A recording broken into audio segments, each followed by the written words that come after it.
बताया बाइक और वीडियो कब छोड़ा थे हम लोग कहीं देखा तो दिखाओ कहीं कहीं किसी ने बताया वहाँ नहीं देखा कहीं और देखा पहले कहाँ पे कौन सा देखा ना कौन सी नहीं यही घर में क्या ये कौन सी तो वैसे नहीं गया फिर दोबारा से बिल्डिंग से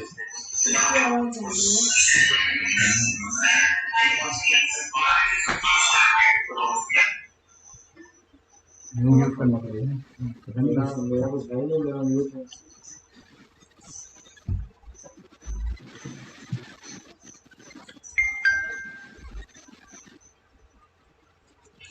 उसमें थोड़ी देर में आवाज आती है।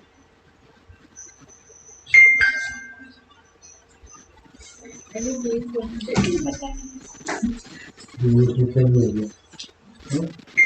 हो गया देखो लाइन किया क्या ना मत करना मम्मी को देना मैंने बोला कि मेरे साथ हो जाता है ना ठीक है ना ये तो असल में किस दूसरे होते हैं ना नहीं वो तो ठीक है पर ये भी तो सुनी ये सनस्क्रीन जिसमें भी सनस्क्रीन हो देता हूँ ये वीडियो उन्होंने नहीं देखा है उन्होंने देखा तुम कह रहे थे वहाँ से हो रहा है वहाँ से अच्छा छोटा है काफी अभी डिस्कशन चल रहा है मोबाइल पे खोले हुए हैं जिसमें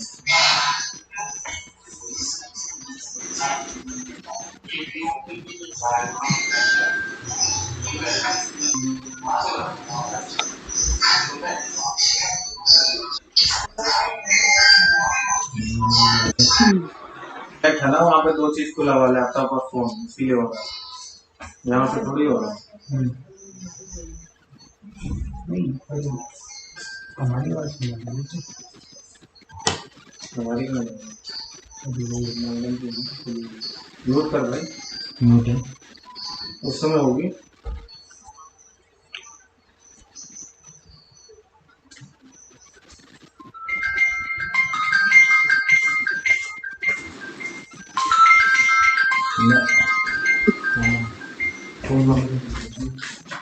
जल्दी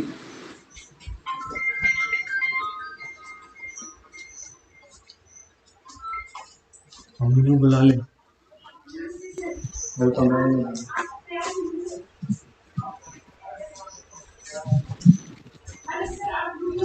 बार बार चेंज नहीं करना ठीक है यही रहना है तभी यूट्यूब पे यही चलेगा समझे अगर इधर उधर किया तो फिर वो स्क्रीन देखेगा स्क्रीन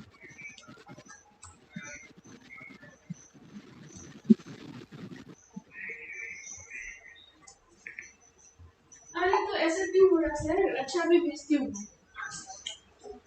वो नहीं आ रहा ना आपने देखा नहीं है ब्लैक है नहीं वो तो हमें तो ब्लू शो हो रहा है सर मुझे नहीं हो रहा मैडम अच्छा मैं देखती हूँ सर अभी भेजती हूँ ये लिंक ही नहीं जा रहा जो लिंक हमने ग्रुप में डाला है वो उससे क्या खुल नहीं रहा तब तो करा नहीं पहले तो मैंने कनेक्ट गूगल मीट का मैंने हाँ ये देखिए ये है लिंक हाँ ठीक है आज को ज्वाइन है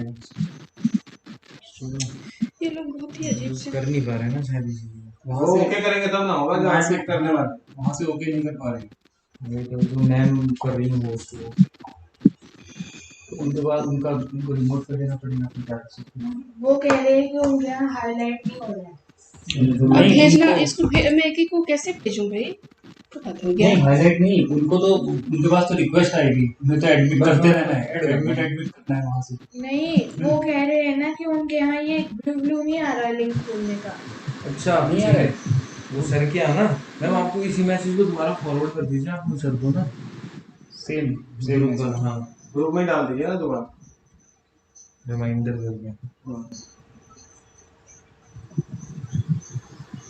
लोग कनेक्ट हो रहे हैं यही ना हाँ, यही बात मैं दोबारा फॉरवर्ड कर दूंगा। दूसरा ग्रुप और सेम ये इसी सब से हम एक तो हमको आता नहीं है।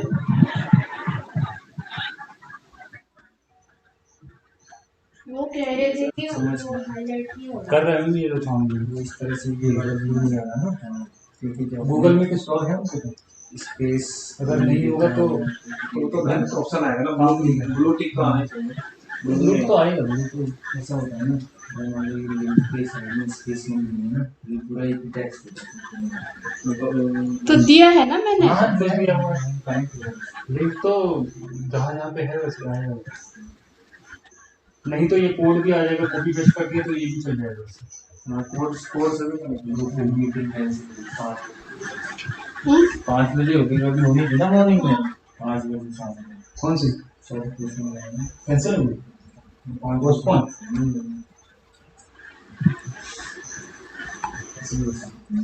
शाम में 5 बजते बजते अब तो रात तक होगी थी 11 वो वीडियो नहीं चल रहा लाइव। तो क्या हाँ हाँ, चलाइए ना आप लोग। वो तो असल में स्क्रीन तो वो पहले चला रखा था उन्हीं मैडम ने, अब बंद कर दिया उन्होंने स्क्रीन कर क्योंकि दिया। हम लोग कनेक्ट हो रहे हैं ना। मैं दिख रही हूँ क्या? अभी तो बंद कर रखा है। कितना हो गया अभी? अब बताइए जो गाना गाना है। वो 10 मिनट। इस पे लिंक भेजिए तो इस नंबर पे।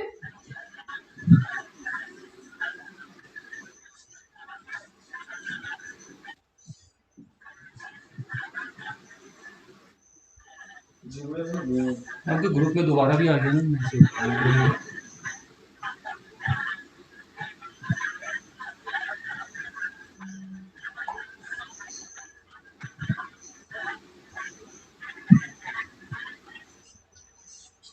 वो वीडियो प्ले होता है कि नहीं? यूट्यूब पे करिए करिए।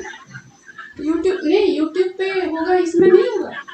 एक्चुअली मैम ना स्क्रीन ना बहुत छोटी छोटी आएंगी, तो अभी तो वो मैडम थी ना जो उन्होंने वो लगा रखा था पहले ही, तो वो वहां से प्ले कर रही थी।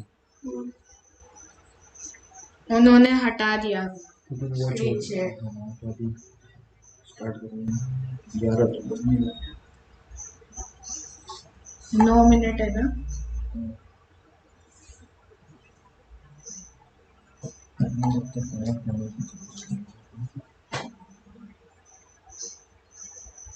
आप वॉल्यूम कम करके यूट्यूब पर। अरे ब्लॉग दिखा रहा है इनको, कैसे आदमी है ये?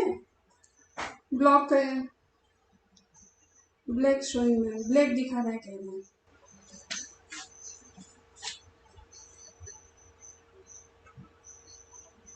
केवल लिंक कॉपी करके उनको केवल लिंक भेज दी, केवल लिंक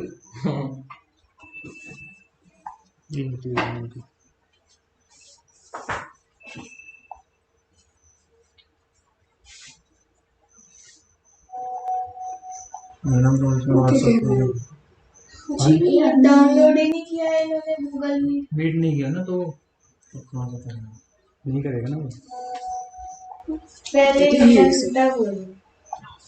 तो वो लोग मीटिंग नहीं आ रहा, इसलिए नहीं आ रहा ना वो।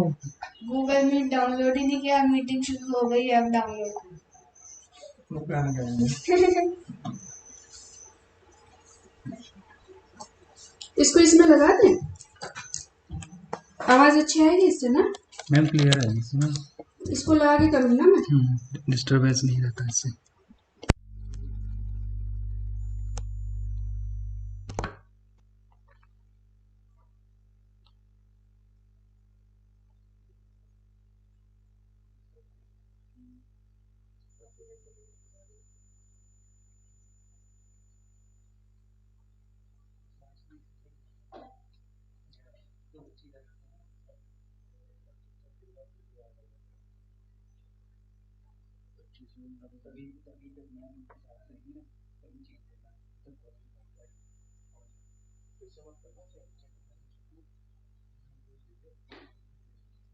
मम्मी ने तो ही बोला,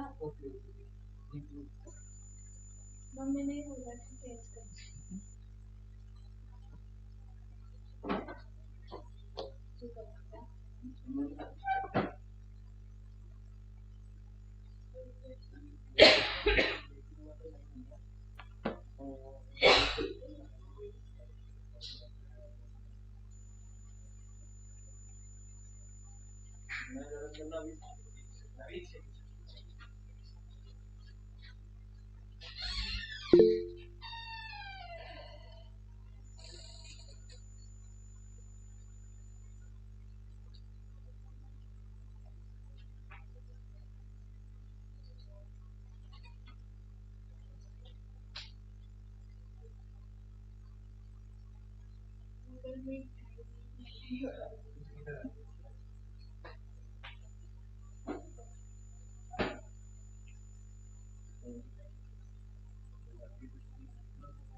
चैट में क्या लिखा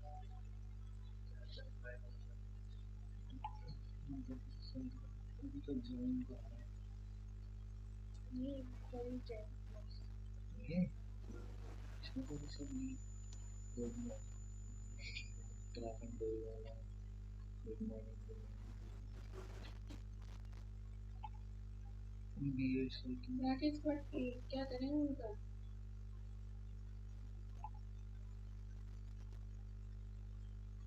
अभी क्यों कर रहा हूँ?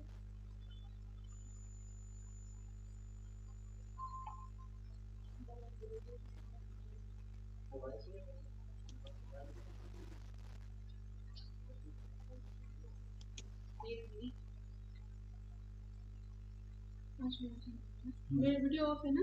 हाँ वीडियो राकेश भट्ट जो हाँ ज्वाइन हो गया ये हो गए? हो गया। यही है क्या? हाँ उत्सव ग्रुप लिखा है ना हाँ वही है। ये भी उनकी स्क्रीन चल रही है।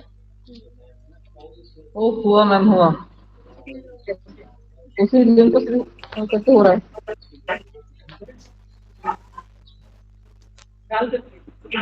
ना ना सीधे आप उस पे जाइए ना वेबिनार और फ्लोर्स में जाइए इसमें बोलूँ ना ठीक रहेगा?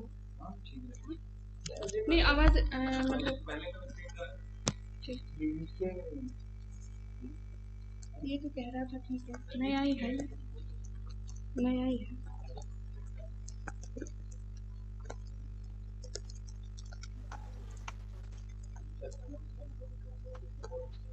मेरे बाल ठीक है? हाँ?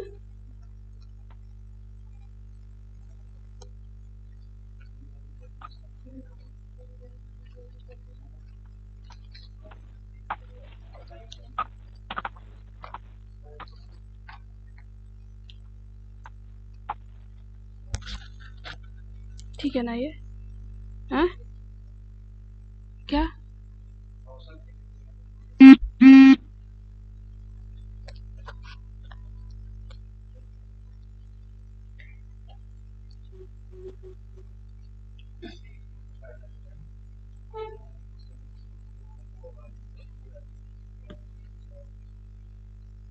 तूने क्या क्या डाउनलोड किया इसमें सही बता ये तो 100% खत्म हो गया इसमें क्या मैंने कुछ नहीं किया डाउनलोड देख लो इसमें कुछ नहीं किया मैं चेक कर ला इतना कैसे हुआ है मुझे क्या पता लैपटॉप से क्यों कर रहे हो कनेक्ट उसको तो हट जा यहाँ से हट जा क्या हुआ इसमें खत्म हो गया सारा मैंने तो खाली टेस्ट दिया व्हाट्सएप पे क्या जाता है ठीक 11 बजे टेस्ट मेरा दिया वीडियो और ऑडियो ऑन कर देना 100% नहीं हुआ ना कितना हो रहा था अभी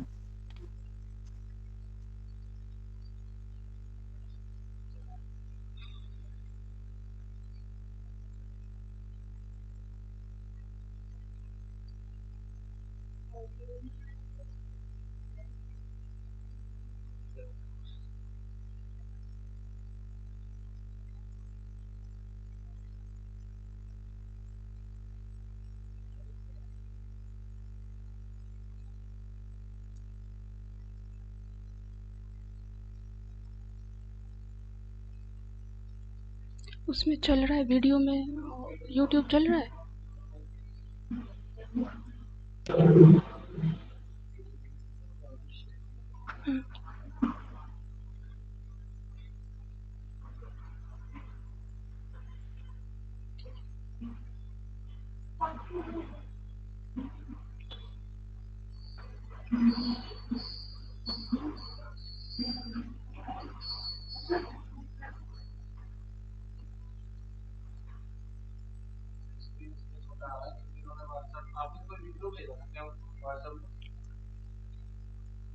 किसका फोन चल रहा है? किसका वीडियो? उसको हाँ।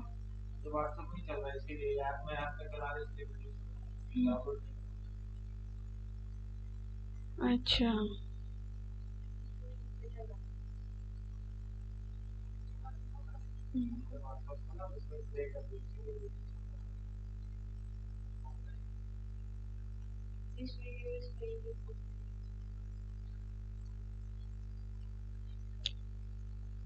चलो लेट्स स्टार्ट।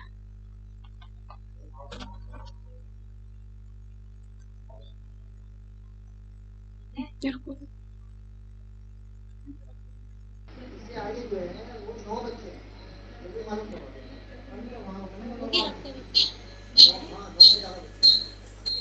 मेरे में आवाज नहीं आ रही।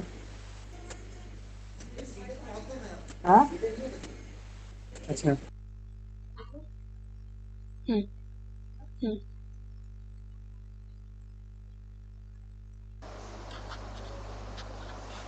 Tanima, shall we start? Tanima,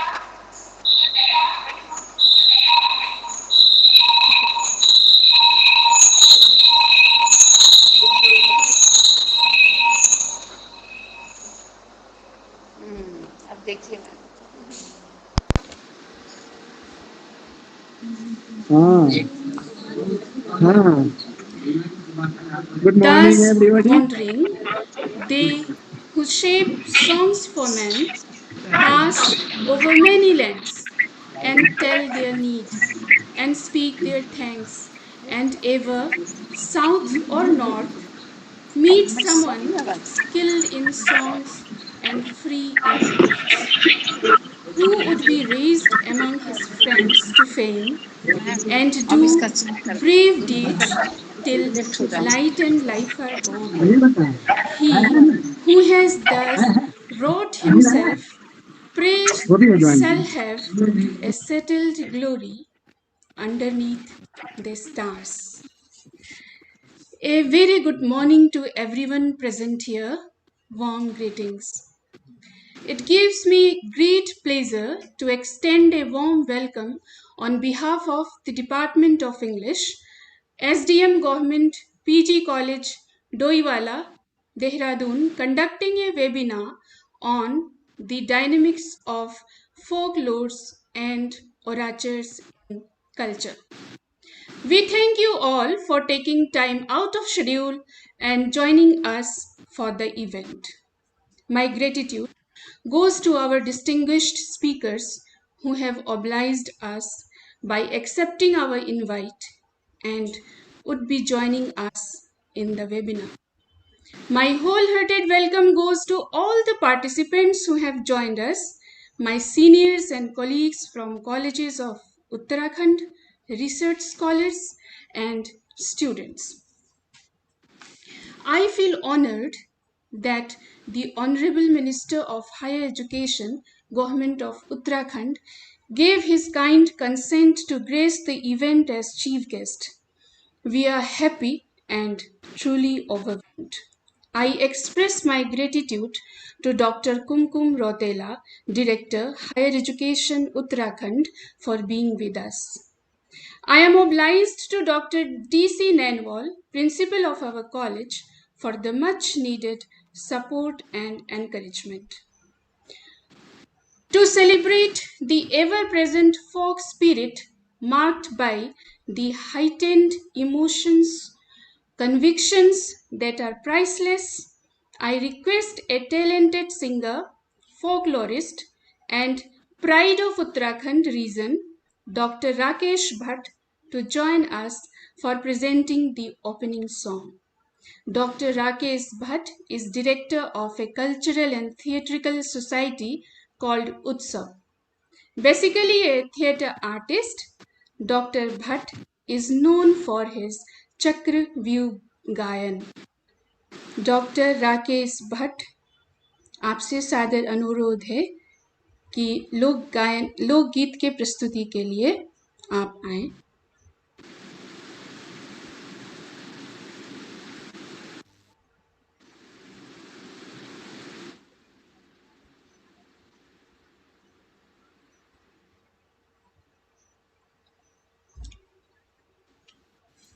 क्या मेरी आवाज आ रही है मैडम? Yes, yes. मैडम मेरी आवाज आ रही है? Yes, sir, you are audible. Thank you so much. बहुत बहुत धन्यवाद आप सबका, जितने भी प्रतिभागी इस आयोजन में हैं। आदरणीय मंत्री जी का, it's not clear, doctor Pallavi ji का, और आप सभी तमाम उन लोगों का आज के इस विषय पर ये बहुत बेहतरीन आयोजन ऑर्गेनाइज करने का आपको बहुत बहुत बधाई है और बहुत बहुत शुभकामनाएं हैं। मुझे उम्मीद है कि जिन उद्देश्यों के साथ में, जिन एम्स के साथ में आज आप अपना ये कार्यक्रम शुरू कर रही हैं, उन उद्देश्यों को आप बहुत शीघ्रता से, बहुत तत्परता से और बहुत मन से सब लोग उन उद्देश्यों को पूरा करेंगे, प्राप्त करेंगे। और इस ओपनिंग सेशन में मुझे आमंत्रित करने का मैं आपका शुक्रिया अदा करता हूं। आप सबको मैं अपना परिचय भी करवा दूं, जितने लोग यहाँ पर हैं। मैं राकेश भट्ट हूं और जैसा कि मैडम ने मेरा परिचय दिया, पिछले 30 वर्षों से लोक रंगमंच के क्षेत्र में काम करने का छोटा मोटा अनुभव है। और फोक सॉन्ग के लिए आपने मुझसे आग्रह किया, एक लोकगीत जो अक्सर हमारे पहाड़ों में शुभ अवसरों पर गाया जाता है, ऐसे पावन अवसरों पर गाया जाता है, अनुष्ठान के अवसरों पर गाया जाता है, उद्घाटन के अवसर पर ये विशेष महत्व रखता है, जबकि हम एक उद्देश्य के लिए काम कर रहे हैं। तेणा मोया खोली का गणेशा है, तेणा मोया मोरी का नारायणा है, तेणा मोया खोली का गणेशा है, तेणा मोया मोरी का नारायणा है, तेणा होया भूमि का भूम्या रे, तेणा होया 1400 नारायण है, तेणा होया बद्री केदारा रे, तेणा होया पंचमुखी संखा रे, तेणा होया भूमि का भूम्या है, तेणा होया बद्री केदारा रे, तेणा होया पंच प्रयाग रे, तेणा होया गढ़ की कमर है, तेणा होया भूमि का भूम्या रे, तेणा होया मोरी का नारायण है, जो जस दे तैणी वे जय, देसु माँ का देसा मेरा गढ़ देसा है, ओ मेरा गढ़ देसा है, जो जस दे तैणी वे जय, देसु माँ का देसा मेरा गढ़ देसा है, ओ मेरा मेरा गढ़ देसा है।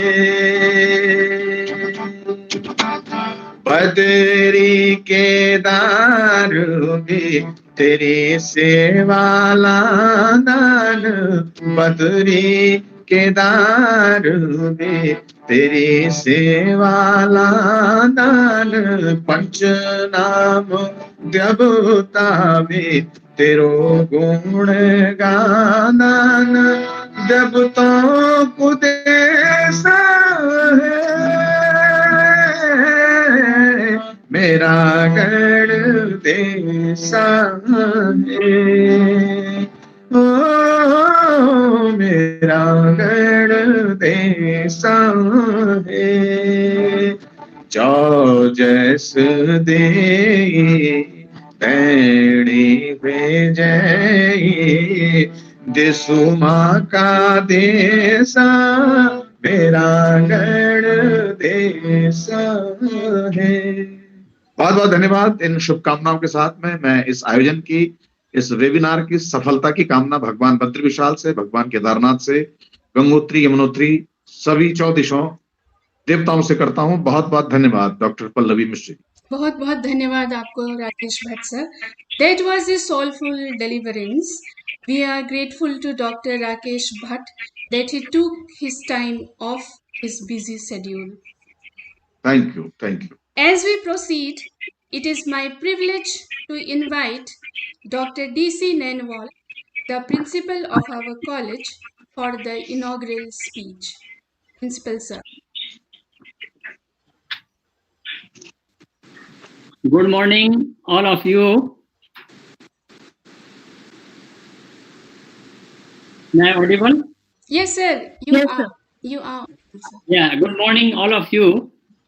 It is my pleasure to welcome you all, honorable guests, esteemed speakers, and participants who join us from all over the country in this 2 days webinar on the dynamics of folklore and orature in culture, organized by Department of English, Shahid Durgamal Government Postgraduate College, Doiwala, Dehradun, Uttarakhand. I heartily welcome our honorable chief guest, Dr. Dhan Singh Rawat ji, Minister of Higher Education, Uttarakhand. Sir, we are grateful to your gracious presence at this juncture. Your concern for the upliftment of colleges is looked with high appreciation.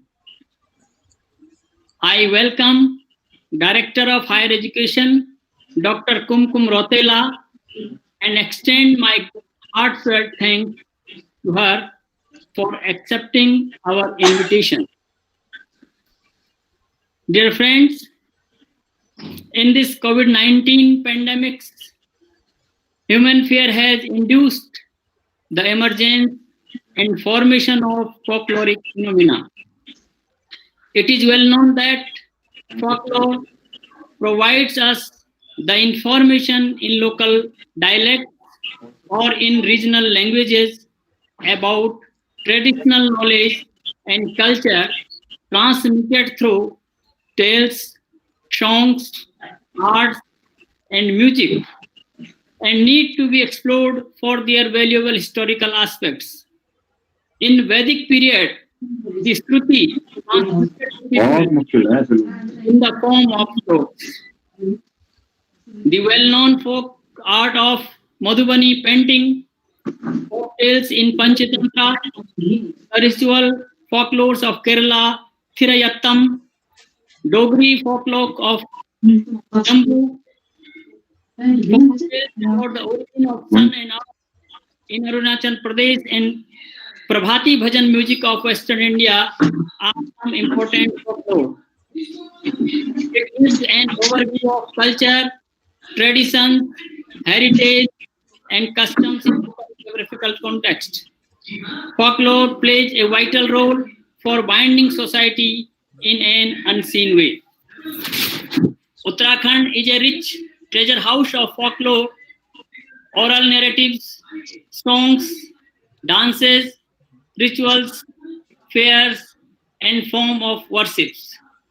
The folklores have in them moral stories, ethics of life, ecological awareness, and form a rich literature that should be handed over to the succeeding generations. People of Garhwal and Kumaon believe that music and dances are not only for humans to entertain, but the art to entertainment God, to attainment the God. Pandav Nritya, Chopla, Jumela, Atris, Mangal Geet, Jagar Geet, and famous Nanda Devi Raja melodies are some prominent folklore and oratures of Uttarakhand. Government of India, in its new education policy 2020, emphasized that the primary education should be imparted in mother tongue. The collection of folklores, folktales, can provide a rich literature for the young mind, inculcation in them values of cooperation, discipline, patriotism, love for nature. The academic people can play a vital role in framing the textbook of children and for college going students as well. The art, artifact, traditional dresses help in enhancing the economy of the state. Measures need to be taken to increase self-dependency of the people on their craft and indigenous product, and it is for the thinkers in the field to decide and deliver. I appreciate the efforts of the convener, Dr. Pallavi Mishra, to organize the webinar. My best wishes to all the scholars who would be joining us in the webinar. Hope the webinar would result in productive research papers that would provide new life to the value of folklore. With these words, once again, I thanks to our Honorable Higher Education Minister, Dr. Dhan Singh Rawat, who gave his valuable time for sharing his words, and hope grand success of the webinar. Thank you all. I hand it over to Pallavi Mishra. Thank you so much, sir, for your kind words. Disciplined, dignified, duty-bound, your presence in the college is a boon for us. Thanks for being a constant source of encouragement to us. Before I invite our chief guest, let me speak a little on the theme and purpose of the webinar. A popular and persuasive proverb from Africa goes as, if you want to go fast, go alone. If you want to go far, go together. Togetherness and folklores define one another. Deeply connected to social processes and their functioning, folklores cannot exist on their own and work within community in every layer of social hierarchy, whether hidden and apparent, rendering a communion. Folk has a natural character of groupness, and in these difficult times of COVID-19, when alienation, segregation becomes a precondition towards prevention and survival, how relevant is a webinar on folklores and oratures is a question that needs further explorations, reimaginings, re-engagements. Folk implies collectivity. Even during disasters and pandemics, as though distant, it has the tendency of forming a linkage. The absurd times can be countered through linkages, identification, rootedness, and interconnectedness. Folklores in almost every culture reflect an anxiety to safeguard land and life. The community transmission and communication is attained through narration of tales, a duplication of a sequence of actions, riddles, and proverbs having distinct semantic structures that separate them from regular daily ways of speech, and also music, drum beats, symbols, art forms, dances. From the oral transmission of the Vedas, which have come down to us over millennia, and through countless generations to the grandmotherly stories of clever animals and befuddled humans, the splendor of oral traditions have been grand. In 2003, UNESCO proclaimed the Vedic chant as a masterpiece of the oral and tangible heritage of humanity, a tribute to a unique canon considered the oldest unbroken oral tradition in existence. For the establishment of a literary history of regional languages, folklores have to play a significant role. Our concepts of permanence and certainty have been eroded. Indeed, language, the spoken word, the very foundation of our being, can vanish without trace, as it has in so many places, especially our tribal areas and tracts. As for example, Pahadi Korwas of Chhattisgarh, whose language was fading into into extinction, quite simply because it was not being used enough. But the use of mobile phones and special programming from an NGO brought those forgotten soundtracks back to a small and scattered population. They were reminded of their own songs and perhaps a once vibrant community connectivity between far-flung villages. In the continuous process of change, folklores may suffer extinction if the collectivity gets dispersed through migration, conversion, natural inflections, etc. Yet the folklores resist change if the community that holds it survives in any geographical space. Folklores and oratures are a shift of focus from a mechanical understanding of land to an expressive one. Tradition involving change and continuity is a continuous process of flux and is inherently dynamic, and so are folklores. Ugandan linguist Pio Zirimiu coined the term orature to counter the tendency to treat the oral traditions of African thought as an inferior stage in a linear evolution toward modern literature and writing.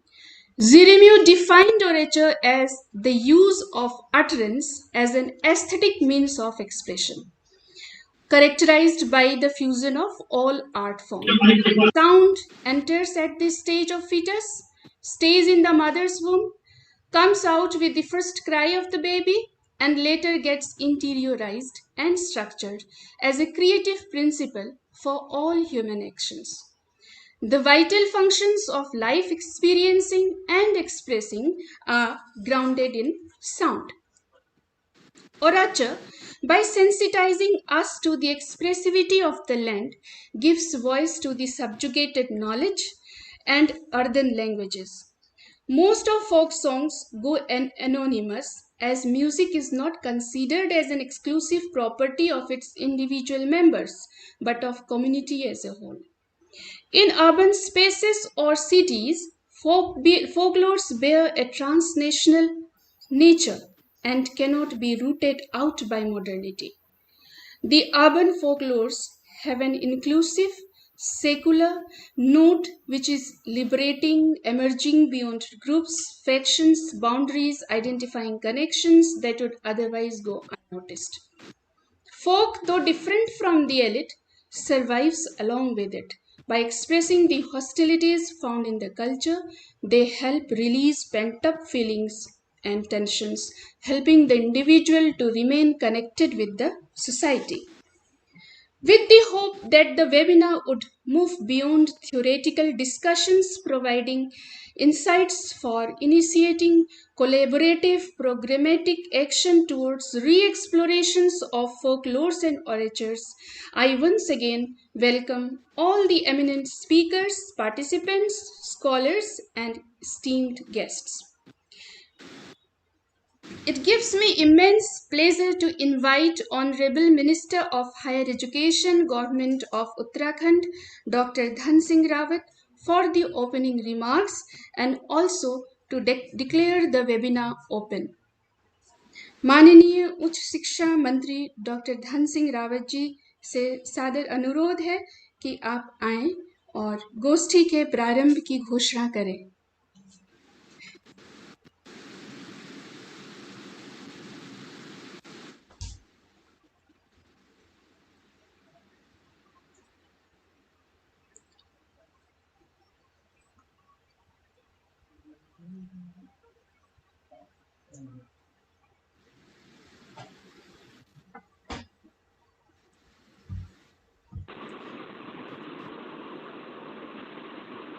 Our minister is out of the this network range in the field, so it is better to proceed ahead.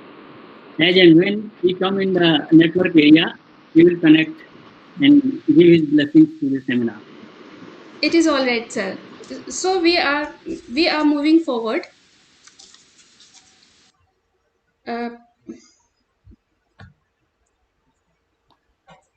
Tanima, please confirm Yes, ma'am. is Professor Dhan Singh Rawat he come online? Oh, sorry, No, ma'am, he hasn't. Professor Dhananjay Singh, has he come online? No, ma'am, he hasn't come online. Once he comes online, I'll be admitting him. No, now is his turn. Yes, Now is Professor? his lecture. Professor Dhananjay Singh. Is he there? Professor Dhananjay Singh. No, ma'am, he isn't there. No, He I'm isn't here. there with us right now. We No, can he move has forward. come. Yeah, can you hear me? Yes. Am I audible? Yes.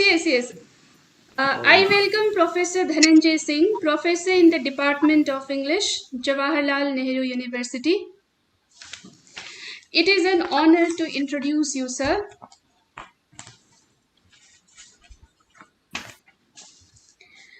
Professor Dhananjay Singh is Professor of English in Jawaharlal Nehru University, where he teaches texts in literary criticism, comparative poetics, life, literature, and thought of 19th century, Irish literature, and Canadian fiction. He went to Grinnell College, Iowa, USA to teach Indian theory of performance. He was a visiting fellow, research fellow, Trinity Long Room Hub, Arts and Humanities Research Institute, Trinity College, Dublin, in the year 2017. He was in the University of Bergamo, Italy, as a visiting professor in 2014. His areas of specialization include Indian aesthetics and poetics, Indian theory of theatre and performance, Indian philosophy of language, Indian philosophy, modern Irish literature, contemporary Irish poetry, modernist poetry, Canadian fiction, and many more. He has several edited books, a long list of published papers in national and international journals. He has co authored many books on creative writing and translation studies and is course coordinator in Indira Gandhi National Open University. His poetry pieces get published in the literary magazine Muse India, and he actively attends conferences and seminars organized in the country and abroad.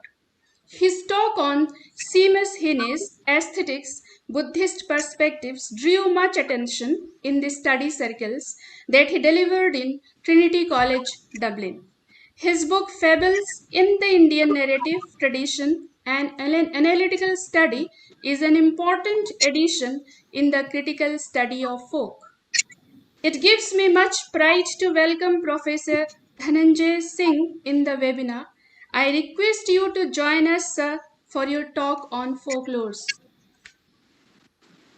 Thank you. Thank you so much. Thank you so much.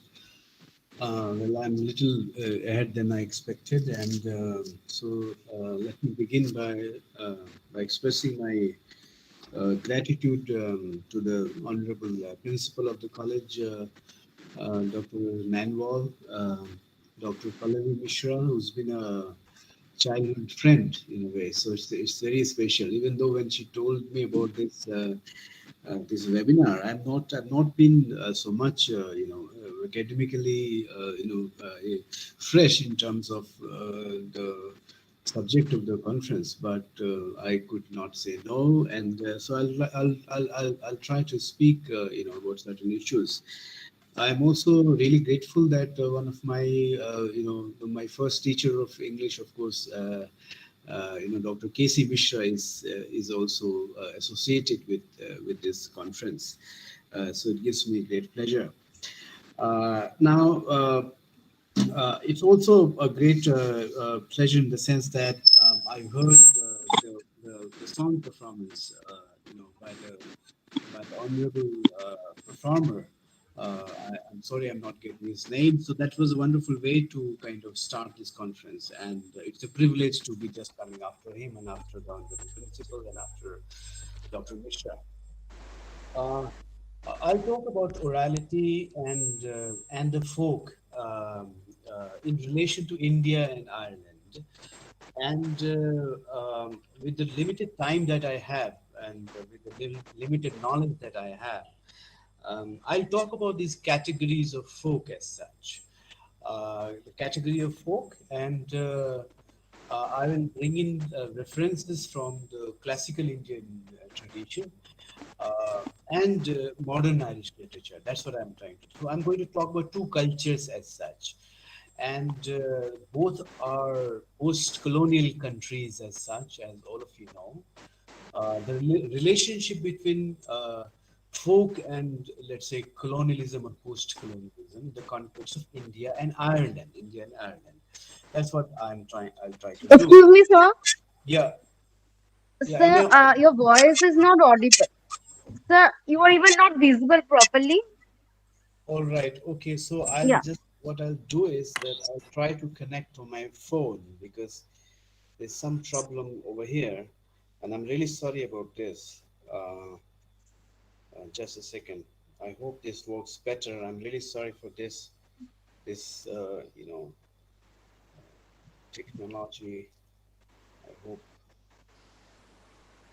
this works better.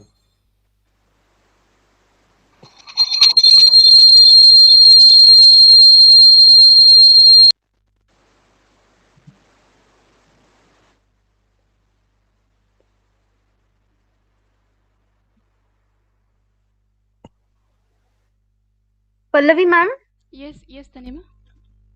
Maybe sir will be rejoining. So till then we can wait for a while, or else we can proceed with the other No, speakers. since he is in the middle of his lecture, let him speak Yeah. first.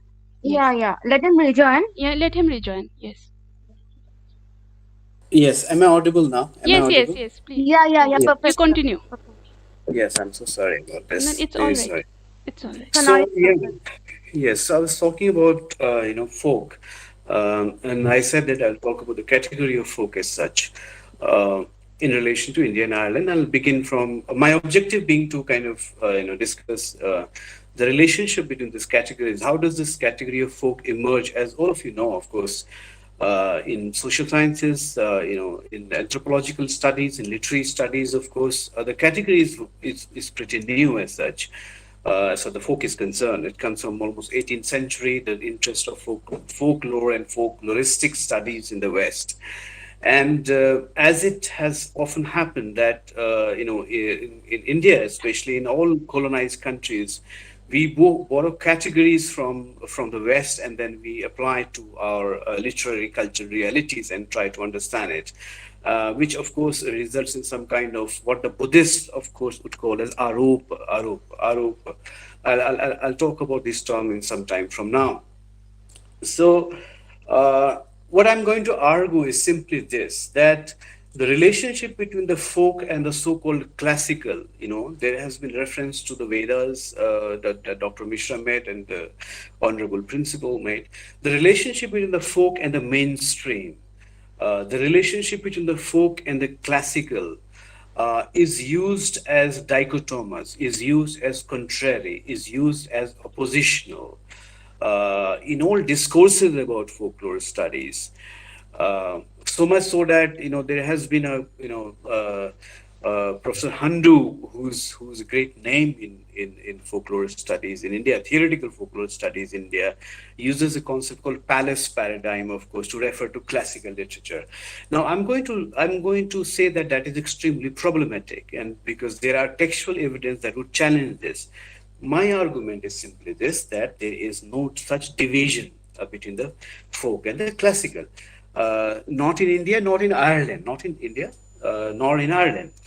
And our term, of course, our term for focus. And what is folk after all? We heard a beautiful song right now, which is, of course, an expression of Uttarakhand, of Kumaon, perhaps, or Garhwal, and is in fact is a pravritti. Pravritti is a word for us.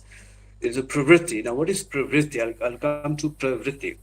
Pravritti is a term that goes back to Bharata's Natya Shastra. Let me first of all challenge this dichotomy by saying that usually what people argue, saying that, well, this is folk, this is of the people as such, and that is classical, of course, that is high class, that's elite, that is highbrow, for instance, right? That's Sanskrit. This is Garhwali, that is Sanskrit, right? Or this is Hindi, or this is Telugu, and that's Sanskrit, Kannada, and that's Sanskrit. I am aware of the fact that there were terms like Margi and Desi used, especially in relation to Kannada literature, of course, Kaviraj Marga, which makes a distinction. But that is a different historical reality. That's a different historical reality. By let's say 12th and 13th century, there was a kind of a mixture of the Sanskrit and let's say the local as such, right? Or let's say the modern Indian languages, or bhashas as such, bhashas. So there was an intermixing, but was it a new thing? Let me reiterate that. Let me reiterate my point again. I'm trying to challenge this whole notion of the division as such. So let's say in 12th, 13th century, post 11th century, of course, Acharya Hemchandra from Gujarat, of course, who writes the first grammar of the bhasha literature as such. And from then on, you have this whole idea of that, okay, that is Sanskrit literature, and this is the bhasha literature, and from then on, folk comes in. The term folk becomes important. What I'm trying to say is this, simply this, that there's always been this tendency of mixing up Sanskrit as such, or the so-called, let's say, elite, for instance. Right? There are certain instances where one can argue this, but this is by and large, this is not true. That is my argument. It is because, and orality is something which is directly related to it. We have been an oral culture. We have been an oral tradition. Not now, not let's say in 18th, 19th century, from the very beginning. From the very beginning.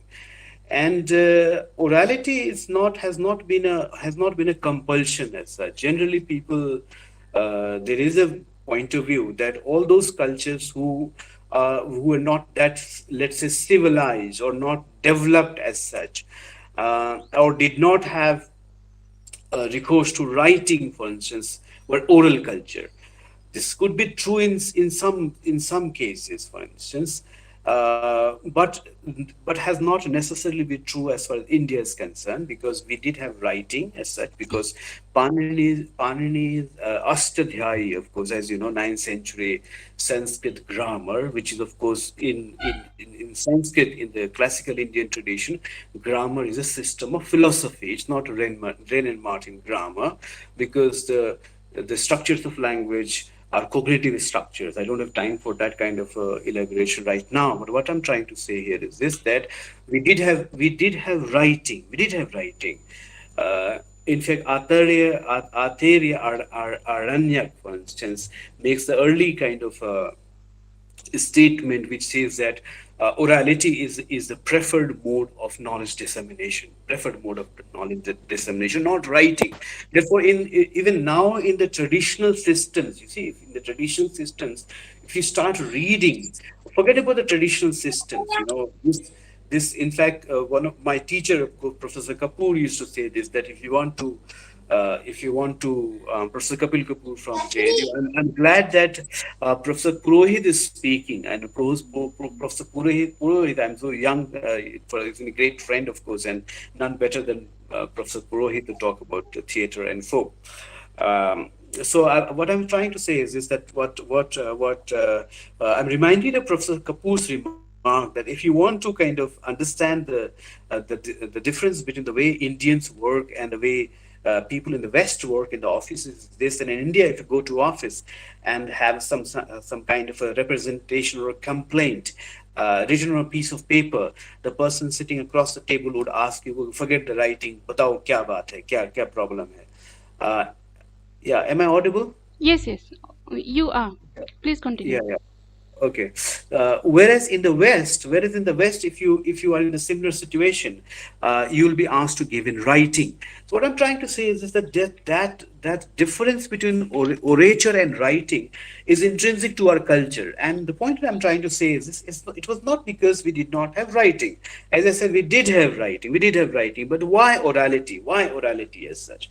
And what is the relationship between orality and folk that I'll use within quote? Within quote, I'll use folk, because I said that when I use folk, I don't accept that distinction, or not distinction, but that dichotomy as such between the folk and the classical. Now let me give the example of Natya Shastra, which many of you must be aware of, and to say that if you say that, well, Bharata's Natya Shastra is a classical text, and the performance on the theme of Mahabharata, which happens in Uttarakhand, of course, which Professor Purohit is well qualified to talk about the folk Mahabharatas of Uttarakhand, let's say. This is folk and that is classical. But the point that one has to understand is this: that Natya Shastra is a text which is the result of almost 1,000 years of performance, which of course which is based on the life experience. Of course, it gets codified and becomes a text in Sanskrit, which becomes a prescriptive text, of course, because it's a theoretical text. But let me leave this point here and introduce the concept of pravritti. And to say that, therefore, for us, this whole idea of folk as such is not that new, If we actually understand what we mean by folk is simply this: that human societies, human communities as such, right, have their own pravritti. Now, what is pravritti? Pravritti, of course, comes from vritti. Vritti is also kind of an Indian Sanskrit term, of course, which is simply this. If you want to understand the basic meaning, which is this: that every human being, and extended to every community, right, has an inherent tendency to act, has a potential to act. To give an example, a word, for instance, any word, for instance, let's say the word drama, or let's say the word natya, or let's say the word pen as such. The word it has an inherent potential to mean as such, or to manifest a meaning as such. So the word has this inherent tendency to manifest. Manifest what? Manifest meaning. Every object has an inherent potency, of course, before it is used in language. In the same way, every community as such, every life as such, every being as such, right, has this inherent tendency to manifest what it is. Somebody might say that is how we understand by culture, but that is not what is folk. Then what is the difference between culture and folk? It's a difference of terminology, or sorry, making terminology hierarchical. Now, so in Natya Shastra, we get the first idea, of course, when Bharata introduces this concept of pravritti, by which we mean as regional manifestations. So, of course, let's say This is associated with another two terms that Bharata uses in his Natya Shastra, which is of Lokadharmi and Natya Dharmi. Lokadharmi and Natya Dharmi. Now, Lokadharmi, of course, as you might be aware, comes from Loka, isn't it? And Natya comes from Natya, by which he means that there are elements of performance. If you're performing a play, any play, for instance, forget about a play which comes from the people as such, but any play, if you're performing a play, then there are certain elements of performance which come directly from life as such. Let's say certain gestures of performance in the performance, right? A certain language, a certain speech, as mostly in speech and body movement. Now, from a speech and body movement of performance, I can make out that this performance is from Uttarakhand, or this performance from Kumaon, or this no, this is from Garhwal. People who are in Kumaon can make these distinctions, perhaps. Or I can make a distinction. This comes from Northeast. This comes from the Adi people, or the Apatani, or the Monpa people in Arunachal Pradesh. No, that is what is all meant. This is regional manifestations. So what Bharata says in Natya Shastra is this, that the whole country as such can be divided into four major zones. He divides into four major zones in 10 at that time. Almost second century BC I'm talking about. So the whole argument that many people make, of course, have been making, that India was not a nation before the British constructed it as such, is totally kind of untenable, because you find this reference in Bharatanatyam way back in Natya Shastra, where he in fact divides the whole country into four zones, and he says that a particular play may be, or particular play or theater may be composed somewhere else at a certain place, but it's in its performance elsewhere. Let's say if it is performed in Kerala, and it's performing in Panchal, for instance. Panchal, of course, Kandahar now in Afghanistan. So he calls it Panchali Riti. In fact, if it's performed in Panchal, or if it's same place performed in Assam, for instance, and the Northeast, the performance would be different. The performance would be different because it will take a lot of local elements, which we would like to call folk elements as such. Folk elements as such. Similarly, if a play or a poem is composed at a certain place, for instance, and if it is performed elsewhere, it will take other elements. So that's what all that we mean by these regional manifestations, or regional performances, or regional literatures, of course, coming ahead. Almost 9 centuries later, we find Rajshekhar's Kavya Mimamsa, of course, in which he again comes with the term pravriti, and gives different examples of people of different regions, for instance, their speech, their dress, their mannerisms, the cultural expressions, the kind of words that people use in songs. By kind of words, I do not mean a specific word of a specific language, but linguistic properties. For instance, let's say soft, sweet words being expressed, he says, of the people of the South, for instance. But when you travel to north, you have more long compounded words. What I'm trying to say over here is this, that I'm trying to give a kind of a representation, a view of the whole country, where this relationship between what we understand as folk and we understand as classical as such, is a kind of some sort of a negotiation happens, or free flow happens, rather than they being rigid boundaries. That's what I'm trying to say. I'll give you another example. Am I audible? Yes, Am I you audible? are. You are. Yes. Yeah. I'll give you another example. Now,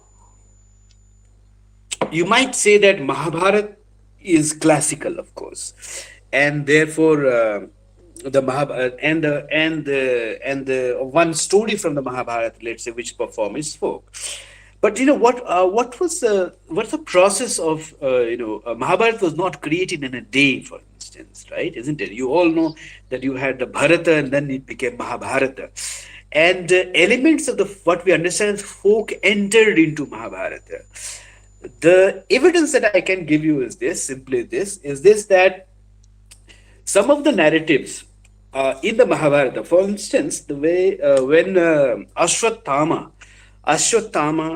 decides to take a revenge, of course, when after his father is killed, or uh, in a way that was not proper, in a battlefield, norms of battlefield, of course, and he decides to slave, the sons of Panchali, of course, in sleep, and that is something which was against the code of war. Where does he get this evidence? Sorry, where does he get this inspiration from? Of course, the inspiration that he gets is from a battle between the crows and the owl, for instance. He is sitting underneath a large tree, of course, and then he kind of overhears the crows talking about, for instance, attacking the owls in night, for instance, and catching them unaware about it. Now this very narrative, it travels to Panchtantra. So you will find that same story is there in Mahabharata. The same story, or to give you another story, which all of us know, of course, the fable of the monkey and the crocodile. Right? At least in our generations, all of us knew. Dr. Nanwal mentioned Panchtantra. We all knew this, Hitopdeshan and Panchtantra, especially this narrative. Most of us know. This narrative of the crow and the monkey and the crocodile also appears in the Jatakas, in the Buddhist Jatakas. As you know, Jatakas are sort of kind of autobiographical birth narratives of Bodhisattva. Bodhisattva is a being who has all the abilities to become the Buddha, of course, right? Isn't it? He is the one who knows the Eight Noble Truths, and he was the one who would become the Buddha. And you see in the Jataka narrative, the monkey, of course, is the bodhisattva as such. But from Panchatantra, when it goes to the Jataka, the discourse of the fable changes. Discourse of the fable, of course, because the Jataka is determined by the Buddhist philosophy of karma as such, and knowledge and jnana. Whereas the Panchatantra is a text of polity, niti as such, niti. So of course the niti and ethics are different, as you know, polity and ethics as such. Same narrative, same story. The ending gives a different interpretation. But what I'm trying to say here is this: look at this text, Mahabharata. It's an epic text. Anybody who kind of brings in this whole concept of dichotomy, opposition, कि भाई ये classical था तो बड़ा problem हो गई थी. Classical का फोक आया है जी, हमारे लोगों का फोक है. क्लासिकल तो वो था जी, पंडितों का था, वो तो वो ऐसा था वैसा था. All this happens, which is unfortunate. But what I'm trying to say is this, that look at this text, Mahabharata, of course, right? And Jataka, almost contemporary as such. Jataka would in fact predate Mahabharata, but then dating is a problem in India, of course, because we are not historical people. History का भी बड़ी problem है, हम तो ahistorical people हैं, तो वो भी एक problem हो गया हमारे साथ. So the problem is this. So look at Mahabharata, and from Mahabharata to Jataka, same narrative, right? Isn't it? And so if it comes from Jataka, then it's coming from what we understand as folk as such, right? But it's inspiring a very important action in the epic, Therefore, this holding this distinction is a problem. Now, if I said that because Pallavi ji told me if I could also talk about Irish. So what I'm trying to, how much time do I have? You can have 10 more minutes. Okay. I'll just take. I don't want to go into other people's time, because it's lovely listening to others. This whole relationship between the folk and the mainstream as such, right? Mainstream as such is across cultures. And mostly kind of it is used as the element of the folk is used as anti-colonial elements in the mainstream literature. Even in India, Raja Rao uses folk, of course. Raja Rao is used folk, right? He's used the form itself, and when various other writers, of course, uh, in even in Canadian literature, for instance, native Canadian literature uses folk, uses elements from the specific tribes as such, and uses it in mainstream literature. In Ireland, the situation has been a little serious. Why so? I'll just take my another 5 minutes, and I'm moving on the same argument. Of course, the argument is sort of that intersectionality between the folk and the mainstream as such. Now, Ireland is a very curious country because it's the first country to be colonized as such. 1170. So it's been surprising that in discourses of post-colonial literature we don't talk about Ireland, but 1170 is the year where Ireland was colonized. So that is the time where Henry II lands in Ireland and kind of brings in Ireland under his command as such. It takes a couple of years, before it completely comes, under the command of under the control of the British. And I do not have time for that. But the important thing that I'm trying to say here is this: that in Ireland, the poets had a very significant role to play in society, as in India, and it might surprise us. It might surprise us that the term that the Irish have. Many of us might be aware of this because it comes in the poetry of W.B. Yeats. W.B. Yeats. So Irish were the Celtic Gaelic people, an ancient people with ancient epics as such. And the term that they have for a poet is druid, D-R-U-I, from which comes druid, for instance. And there's another term called Fili, F-I-L-I. It would surprise us that both these terms mean seer, S-E-E-R, seer in the sense we understand our rishis in the Indian parampara, in the Bharatiya parampara, seers, for instance. So the poets had the same importance in the society, because broadly, there are four kind of provinces in Ireland. Became six, but they went to Northern Ireland, and there's another context, maybe sometime later if you like. I would love to talk about this. The point that I'm trying to make over here is this: that the Phillies used to freely move around, as you know, the sadhus and the rishis used to in our country, and they had great respect. They had great respect. After the king, it was a Philly who had that respect in the society. As a tool of colonialism, the first thing that the British did, of course, was to stop these Phillies from making poetry, from writing poetry, creating poetry. Edmund Spencer, know Edmund Spencer, of course, and I hope all of us know that he was an extremely cruel representative of the British state, and essay called A View of the Present State of Ireland,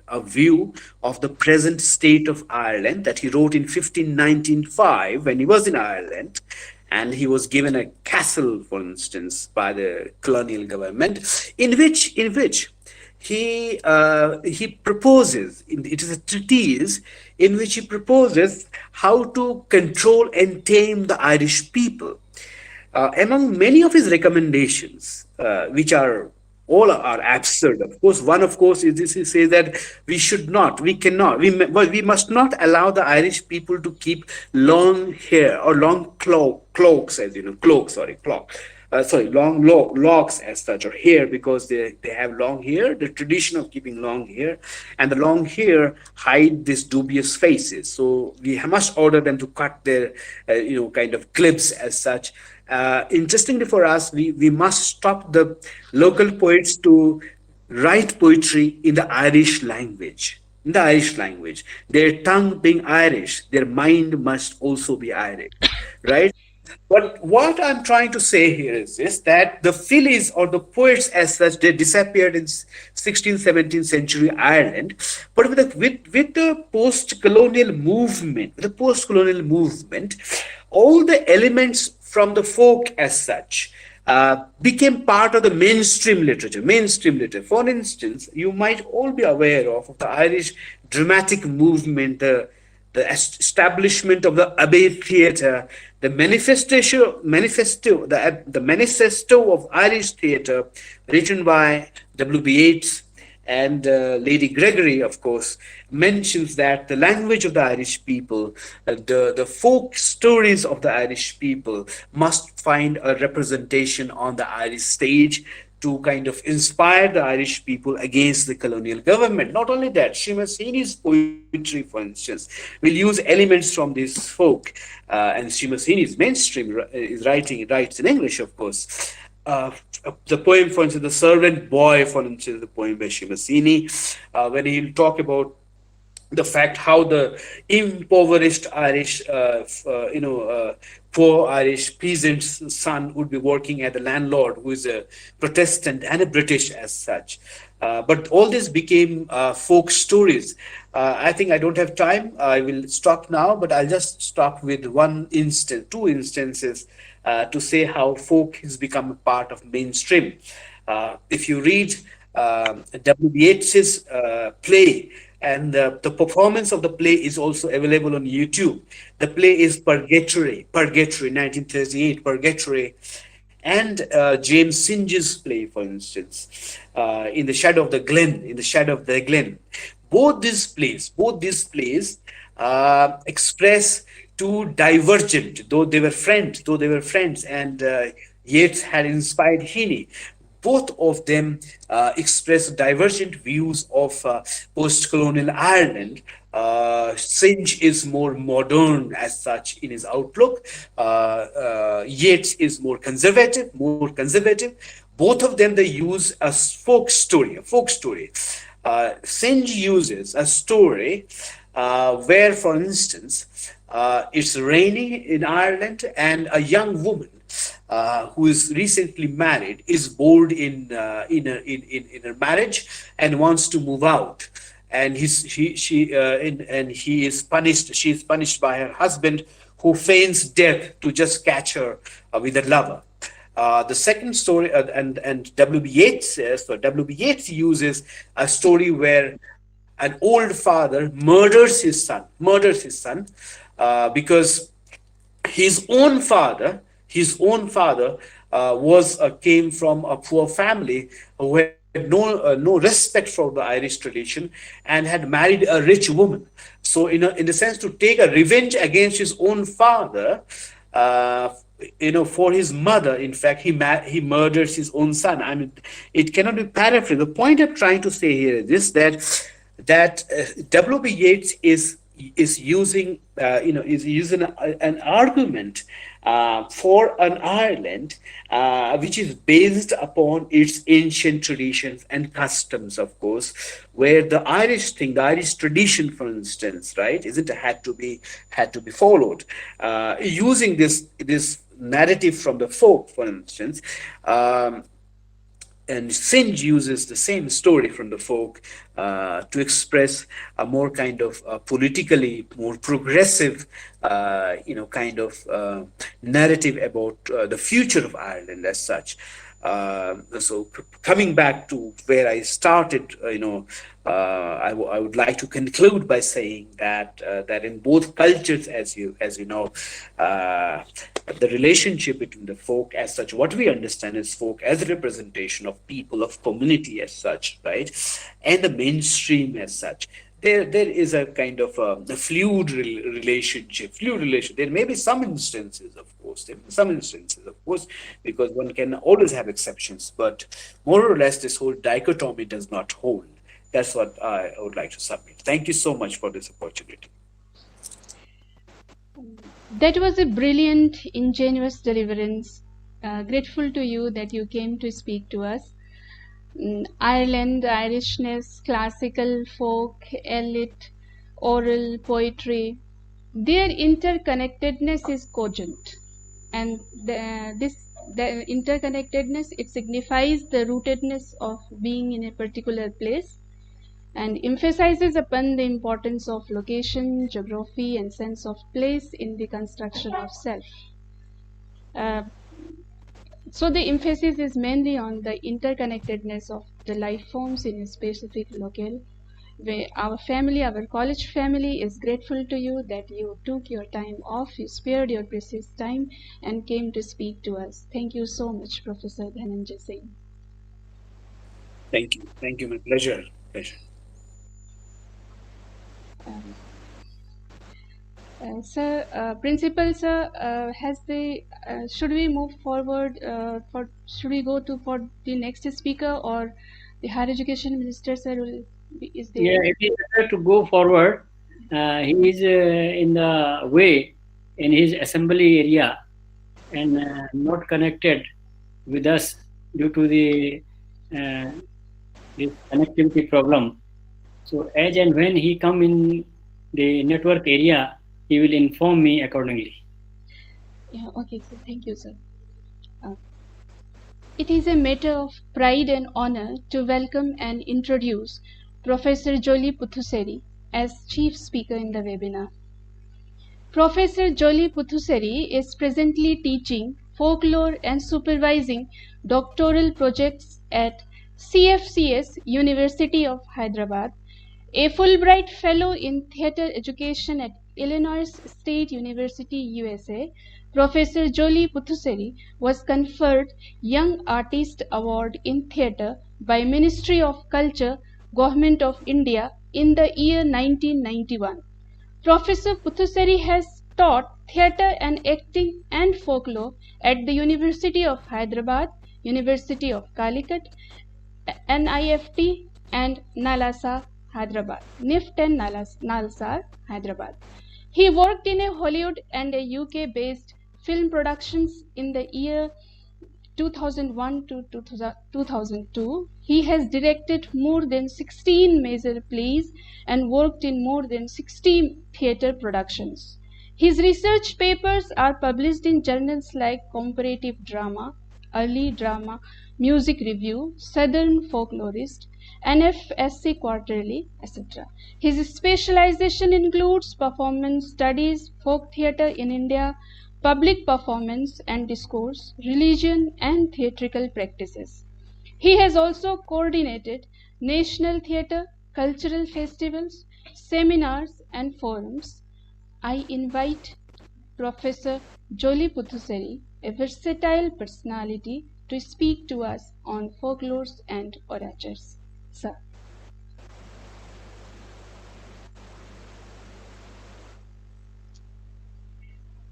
Sir, please unmute yourself. Yeah, I'm sorry. Am I audible? No? Yes, sir. Okay. Yes. It was a mistake. Okay, anyway, thank you so much for so nice words, and thank you so much that I think I've just taken a little early, but I don't know. I have like my apprehensions that how much a speaker like Dhananjay Singh is trying to cope up with the new reality. So I will also try my level best to communicate as much as possible.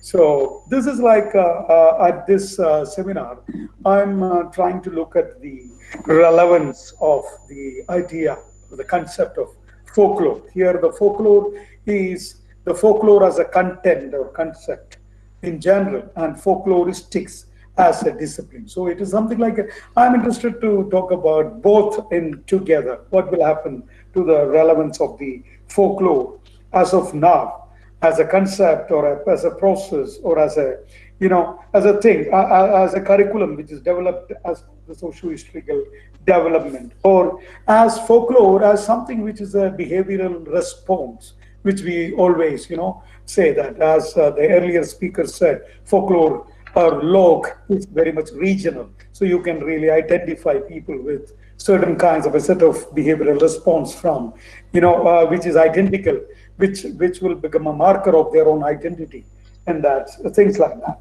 Okay. Anyway, I would like to start with. I will be reading it, and sometimes my net will be a little bit delayed, so I may cut my videos. So don't worry about it. The present day reality of our surrounds with certain catchphrases like pandemic to endemic, fear, isolation, insecurity, joblessness, economic crisis to chaos, seclusion, security of individual life, and things like that, you know. So all this makes us to remembrance and reckoning of things that is done with the past.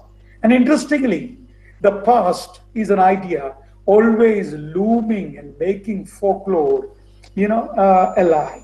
So it is also bring us the pandemic or the present day reality makes us to think in terms of a situation where our concerns over immunity, so our concerns over hoarding material things and the hopelessness. So long as the idea of folklore be relevant in this situation of new reality, which becomes, which already became a new normalcy, where we are meeting, in the webinars, in the internet platforms, and which makes us to facilitate and conduct something which is related with the orality or orature and literature and folklore and things like this. So it's very interesting. How are we as human beings cope up with this new normalcy of the time, and how the folklore, such a subject is being discussed in such a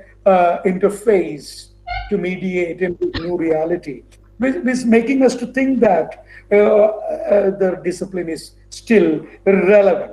So it's still relevant in this time. So what is this COVID has taught us? COVID has taught us what is valuable in our life. Also made us to think that how pointless is education.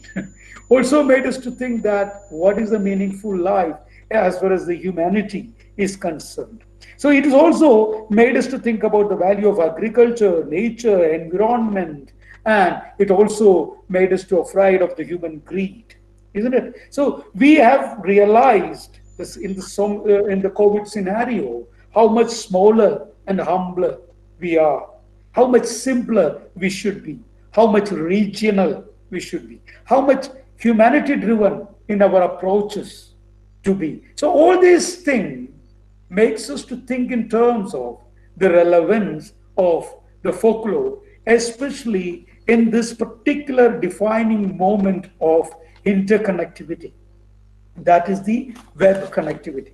So in this moment of the interconnectivity, where the interconnectivity plays a major role and makes us to think that this digital era makes us to survive, and we also have to think in terms of folklore in the digital area. Before coming into that particular folklore in the digital era, I would like to say three smaller instances in the recent past. In such a webinar, one of my Professor Raghavan Payanad, one of the prolific folklore scholar in the South India, saying that when the many of the fraternity and communities were celebrating Folklore Day, again dictated by the UNESCO. He was making us thinking that the UNESCO's forceful replacement of the word folklore into traditional knowledge or intangible cultural heritage, that it's matter. Who replaces what? Then what makes it? Why folklore? Such a compound word where folk and lore always gets intermingled, gets replaced to something like ICH, intangible cultural heritage. So the power and politics played a major role in the association, in the development of the discipline itself. That we can easily see. When the discipline in its earlier days, it was nothing but it was dealing with the popular antiquities. Then it became, changed into a textual study of folklore, which is collected by the different kinds of collectors from the exotic world, by the Britishers or the colonialists or whatever it is. It was overruling. So they're oral, and the oral slowly becomes textual. Then it is focused on the context and telling. Each context was important, each telling was unique, and each telling gives us a variation. So each telling and folklore made itself as a performative term. Then the performance becomes an important. Folklore is nothing but a piece of communication. So communication and the performance of that communication taken as a different divide in the idea of folklore. And that has further developed into the questions of the identity. We started thinking performance of whom, which community performs this particular item, or in this way, or in this manner, their own identity to represent to the others, to show the others who we are and what we are and how we are different and similar to them and us. So these kinds of an identity concerns also, intermingle with the idea of knowledge and power, how it's placed with the academic disciplines. And interestingly, the word has been replaced into intangible cultural heritage. Once folklore is lost, then what? Who lost? The folk is lost. Who is the folk? Folk is the community, the custodian of that lore. Once the custodian is the lost, what will happen to the lore? The lore becomes the heritage of the humanity. So the lore is lost from the regions and the locales and the communities, and it has gone into the larger platform of the globalization. So the globalization and the uniqueness of the flatness of the world has taken all the intangible heritage into their own custodians. So the custodians are lost, the folk is lost. If the folk is lost, how far the folklore is relevant? We have to really think. So this is what was the concern of that particular juncture. So this will also takes us to think in terms of always folklore as a discipline, toiled with the idea of the terminology or the definitions, how folklore got defined in the peasant past or the colonial feudal days, or in the colonialism, imperialism, and the later nationalism phases of the nationalism. How do the folklore made up the nations to generate the concept? Or you have to really think how the terminology reframed during the times of the globalization, during the times of the digital era and the internet connectivity. That is what I am really thinking. So the pandemics also interestingly posed another thing.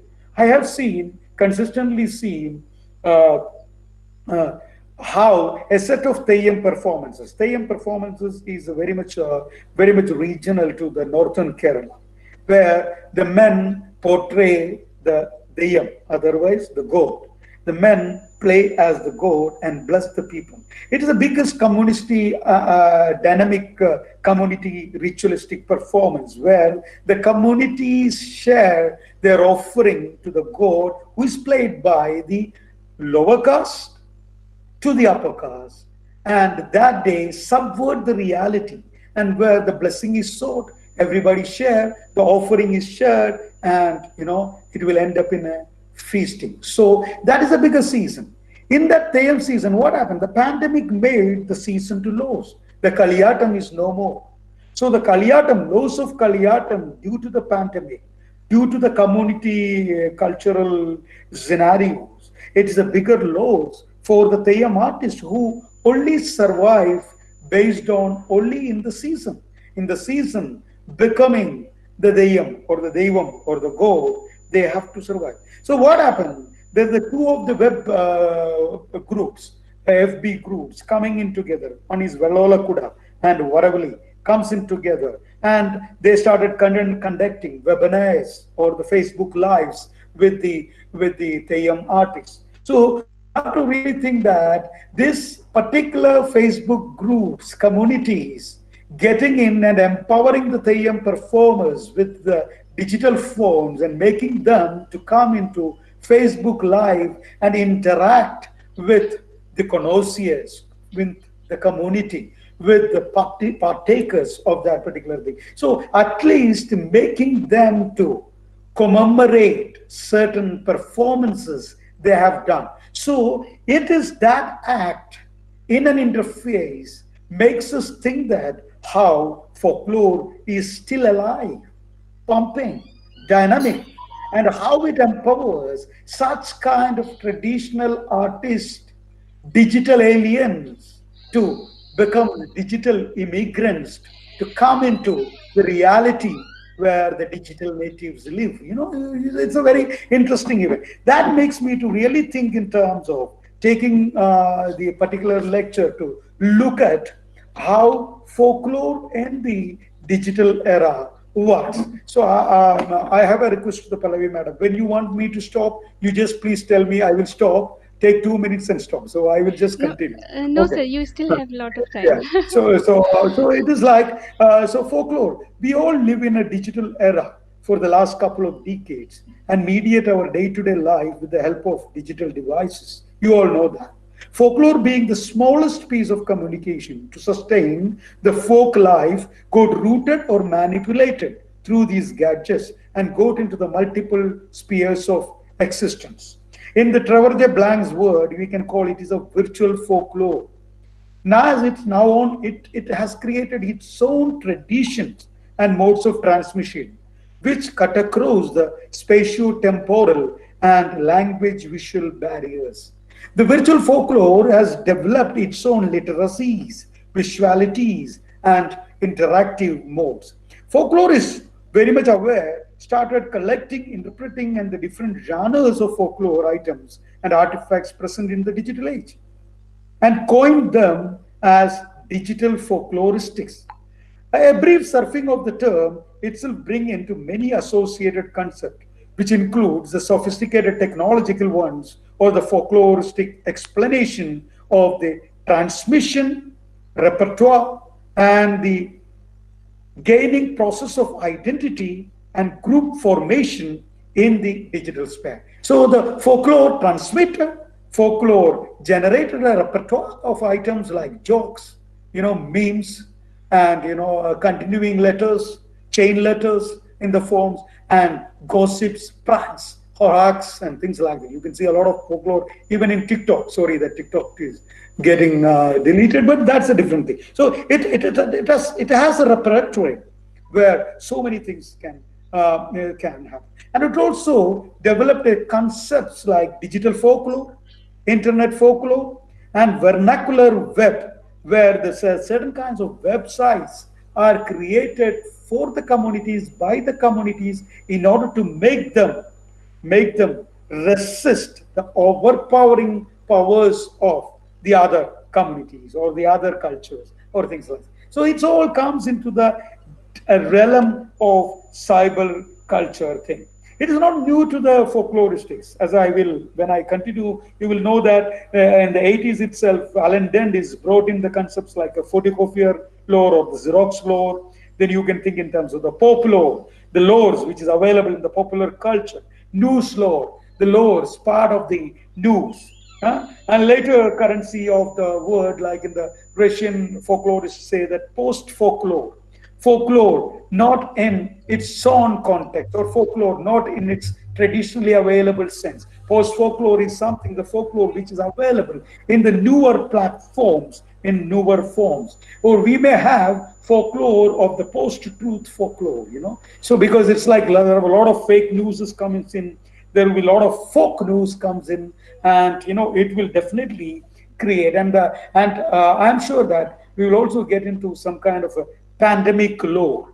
So, in terms of, we have to really think that in the hyper realms of cyber space and the cyber sphere, we toil with augmented and the virtual reality using artificial intelligence and machine learning.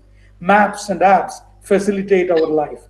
Most of us got into that dependency of the addiction and the enslavement towards this map and app. That is what is happening now.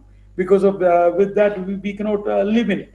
That is what, in short, this is the task of the folklorist now.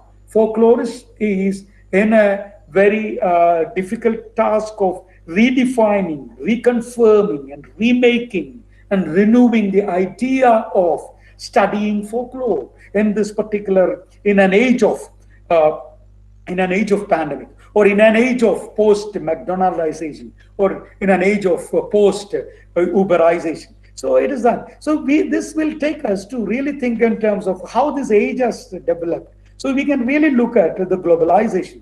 The globalization, which is rapidly transforming our world with within its clutches, with the profound and lasting ways, made us to really, especially made us to think that to made us to live in a world of rapid flux, where the socio-economic dimensions of globalization have been widely studied, but the cultural dimensions of folklore, globalization, when it is studied, one has to really think in terms of the ideas of connectivity, what this interconnectivity makes us, and how the diverse amount of interconnectivity makes us in a bigger trouble to understand the complex ways it plays within the realm of folklore.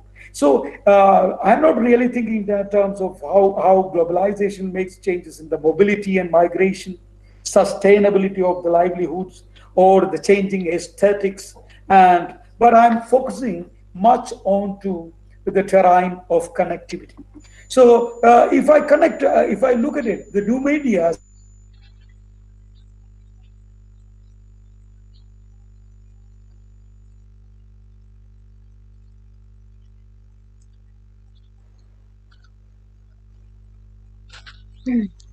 Hello, Tanima. Yes, ma'am. I'm sorry. Yeah, I think okay, I'm reconnected. okay. Yes, sir. Hello. Hello? So Yes, I'm sir. got Please continue. reconnected? Yes, you are. Okay. Yeah, Okay, correct. sorry. It was something happened. Okay, anyway. So the globalization has impacted profoundly. They had turned our world into a truly and tightly networked world, and in which the virtual realities intermingle and even influence the offline world. That is what I am trying to say.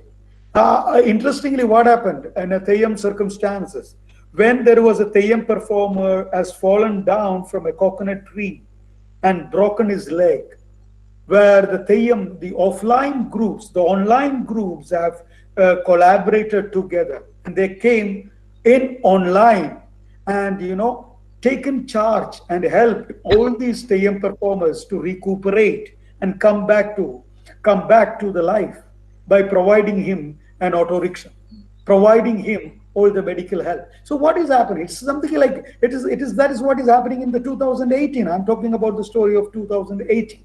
So when there was a government attempt to stop, some issues regarding a Theyyam performance, the online and online groups comes in as a resistant in the offline and started resisting. So it's very interesting how this in India dynamically through the interconnectivity, online we connect and offline we come in and protest. That's what is happening tomorrow, today, and tomorrow and all. In the political scenario, we know that how online groups are playing a major role in the politicization of the day-to-day affairs in ours. Okay, I will come back. How do the connectivity, which makes us to think that how does the technologization of everyday life affect our mobility of people and ideas and images? That's what happened in the Gulf migration, in the Gulf evacuation. That is what happened in the internationalization of the education. That is what is happening in the human trafficking. That is what is happening in the pandemic situation, where you can see that the joblessness and the evacuation and things like that. Technology is also strengthen the security and also makes lots of joblessness. It is erodes the joblessness. So it is also helps the people to mobilize and reconnect to engage with the condition. That is why the Arab Springs are happening. That is why the passion for the organic foods are happening. So it is something like what is happening? The networking and the technological spheres are not only diffusing communities, but also making different kind of new communities and new kinds of aesthetics, new kinds of methodologies and modalities for resistance, and new kinds of resistant groups are generating in protecting the environment. Why? Because in this interferes the idea of knowledge in the terms of the folklore plays a major role as the orature, as the orality, as the ideas of tradition, as the knowledge base which is handed over over a period of time and things like that. So, in a way, cultural folklore that's what I'm trying to say. The cultural transformation due to the globalization and technologization affects the works of folklorist analysis also. They are forced to appropriate new methods in the aspects of collection. Generally, folklore is what they do: they collect, they classify, they interpret, and they take it to disseminate. They collect so much of oral literature, then they categorize into myth, legend, fairy tale, and so and so, so and so, so and so, and trying to put it as a book and trying to interpret. Some people interpret, some people don't interpret, and some people and try to disseminate. That is why, as earlier said, we have what is specific into Uttarakhand comes in. Was it specific into your own local comes in? What is specific into your things comes in because of the dissemination of the idea. So interestingly, the technological spheres has made the folklorists in a bigger trouble to how they have to adapt into this thing. This has really made a creation of a borderless, homogenized world, started erasing the past, even from our memory, where then really folklorists were in trouble. What do we search? What kind of thing we are heading for? If how can we change the focus?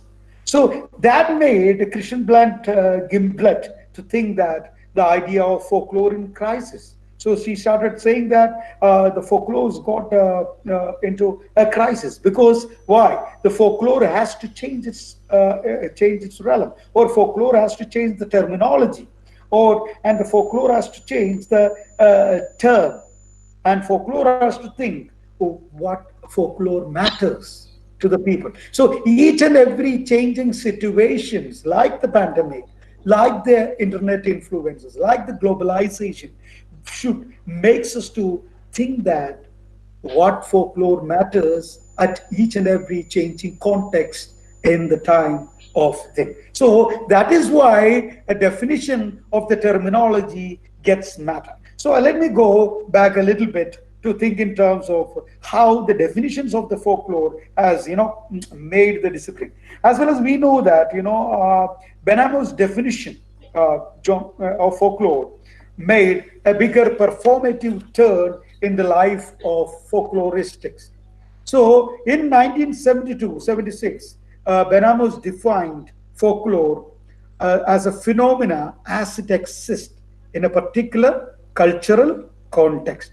Folklore is not an aggregate of things, but folklore is a process, a communicative process to be exact. So, folklore, in Benano's words, folklore is an action that happens in a cultural setting, in a cultural context as a communication. But it is an artistic action, it involves creativity and aesthetic response.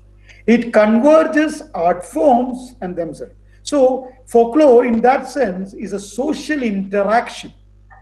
It's a social interaction via art media, differs from other modes of peace speaking and justice.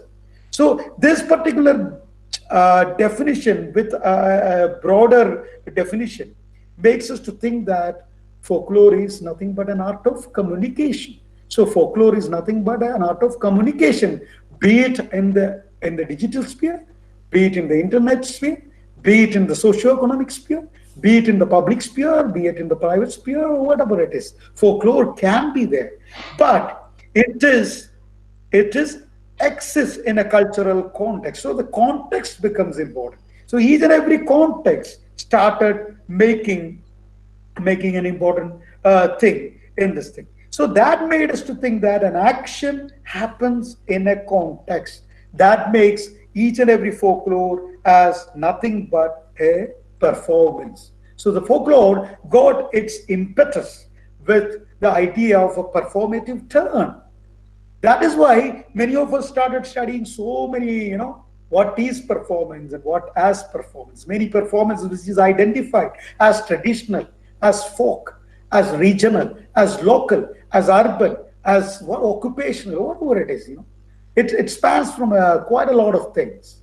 So it spans from the rituals to play. It spans from the rituals to everyday affair. It's like something like, so it becomes a bigger thing in this thing. So if we when folklore started going with the definition of Benamos, it was sometimes it was limitless. It was troublesome for it. So that has made an anguish in the folklorists, in the folkloristics, with regards to the definition from the folklore from the 70s to the millennium, and they have made some kind of observation. So Alan Dennis has tried to say that folkloristics in the 21st century is depressingly worrisome. So, because it has gone beyond its limitations, it has gone beyond its borders. So that made him to think that it is a worrisome thing.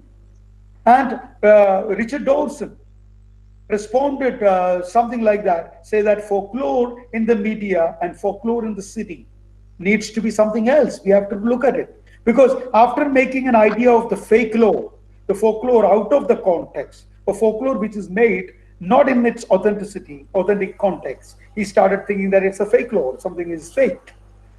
So the fake lore, he really wanted to made us, Richard Fortson really reminded us to think that forget about the peasants, forget about the rurality, forget about the anonymity, forget about the authenticity and things like that. We have to really look at it, folklore in the media and folklore in the city. And folklore, that's why the folklore has come into the dimensions of the urbanity and the urban folklore and things like that started coming in. But the ghosts of tradition and the authenticity plagued the folklore. The anonymity, orality, and the voracity, and the versions and variations, and always the question of the authenticity, really plagued the things. So that was one of the changing things. So by taking the Dawson's word of looking at the folklore in the media and folklore in the city, Gimblet says, we too must respond looking elsewhere to study folklore. So that is what made the folklore in the internet scenario. So the development of the internet, technological development of the internet, go hand in hand with the development of the folklore. I'm not going to that particular aspect, because the internet, the web becomes center of the internet, and the websites becoming web browsers becoming the center of the internet, and the communicative situations becoming important. So all this mattered a lot in the studying of the the communication in the Benamos words, the piece of communication shared by a group of people in the internet juncture, because the increased transmission via email and the internet opened up the horizons of communicative process of folklore inquiry. So if you wanted to study in the Benamos words, to study that phenomena in its cultural context, you have to study lots of folklores in the internet dimension, because as the internet developed as a communication facilitator, folklore emerged as recognizably on it, and as it did in the real world.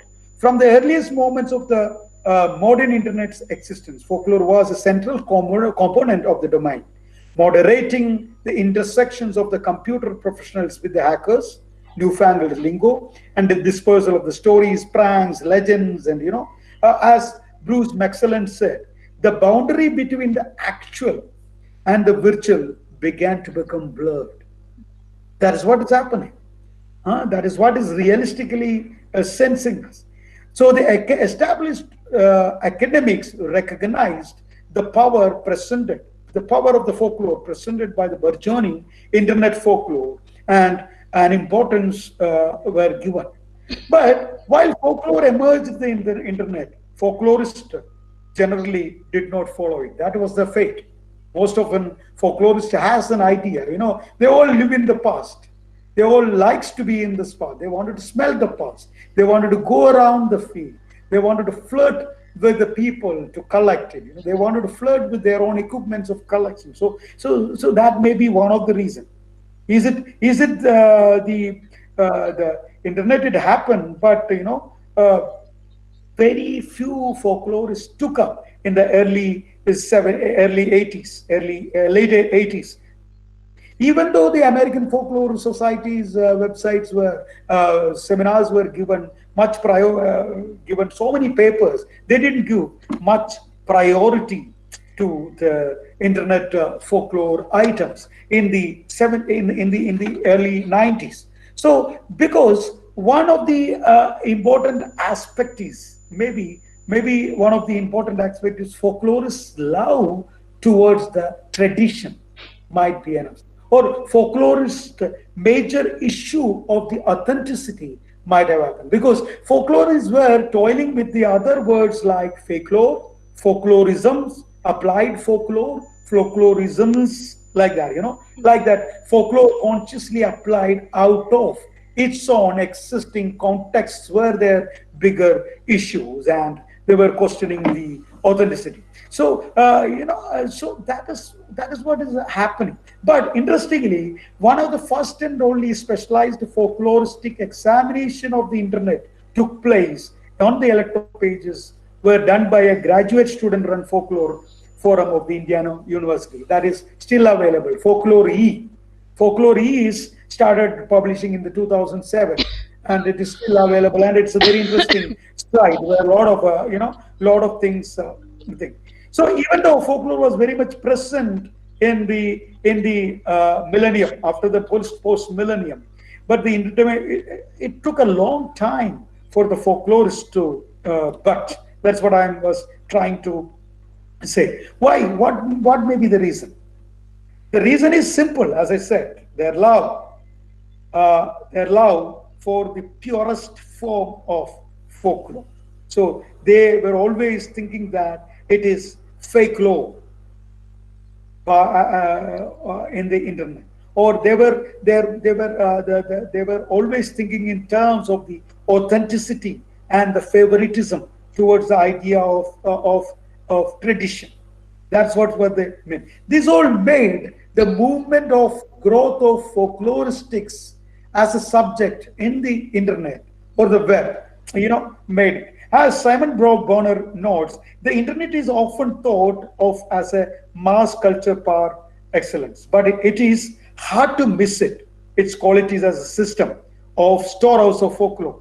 Still, the inherent intangibility of the internet's interface may have made some ethnographers hesitant to engage in the format. After all, Benamu's classical definition of folklore assertively emphasized that folklore communication takes place in a situation in which people confront each other face to face. So the people confront each other face to face was not possible in the early phase of the internet.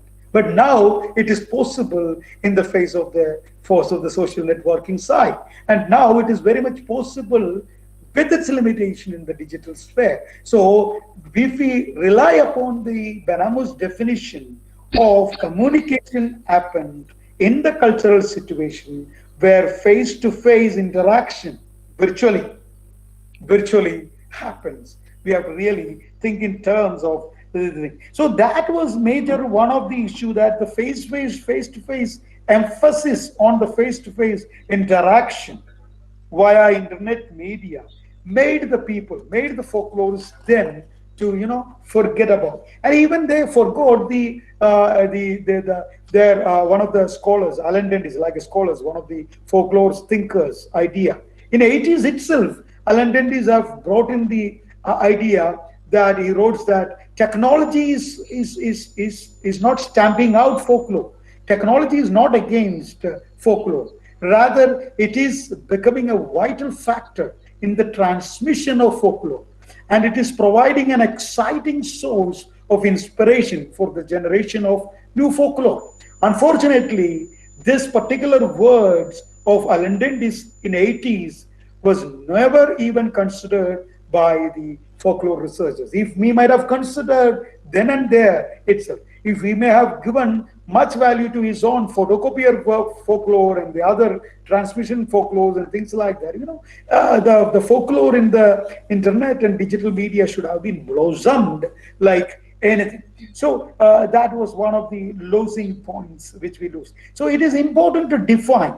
So now in this particular juncture, we have to really think that it is important to define what specifically constitutes folklore, particularly in an internet context and in the digital era with the ever-growing interconnectedness. Folklorists must be careful to crave out their niche in the scholarly dialogue so as to confuse not their approaches with anthropology and sociology, no as to confuse their approaches with the popular culture studies, no as to confuse with their approach with the journalists. They have to definitely generate a particular kind of a working definition to confront this particular issue to solve. What is folklore in the internet and how the definitions and the methodologies can gives them a unique identity. So not every issue involving electronic communication is necessarily a folklore.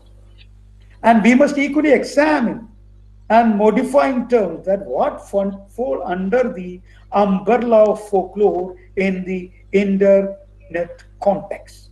And what comprises of the vernacular expression. And what do the tradition, belief, legend, performance, and narrative mean in the internet context? Because always these words of tradition, belief, legend, performance, narrative, all these define folklore. And interestingly, I will come back to it, it is also still C. So we have to really think that. And how does internet complicates notions of folk group? Who are the folk group in the internet context? And what kind of an audience and what kind of reflexive character it generates when there is a performance happens in the internet context. So all these things we have to really look at it when we have to really study the folklore. Okay, I'll come back to Maxwell simplifies folklore in the internet play. He says that communicative behavior whose primary characteristics are that it doesn't belong to an individual or group in the internet. And in the modern context, therefore transcends issues of intellectual property. And it is transmitted spontaneously from one individual to a group of individuals to another under certain conditions, frequently without regard of the remuneration or return benefit. So as it is transmitted, it often undergoes modification according to the inclination of the transmitter. So this description weighs the communication and transmission heavily on the internet is not working on the notion of the tradition or the traditional notions of the folklore. It is reflecting on the speed of communication. What it celebrates is nothing but the role of creativity or aesthetics. But it depends on the transmission. It depends on the speed of transmission. It depends on the reach of the people. So that is the important. It is not the aesthetics. It is not the creativity of the folk artists. So we have to really think in terms of a different dimensionality to the study of folklore in the internet. So, when you think in terms of the creativity, when you think in terms of the aesthetics, then you always say about the traditionality. What is tradition? In the internet, there is nothing. So that is what is the important things in this thing. So the definition of folklore becomes again a challenging issue with the continuity in the life of folklore studies when it comes to the internet. As the Trevor Che Blanc, who is a pioneer in the internet folklore theories, says folklore should be considered to be the outward expression of creativity in the myriad forms of interactions by individuals and their communities. But it is a so vast definition. We communicate everything? Can we make a thing? It would become a bigger, daunting task. And and many of them, the intangibility or the how much time the folk groups will be there in a particular internet juncture. So you have to really think in terms of the the stability. So the staticity of the group is not the issue, but the continuities and consistencies with which they share their piece of communications, which is transferable in such a mediated moments. That is what is important with regards to the particular kind of so the debate then falls under what constitute creativity or what constitute community in the internet juncture. What constitute? How can we call it as creativity? Because one fellow, we are living in a world of forwardables. We don't know who created it. So we can say that it is anonymity. Anonymity is one of the characteristics of folklore. But how do you justify? With what perspective you see the aesthetics of that piece? So we have to delete the idea of anonymity, aesthetics, and all those things from the idea of particular internet communication. So it may be noted that the idea of tradition, the word tradition is curiously absent from the Trevor J. Blank's definition of the folklore, because it is nothing but an outward expression of creativity in different myriad forms of interactions, between the individuals and communities. So we already know that who are the folk. Alan Dennis says we are the folk. Why we are the folk? Because we share a single piece of law that makes us commonality. So there, in the internet context also, we becomes the folk at different cultural, spatio-temporal junctures of internet and share pieces of joke and in its multiple and in its outward expressions of jocularity, creativity, fun, and folly and whatnot. We becomes. So it is what kind of a group? It is an imaginary community in a web realm. So how can we study? So we need to have a very interesting methods of studying different kinds of methodologies to be generated to study. But interestingly, Simon J. Bonner notes Dan Benamos was worried about the word tradition, which might have prevented folklorists from expanding their definition to the emergent performances in the mass culture. Robert Glenn Forward reminded, what is essential about folkloric expression is not the traditional origin.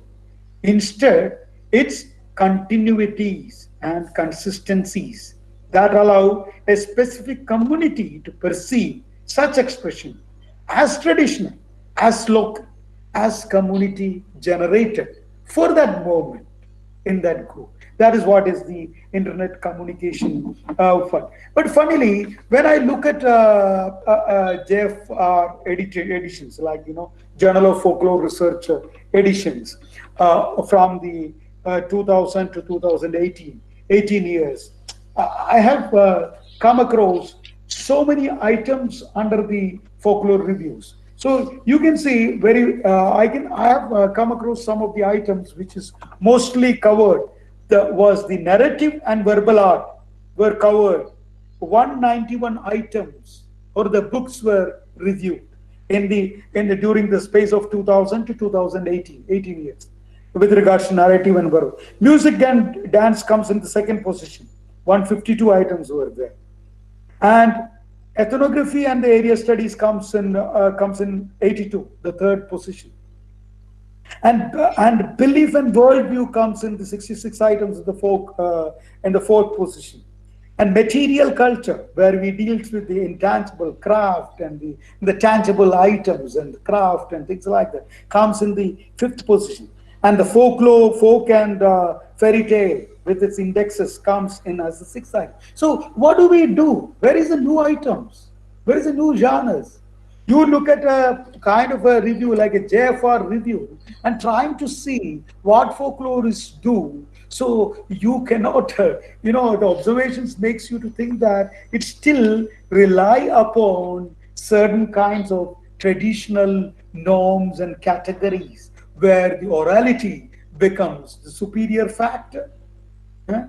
So the performance, but the orality and the traditions which we studied, one can see the performance becomes a key element, and the ethnographic descriptive accounts on dance in the multicultural places make us to look at that. The folklore and the study has cut across the borders of spatiality. You can see it from the Asia Oceania to the Kurd and Turkestan and all kind of world, So it has cut across the spatiality.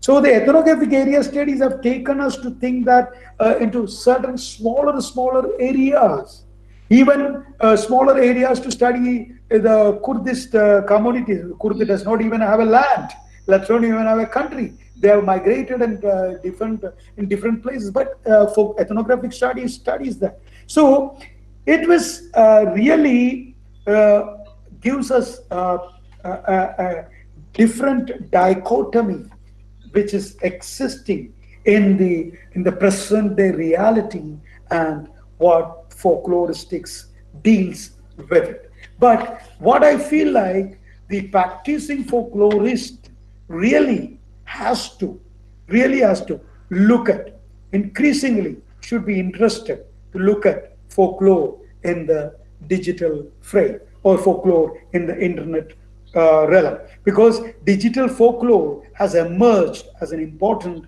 field of study within the discipline. Since so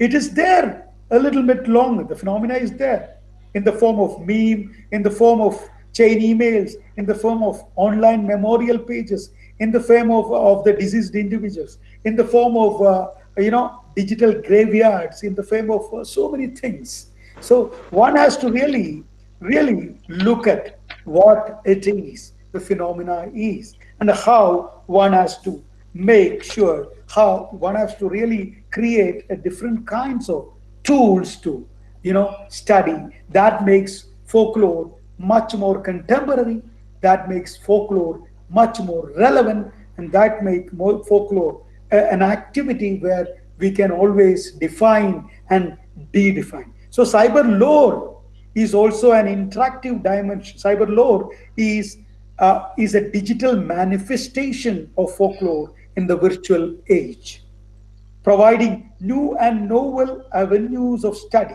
and fieldwork for practicing folkloristics today.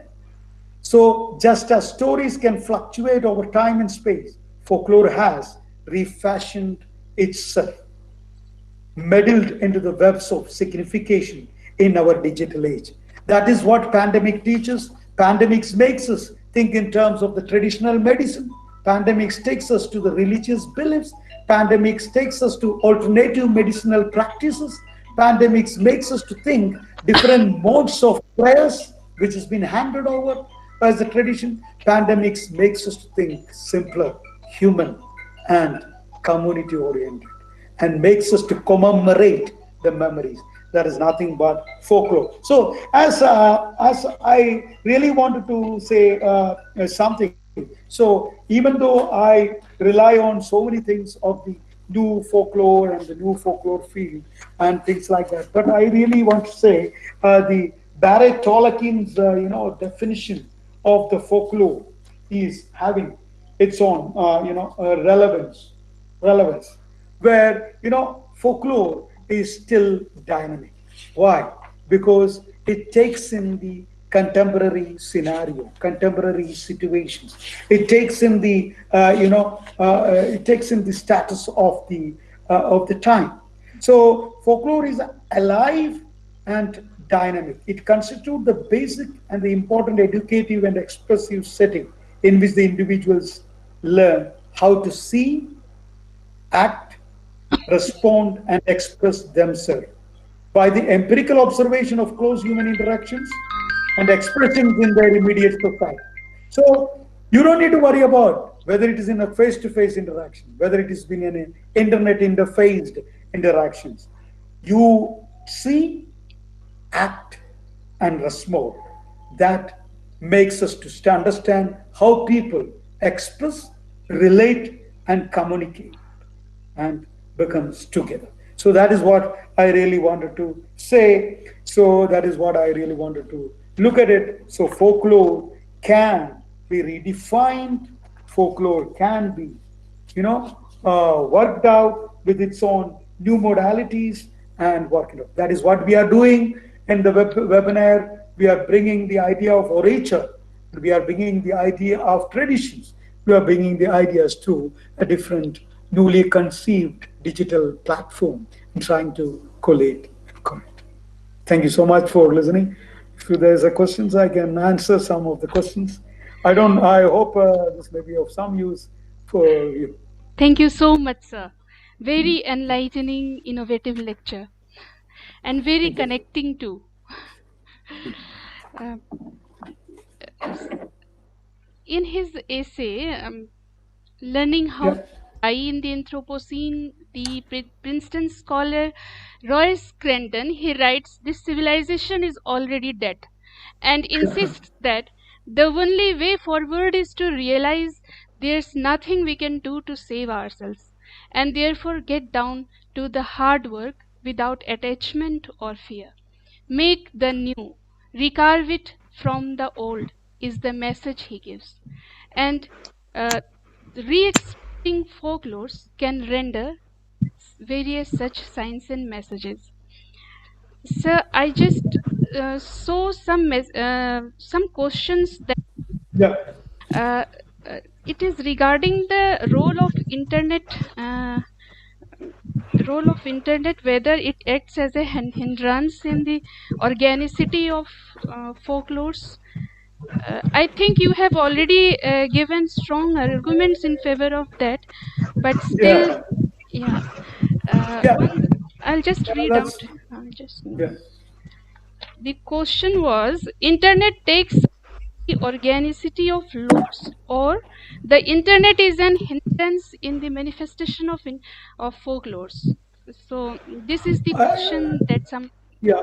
people. This is what I am trying to say, Yes, because it's yes, like we are trying to judge the folklore with its past and authenticity and tradition.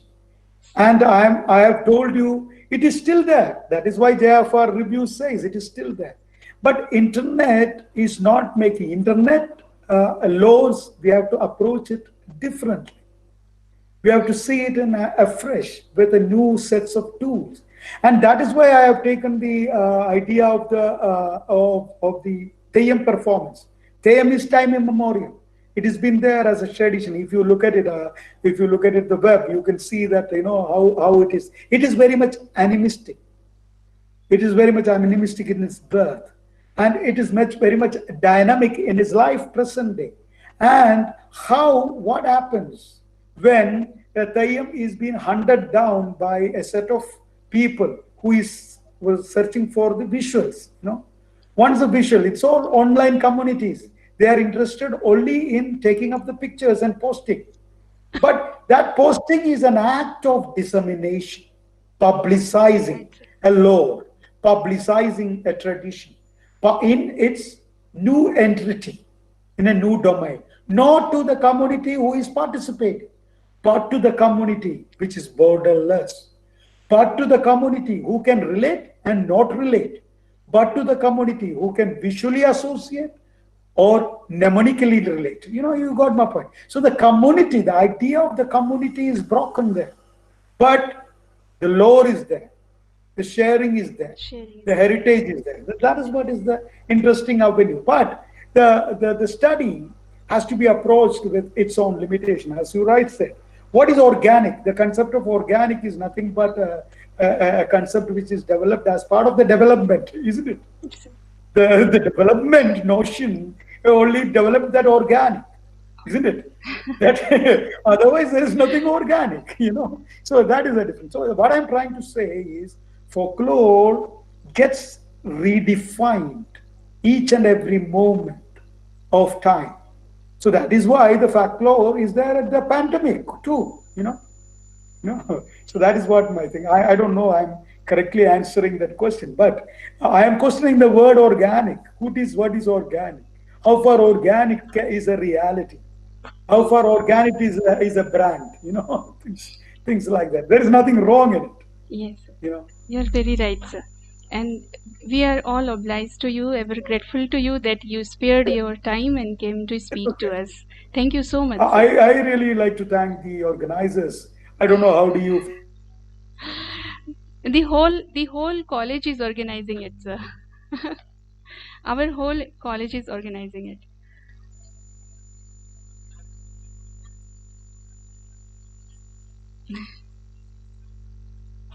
Hello. Hello. Sorry. Is it coming back? Yes, sir. Yes, sir. It has Sorry. come. I also have to have my own gratitude to Professor Sudhagar Reddy and Professor Raghavan Painad, who has, really made me a folklorist. So I have my gratitude towards my teachers, and that is the commemoration the folklorist And they always made you do. into a brilliant folklorist, sir. It's not a You will brilliant always be I, remembered for I'm this a, vast contribution. I'm a folklorist. Like that. Yeah. Thank Okay. you so much for Thank you so so much. much for joining us, sir. I will be attending the seminar In between, yes, sir. You are always welcome. Thank you so all the much. best for the seminar. Thank you so much, sir. Thank you.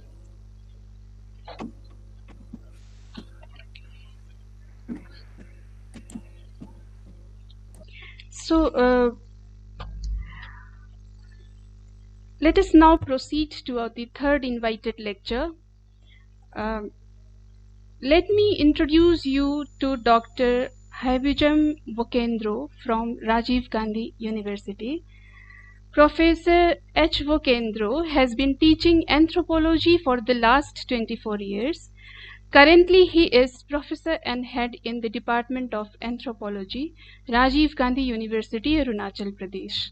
He has completed 6 research projects besides publications of several research papers in national and international journals.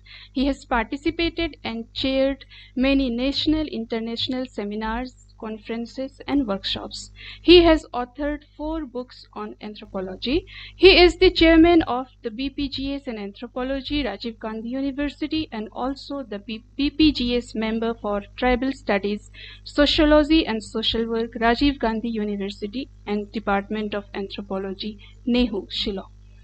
He is the editorial member, SKWC, which is an interdisciplinary social science journal, and more than a dozen of MPhil scholars and PhD scholars are researching under his efficient supervision.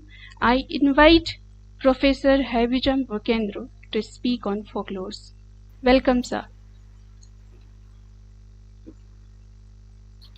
Good afternoon to all. Good afternoon. I think it's audible now.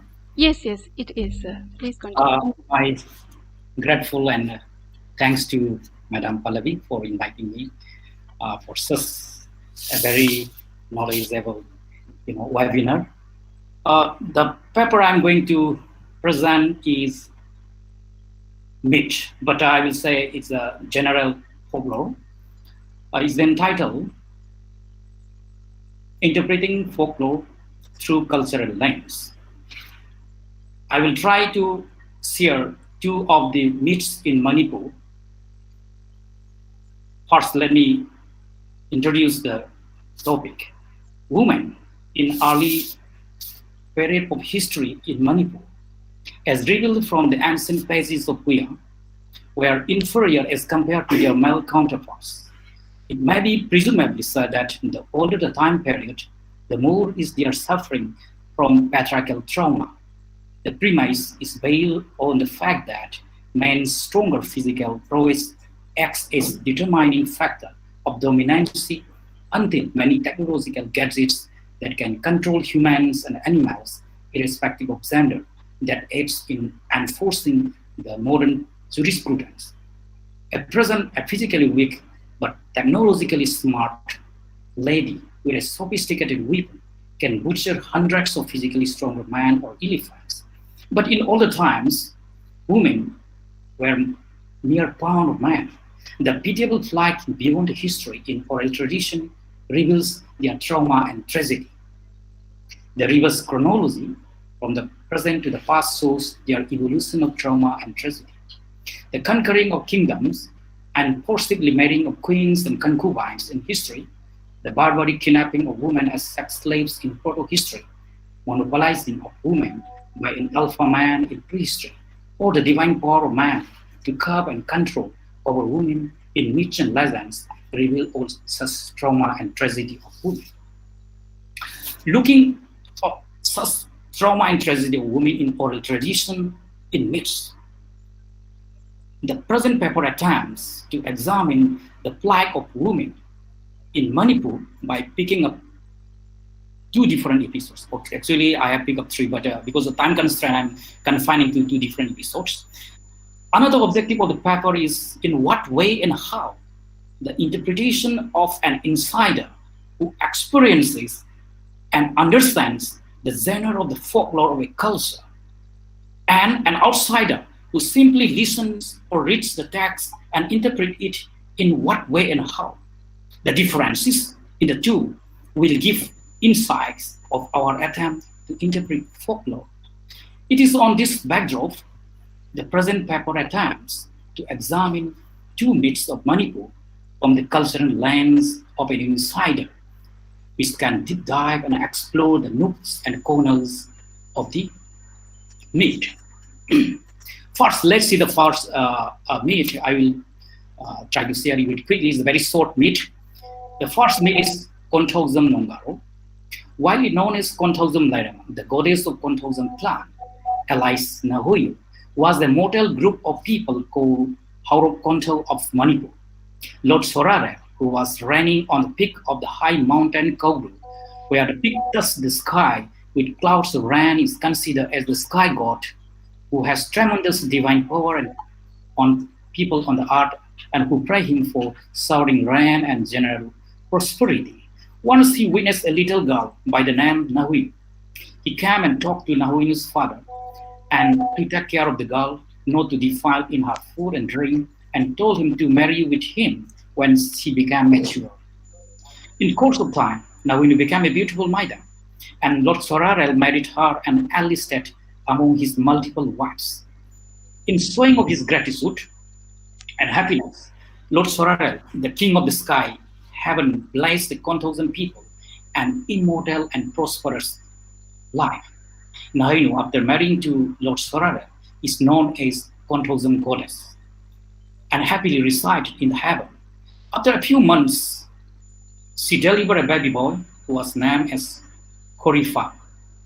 It so happened one day, the goddess from the sky above saw the trails of smoke coming out in the sky from her maternal village, and on seeing it with hesitation and grief, Nahuinu asked her husband that he, that means the Lord Sorarel, blessed the Konthogsam people immortal, and why the cremation? Lord Sorarel explained that the cremation was that of the intelligent dog of Nahuinu's father. The dog was bitten by a poisonous snake while hunting in the forest. Since the dog was very faithful, intelligent, and lovable, the Konthogsam people, honoring and releasing their emotion, observed that ritual like human. On hearing that, Nahuinu was very unhappy because the dog was grown up with her just like a younger brother. She requested to her husband to allow her to descend to her maternal village. Lord Sorarel did not like her to go there. She persuaded that it has been a long time not to see her parents and her people. At last, he descended from the golden ladder and from the sky to the earth. But the Lord warned her not to break the rules of God of land and not allowed to take his son called Korifa. Nahuinu with God and good dress, makeup, happily descended to her village. When Konthogsam goddess reached her maternal village, everyone was very happy. There was a total rejoicing. All her side of friends, kid and kin, were happily sitting, singing, and dancing. Nahuinu's mother and her relatives offered her food and drink, but she denied and reminded her husband's warning to them. However, her mother covered 7 layers of clothes so that Lord Sorarel could not see. And They persuaded her to take wine and meat. Nahoinu reluctantly ate and drank. Instantly, Lord Sorrel, who had ears and under eyes, spat and shouted in the rays for her distinction and disobedience, and she was declared divorced from the sky above. Nahoinu cried and for her holiness and ran towards the golden ladder and then to heaven. But Lord Sorarel dragged off the ladder. And Larema repeatedly prayed to him to take her to heaven, at least for her small baby. All her requests were useless. With frustration, anger, and annoyance, she cursed her 1,000 people to be mortal again. Like earlier, she remained isolated and desolate. In her young married life, she lost her beloved husband and her lovely infant son, who needed mother's intensive love and care and breast milk. From being a respectable goddess in heaven, having the status and privileges, she merely becomes an isolated and rejected woman. What more stress of a life sense unit, what more trauma a young woman can bear than this? Her tragic and is so. People in Manipur still worship and has a shrine. Okay, this is the first minute. Now, let's see different interpretation from insider. I say there will be difference between insider and outsider. The symbolic meaning of Nonkaron and living at the things, it simply means the lure of ascending to the abode of rain, which symbolize heaven. Rain carrying dark clouds or white clouds almost always cover the topmost hills and mountains of Manipur. Rain comes from up the sky. The presiding deities and gods live on the hills and mountains. Thus, ecology also determines language and culture, vice versa, and hence the significance of culture and ecology in understanding myths or any story needs to be understood. Then again, let's try to see the metaphor of heaven, the meaning of God in heaven. The group of people on the high top mountains where rain is high thus, maybe an ethnic group who were highly advanced than the low-lying group of people. Because of the capability and control over the people in low-lying plants, perhaps they label themselves as gods. Okay. Again, let's see why Lord Sorrel chooses Nahoinu, a mortal from the early days of childhood. Nahoinu might be a good-looking, a pretty face, and an attractive body pose girl. All males, God or human, rich or poor, young or old, likes women of good-looking, appealing, seductive, and feminine. The prior engagement of girls before maturity indicates the practice of a still the precursor of child marriage. Again, let's try to see why Lord Sorrel got angry and divorced Nahoinu. The other, option. Lord Sorrel wanted to take care of her conduct at her maternal place. He even not allowed to take his son, who still was breastfeeding. He was very much doubtful and despised the early humans. When Nahoinu broke his words, the male ego of being a god and a husband was touched. When a girl or woman drinks, her sense of judgment is impaired. She becomes very vulnerable and fall even to mindful and seduces women. Perhaps Lord Sorrel might have gone up to a long-drawn corollary of suspecting the fidelity of his wife. Again, in the story, let's see the social hierarchy. We have witnessed Plato and Aristotle once gave the hierarchy of place of human along with God in the great chain of being, as plants and minerals, lowest stratum comes animals, then higher stratum's humans, then angels and gods. God has power and control over all matters, including the humans. Humans are subordinate to God and powerless in the hands of God. Thus, there is two opposites: the gods in the highest sky in heaven, and humans the down on the surface of the earth. To pursue marriage with Lord Sorrel, Nahoinu skyrocketed her star of life, but again, after a few years, her life stood down like a meteorite. It is an indication that her status is vulnerable and not permanent, but transitory, unlike the ascribed status of the god, which is permanent. Okay, let's try to see from the cultural anthropological lens, which I mean, Jack Derrida and other and the posters will, never like to accept the ethnocentric God and the cultural relativist gods. On seeing the beauty and the natural gift of pretty face and appealing body, poster of Nahui, Lord Sorarel proposes to marry Nahui when she becomes mature. Why? Immortal belonging to different ethnic and cultural groups insisted to marry a mortal on earth. The overcome Lord Sorarel compromises all their differences and marries the Contoxan girl, like many men. He is into sex-centric. No doubt, he is considered to have multiple wives. The girl is from other ethnic groups, different perceptions, ideas, attitudes, foods and drink. Yet, after marriage, she leaves behind all that deep-rooted love and ties of parents and siblings, her native indigenous culture, for the sake of love for her husband. But when Nahuyu, the consort of Lord Sorarel, the god in heaven, came into her maternal village after a few years, her hidden king persuaded to have good food and drink and merrymaking. She couldn't keep the words of her husband because of her mother and relatives' persuasion. Moreover, the enculturation of early formative inclinations, tendencies, and habits are all diehard and reflected in later adult life, the freedom concept seems forced to hear. Conclude that Confucian Buddhists respect her maternal culture for and drink on art. He also respects and strictly observes her husband's food and drink, custom and tradition in heaven. She is a woman who respects both the different culture, her own native pre-marriage culture on art, and at the same time, her post-marriage culture on heaven. She balances both the cultures relatively from insider's perspective. She is an epitome of cultural relatives, the one who respects others' cultures.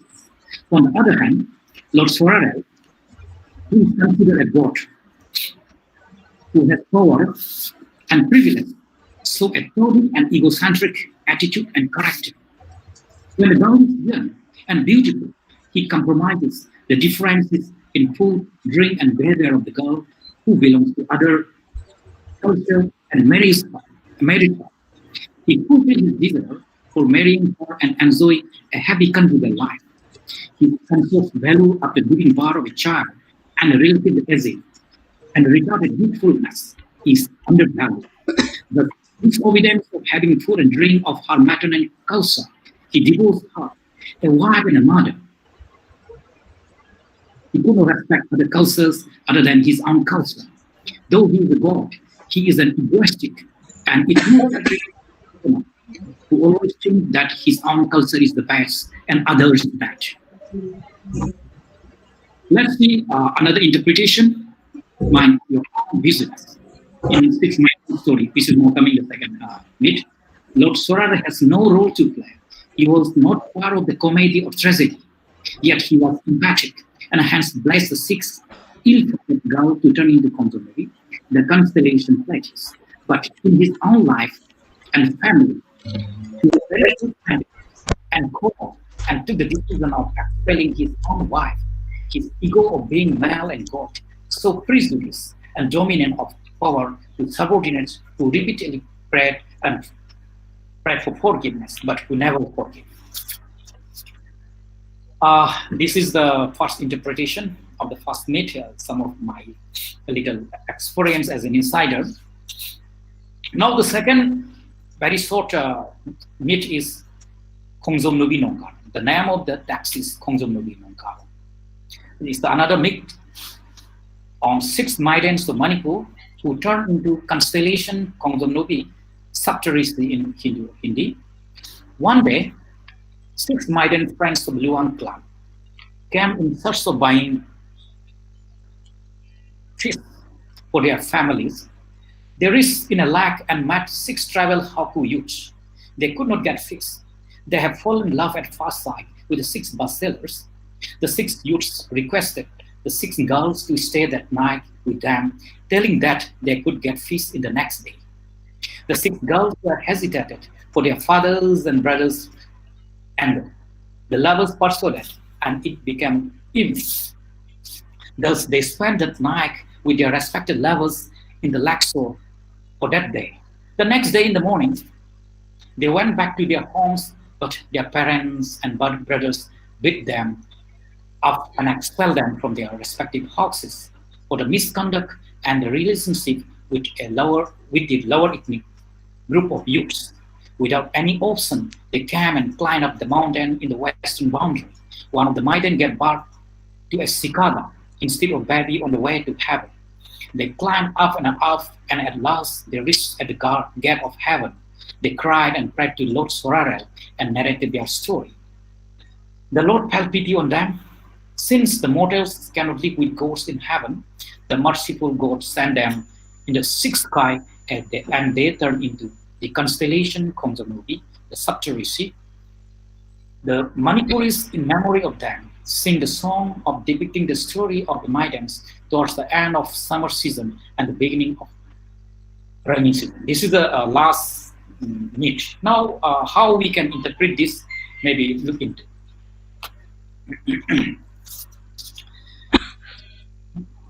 The significance of this constellation Khonjamnobi from the functionalist perspective. Every culture trait has a function. We anthropologists, by culture we mean everything other than the biological things. Even natural objects like sun, moon, if it has significance to human culture or anything made by human hand, we call it material culture. So from the functionalistic perspective, every culture trait is a function. There cannot be any culture without function. The socio-economic life of the early Manipuris were solely dependent on agriculture. Agriculture was purely based on the mercy of coming of the monsoon rain. When to start monsoon rain is indicated by the song of the cicada in the month of Kalenjin. I mean, a baby given birth by the one of the six mate. And when the rain will stop is indicated by the appearance of Khonjamnobi, the constellation in the eastern horizon, at dawn in the third week of August every year. And it is indication that the rain has to stop. Many of the coming generations never attempted to see nor knew of this Khonjamnobi constellation. For the agriculturists, modern gadgets forecast weather and hence no need of seeing the constellation. Hence the significance of this Khonjamnobi at present is obsolete and forgotten. Of the many theories of myth, personification is one such theory. Every culture and society, from that dim period of our early ancestry, were at suspense on the mystery of cosmos of the universe. When a child in toddling and following its grandpa or granny saw the red sun or the bright moon of stars, the grandpa and the granny needs to reply the curiosity of the child. They may say Surya Devata or the Sandamama. The Greeks, the Hindus, and the Manipuris. All cultures personify such wondrous objects of nature and somehow link with the myths and legends through though personification of stories are different. The present Khonjamnobi Nongaro is a such the myth of the Meiteis of Manipur, like the Saptarishi of Hindu mythology. Also in the first myth, there was different hierarchy. Also in the second, there is hierarchy. Let's see the first one hierarchy, patriarchal structure. In our normal perception of patriarchal structure, the six maidens were service and naughty, totally against the norms of what's so-called feminine idealism, that woman must be docile, subordinate to man, shy in nature, so on and so forth. Since the six maidens are against such feminine idealism, the patriarchal society punished them badly. In such a patriarchal society, that act is justified. Likewise, in Kontosm Nongaro, as observed earlier, the disobedient wife was punished. This is justified only in patriarchal structure, where men are in upper hands and women are always victims. Why not we try to look from the gender-neutral viewpoint? If the girls are punished, why not the boys? Suppose if a boy denies the sexual invitation of a girl, the girl cannot physically overpower him. But on the contrary, If a boy seduces a girl, even if she denies by his physical strength, the boy can overpower him. So, males are not equally responsible for the physical, intimate relation. Rather, they are more responsible than females. But in patriarchal structure, males' powers and injustices are covert, and only the females are victimized. And if the society happens to be a matriarchal one, or women are in upper hand in socio-political power, the six-minded Luang girls' behavior may not be ignored or socially approved. Now, let's see another social hierarchy. The social hierarchy, the negative sanction, and the bad consequences. The six maidens were under the vigilant eyes of the male members of their respective families, parents, and siblings, brothers. They went out for feasts for their families because of not availability of feast in that day, and persuaded by their lovers, they spent the night with them. The next day, when they returned in home, they were beaten and expelled from houses. The boys were neither beaten nor expelled. The good thing is that the six boys don't betray the girls and later met in heaven. In this story, social hierarchies also. The tribal Haku Basilas were of lower ethnic groups, as perceived by the Luang clans of the girls' family in Meitei society. Had the girls had affairs with their own same category of Basilas, they might have been beaten and expelled away. In the story, on the way to heaven, one of the girls get barked as Sikada. Sikada kicked in Hindi, an insect, instead of baby. The Meitei believe that incest relation, clan endogamy, or marriage or prohibited group lead into the giving birth of a cursed baby, stillbirth, disease, handicap, so lifespan. The story reinforces and warns the people not to breach the taboos and norms of matrimonial alliance in society. The story also teaches people, particularly the integrity of a wife and the boundary of parents towards their married daughters. Had Nahoinu sticks to husband's coming to the first meet, mother and relative, she might not be suffering the misfortune at all. Now, in this second myth, let's see the myths in real life.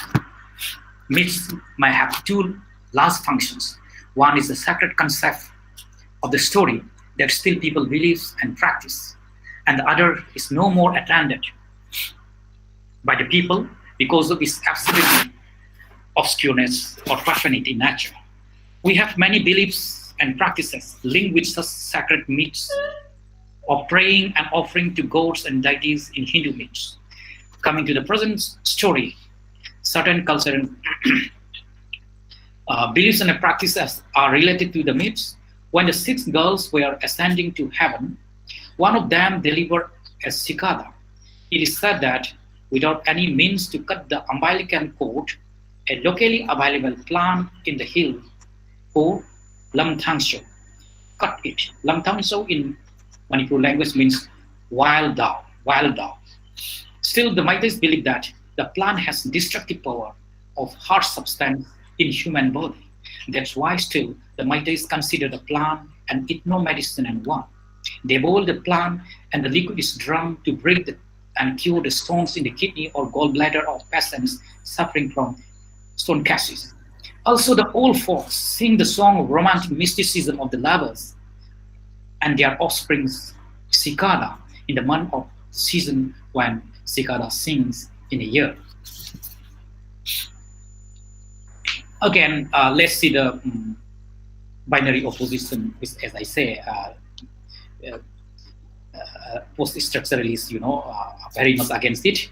One of the intellectual scientists, Jacques Derrida, the father of deconstruction, pointed out the scandal of binary opposition of Levi-Strauss by citing the examples of incest relationship.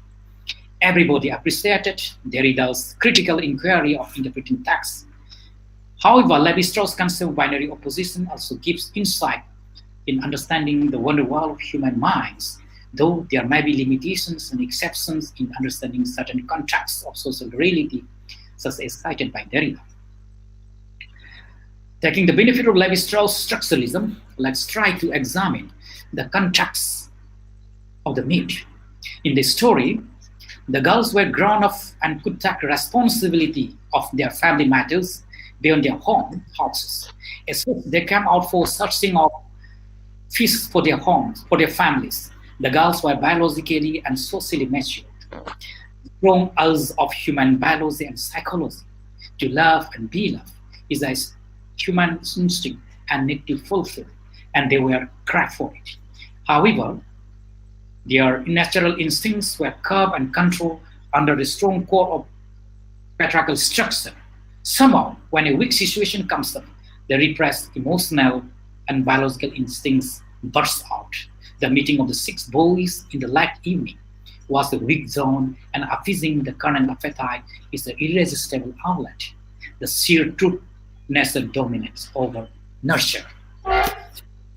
Now, the symbolic metaphor of the myth. One of the famous Austrian-born psychologists, Bruno Bettelheim, in 1976, was of the opinion that folktales were symbolic metaphors for puberty, sexual maturity, seduction, and death. Perhaps he may meant the pedagogical function of folktales for young people who, in their early teens and youthful days, face crises for love and sex. The present myth, Kongzongnobi Nongaro, fits into the scheme of division of symbolic metaphor stages of folktales. In their puberty stage, after which there is sexual maturity, the six maidens went out from their homes in search of partners. The love at first sight and spending the night connotes seduction of youths in sex and love, which brings forth their own ruins. That, because going in heaven, the mighty believes that only the Atma, only the soul can go into heaven. It's a metaphor. The myth narrates the unbridled seductive nature of youthfulness, which, if indulged without social sanction, ultimately leads into pain and death. It warns the youth not to hijack their emotion and life by their hormones. So, in conclusion, it is my humble submission and opinion that there are different approaches of interpreting different genres of folklores. However, what and how to interpret is a very difficult thing because of the fluidic nature of folklores or any text. Moreover, we are interpreting it from a different time zone of past narratives or any genres having unique time, ecology, and culture. On the top of that, through oral traditions, the genres that came across from different times, and the people who adapted the genres to suit at their particular time and place, senses, and modified. So an interpretation is very polyglot to reveal what so-called reality which the author himself cannot justify and reveal because of the limitations of sound, words, or letters, what Derrida called difference, which cannot reflect for the real feelings and experiences. Despite of that, a critic, a professional, a novice, an the reality, or an outsider who never experiences the solid socio-political economy of the culture of people whom he or she attempts to interpret will always have a gulf of difference. It's my humble opinion, professionals with sound theoretical understanding and sharing the real experience of the culture, which he or she can like to interpret, can easily penetrate into the native skin and can portray the more relevant underlying anatomy of meanings and symbols that decodes the near reality, if not the reality as it is. Being an Indian and experiencing the socio-cultural milieu, the interpretation of Sakuntala by Romila Thapa cannot be compared with Jacques Derrida or Levi-Strauss. Thank you all. Thank you so much, sir. That was a beautiful presentation of social hierarchy as existent in societies. Gloria Anzaldúa also emphasized the importance of the ancient cuentos, oral folk tales, and Aztec stories that were a vivid part of her Mexican heritage. and that allowed her to see a mosaic pattern, emerging and increasing pattern, to see a preoccupation with the deep structure and the underlying structure. Deep structure, the underlying structure. So similarly, to understand India, students must understand the history, tradition and culture of the tribal India, and the myths that are coming from below, myths that are primitive, that are pro-nature and all encompassing. So I thank you very much from my heartfelt thanks to you, sir, that you came to speak to us on folklores, and we got introduced to the folklores that are there in Manipur and in the areas that are quite away from mainland. So we are heartfelt thanks to you for joining us. Thank you, sir.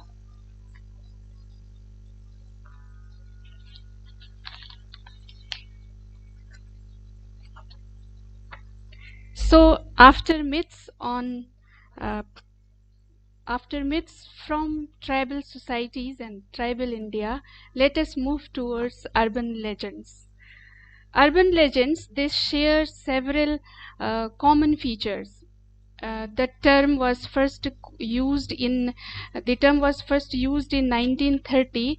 One key aspect of all such urban tales is friend of a friend. That means the narrator insists that the event has actually happened to a close fellow, and in order to boost its credibility, usually he says so. And it can have several versions with different details, such as the names of the characters in it and the place where the event has allegedly happened. So let's know more about these from Dr. Arunima Das, who is an assistant professor in Department of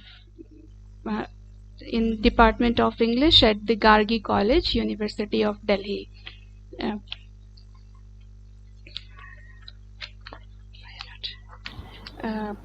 Just a second. Bianote of Arunima Das. Yeah. Yes. Yeah, I'm here. Yes, Can ma'am. you- Yes, ma'am. Please give me a second. I want to introduce you first.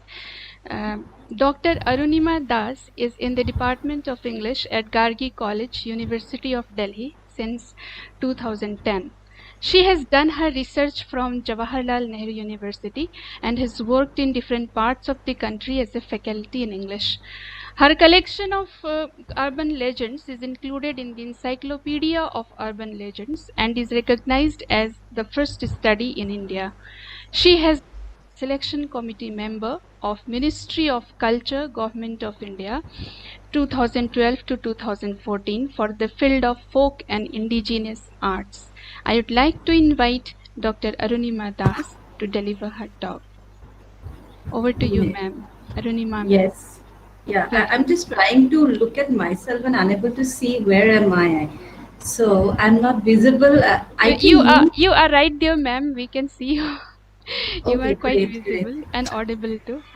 Yeah. So basically, thank you for such a for my introduction. I don't know where did you get it, but yes, I have been into my urban legend work for a few years, and like totally into urban legend when I joined my MPhil course, and after that also my research, and till now I'm doing that. So today, before I begin, I just would like to it's I'll come to my introduction of the paper and the aims later on. But before that, I just would like to talk and want to give an example which has been considered as a classic automobile urban legend, and it originated from US, and then later on it is said by several scholars that it has originated from US and then it went on to some other countries, and now almost all the corners of the world has said that yes, we do also have the similar pattern of urban legend. So I just would like to give, and that is called the one of the very first study and very first sample of urban legend. And because urban legend is a new term, it says 1930, and in like Encyclopedia of Urban Legend has said that it is 1960 when Grunwald actually started collecting, and he has give the definition in 1960.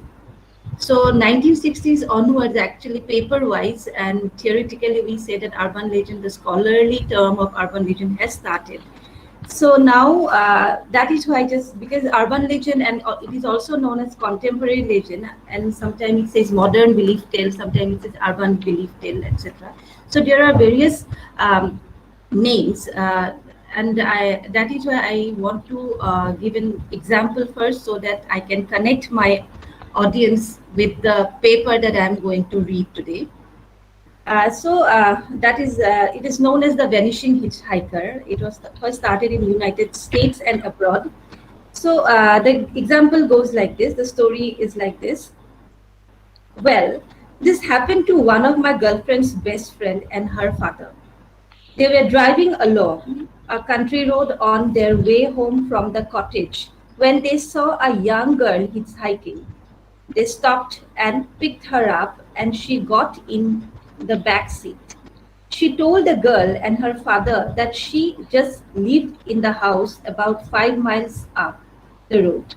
She didn't say anything after that, but just turned to watch out the window. When the father saw the house, he drove up to it and turned around to tell the girl they had arrived, but was not there.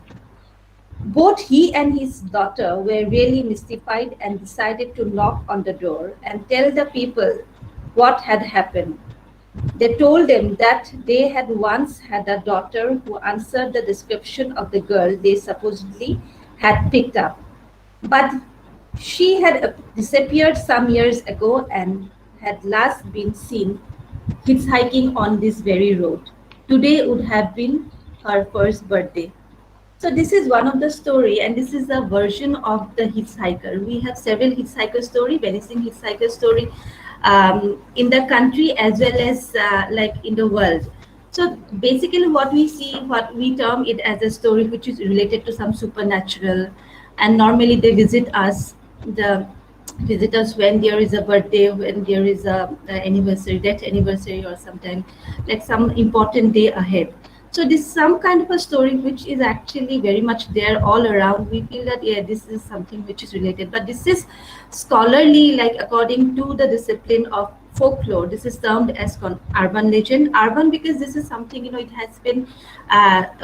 When we see this time, basically these are this like stories are relevant, and we find much available in sometime in some flyovers. Sometimes there is a turning, sometimes there is some, we see some isolated area, a long road ahead.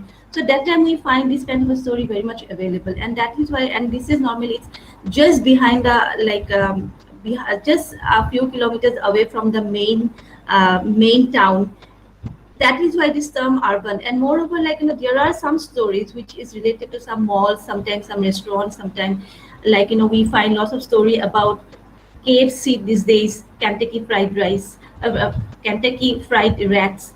So there are so many stories we find, and this is actually belongs to contemporary. Sometimes we find a lot of urban elements here, and that is why some scholars say that these are urban legends. Sometimes some scholars say that this is because of the contemporary environment, contemporary time. That is why it is called contemporary legends. And sometimes says that these are nothing but modern belief tale. This is a belief, like tale which is based on our modern beliefs. So these are some of the stories that which we have been coming across for many years, and that is why like it's not belongs to either myth or any other term. Short story, it's not short story because it's completely belief. Like it depends on our present belief system. How do we believe? And it keeps on changing from people to people. As you said that this is also called friend of a friend's tale, because it's like it's, we normally say, oh, it happened to one of my friends, but we can't, if we tend to locate who is the friend, we can't say like he's the person who saw it. Or we can sometimes we find like oh, I haven't seen it, but I one of my friend's friend. And that is why this is also called friend of a friend tale. So now like there are, after 1960s, like we started this short story, and Professor Brunvan, who is the main person who introduced this entire study. Now he is a very old person, so he has started a encyclopedia. He started giving this terminology, and he has started this work. And now we have got, as Professor Professor um, said, like the second speaker. I'm sorry. Jolly Puthusari. Yeah, Jolly Puthusari, sir. So he has said, like, we have got some digital now abbreviation. We have got digital platform to spread all this. So we have found a lot of other things which I would like to share today. And for that, I would like to share my screen. Share my screen. Actually, I would like to um, share my paper today, because I want to show you some things, how it has changed. Like, just give me 1 second. I would like to share the screen, because the transition is very interesting, and I would like to show you how it has happened. Yes, you take your time. Yeah, I'm just trying to share.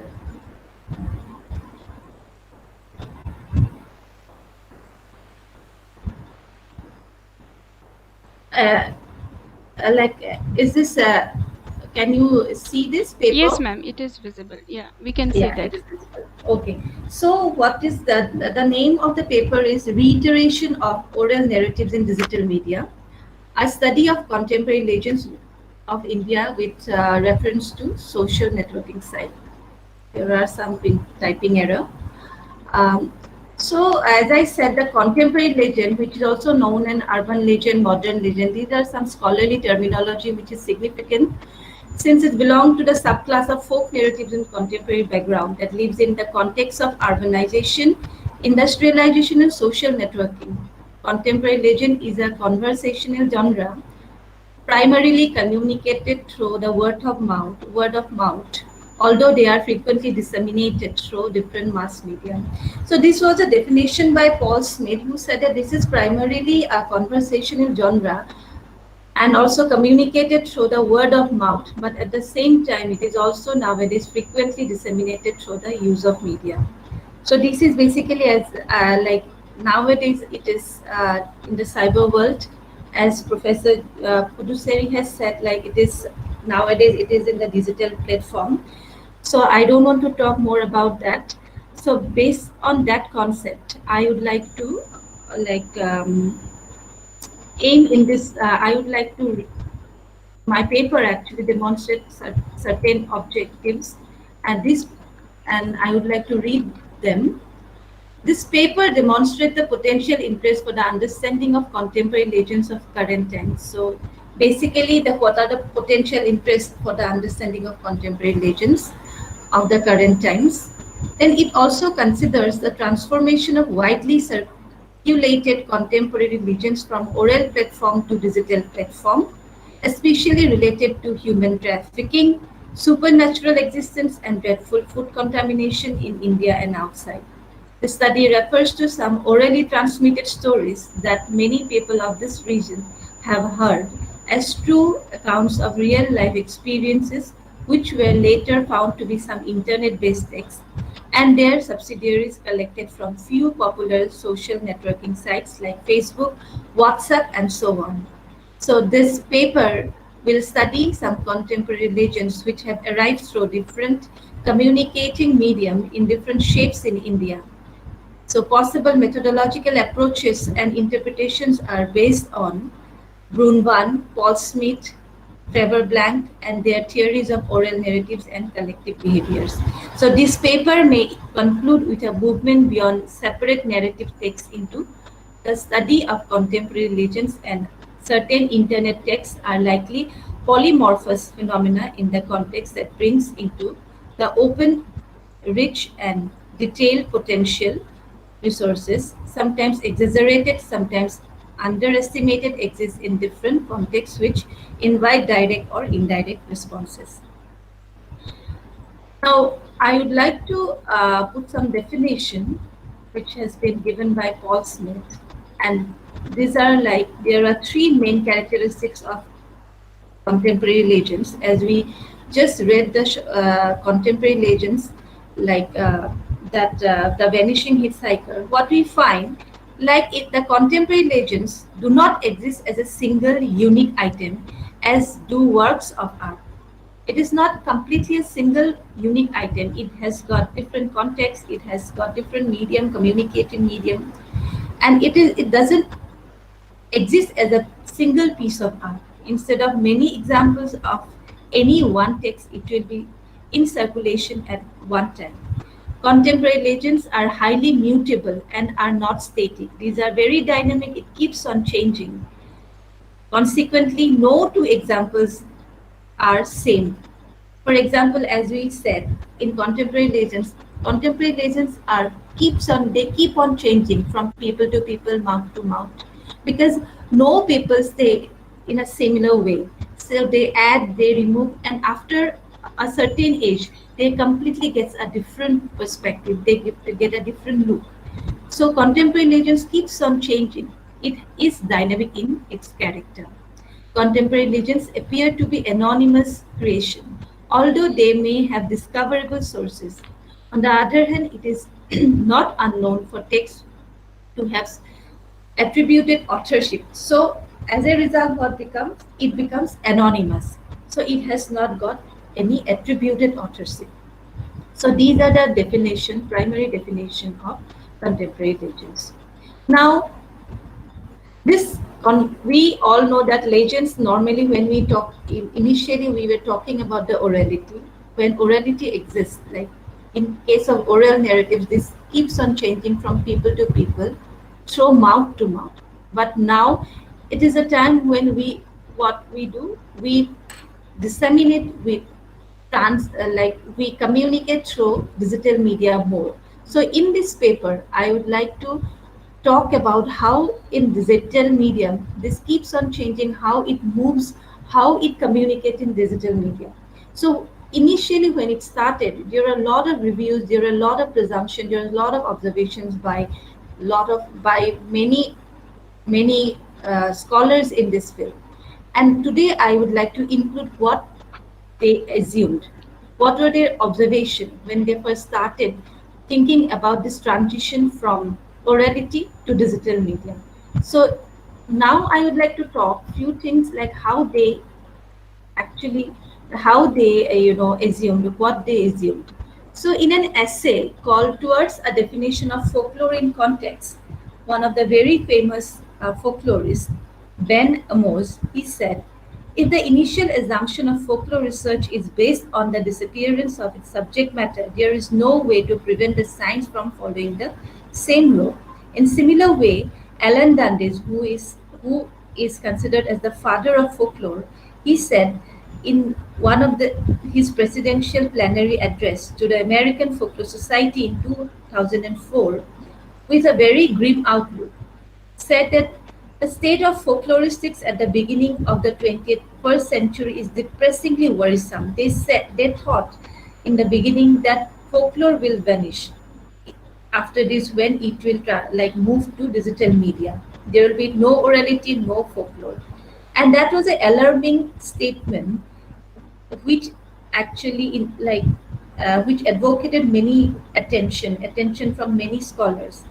But at the same time, again, other one of the very famous folklorists, Richard Dawson, he also said in the same way that after a few years, there will be no folklore, no need of any folklorists. But as Dawson responded by looking elsewhere, found folklore in the media and folk in the city, we too must respond by looking elsewhere when such feelings of impending doom surface in folklore scholarship. Alan Dundes said, folklore continues to be alive and well in modern world due in part increased transmission. But after a while, he said that no, folklore will continue and it will keep on alive well in the modern world due in part to increased transmission via email and the internet.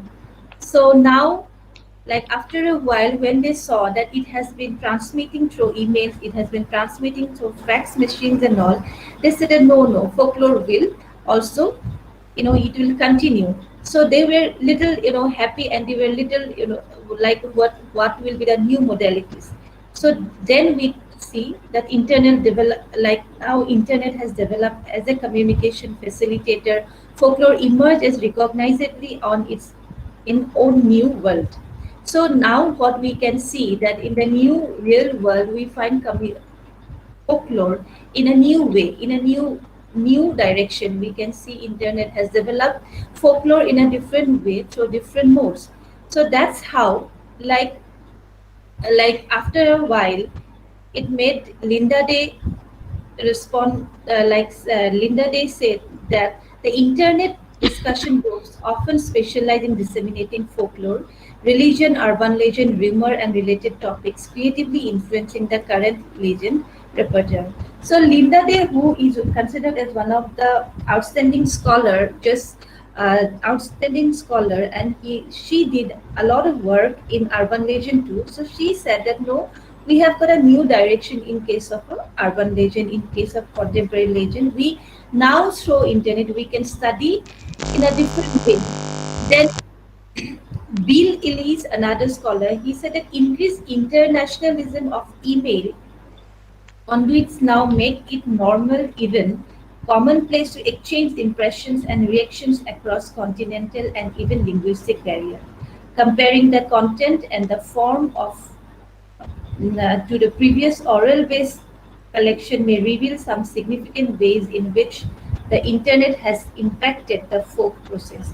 So now at this moment, the folklorist has suggested this no, folklore still exists, but it has started getting a new look with some new modalities which we should look upon. So this is the base, on the basis of this, now my study is on contemporary legends in India. Like I would like to, in India, has got a different direction, because when I was doing my research in 2004, what I have seen that basically I was collecting my contemporary legends from oral media. And now when I see that hardly we meet people now at this moment, when this pandemic is going on, we hardly meet people, but through medium internet we are getting lot of a lot of posts which can be considered as contemporary legends. When because sometimes we get in some trouble when being a folklorist, we have to find out what are the terms and conditions, whether this will fulfill, whether this will fulfill the conditions of a contemporary legend. Because getting some posts, getting some messages in internet through Facebook or through WhatsApp or some other network, or some other apps, it doesn't mean that we can consider them as contemporary legend. Contemporary legend, when we consider them as a contemporary legend, we have to consider certain conditions, and when we just when it fulfills the conditions, then only we can consider those posts as urban legends or contemporary legends. So then there are several meetings, like when when I propose that can this be, when I ask the members that can it be considered as an urban legend, because when after this I will be showing you some posts where we find that these are nothing but some kind of a transformation regarding the medium, but the basic story is same, and it has, it basic story is same, but it had got some new method, new characters on it, but the story remains same. Because when I was in the very beginning, I was doing my works research in 2004, what I have seen, like those I was collecting as a through a oral medium has completely changed now. So similar things I can find here now in internet. So this is something which has made me think that yes, this entire things have been changing. Like once Encyclopedia of Urban Legend has included my whole lot of my collection of urban legend, I found that these are already there. But now what's seen in this next volume, I have seen that that has been converted to some post which has been which has been passing through internet. So that has that is why, like, there are some certain conditions which I'm going to tell you in the later half of my lecture today. So before that, I just would like to show you some urban legends or contemporary legends. How like the methodology I like, when, because before going to that, how did I collect them? Actually, collecting them was not very difficult, because I can collect them from home. When I was collecting through oral narrative, like as an oral narrative in the beginning, that time I was actually talking to many friends. Like, I had to I kept my eyes open, I kept my ear open all the time, and I was to like, can it be considered as, then I used to go to the origin, where have you heard this, how did you, then I used to go to the other person, he said that no, it is from my friend of my friend, because I used to hear a lot of stories from hostels, from some which is related to academia, which is related to, sometimes it's related to some school. Then there was something which is related to hospitals. There were something, sometimes it is related to supernatural incidents, sometimes it is related to religion, sometimes it is related to some nightmares, like, sometimes some nudity, sometimes then terrorism again, some contamination, sometimes some unidentified killer, or sometimes it is sometimes unidentified disease. So it was every time, I was talking about the, like, or talking, whenever I was getting some kind of a story like this, I used to go, I tried to go to several versions to it, and then I get to one point that this is the basic story, and it has changed from this particular structure to that particular structure. But when I was trying to get it from the internet, I was trying to find out different, and I had to be a part of different WhatsApp groups sometimes, and I had to be a part of different like another groups. And then as a like layman, I used to go to them that, have you heard some kind of a story like this, have you seen some kind of post like this? So when I was asking them, they used to send me different variations of the similar, different variations of the same story. So that's how I used to get different variations, and then I used to come to one conclusion that yes, this is the basic structure and this is the basic story, which is again a new like it, which is again a transition from oral medium. So that's how I used to find the stories, and that was my main field of that was my methodology. And then through different I used to interpret, analyze with different scholars. So I basically want to show some finding which is very interesting. Can you see this pictures which I am showing it in my presentation at this moment? Is it visible? Yes, ma'am, it is visible. Yeah. Yeah. So I want to show these are something which is basically related to human trafficking. As we can see, that human trafficking is a very prominent phenomenon, and it is one of the very important problem like in our India. Basically, if you go to the northeast part, like if you go to Assam, if you go to Orissa, if you go to that part, actually it's nearby the border, international borders. So no, and that is how, like, this human trafficking, it's quite easier, and there are a lot of troubles there, like flood every year, flood creates havoc. Then there are a lot of ethnic conflicts every, whenever we have ethnic conflicts, then people needs to divert from that place. Whenever flood comes, they need to divert, they need to they need to shift from one place to another place. In that case, what happened, trafficking becomes very easy. So being an Assamese, being from Assam, I have seen these problems, like, from a very close scenario. So I have seen people, how people shift from one place to another place, and in that place, these people, there are some people who gets the advantage of trafficking, who gets a chance, and they takes the chance, and they do their business. So human trafficking is in that case, like, it's a very important phenomena. And I also would like to mention a very important thing, that, as I said, that these are not only belief tales. It's belief on some true event. Like, it is said that urban legend or contemporary legends are based on some true events. It's not that it's completely an imaginary. It's not imagination that we put on urban legends. It's something which is based on a true event. We find a social structure. We find some kind of we see some social, like social problems in urban legends, and it is not something that completely the entire, like the totally 100% facts will be coming to urban legend, because it keeps on changing mouth to mouth, people to people.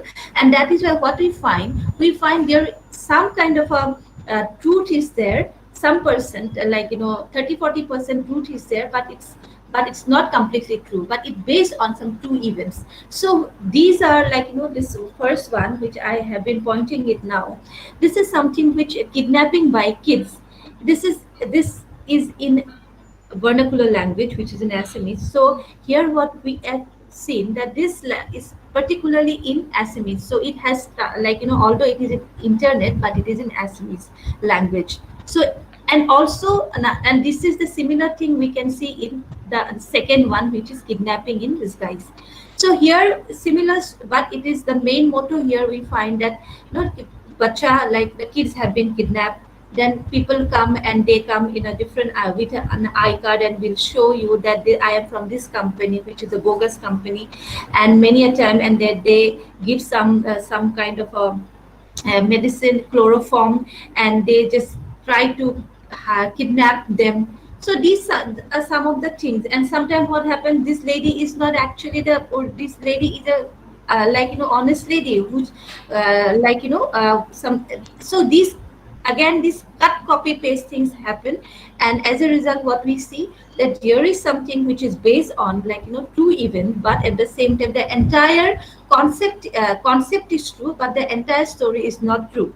Sometimes this, what I have seen in this picture, kidnapping by kids, this picture is from different place, and it has been, used in different posts. So this cut, copy, paste relevant to the story has been added, and they keep it as a post, and they people used to communicate through them.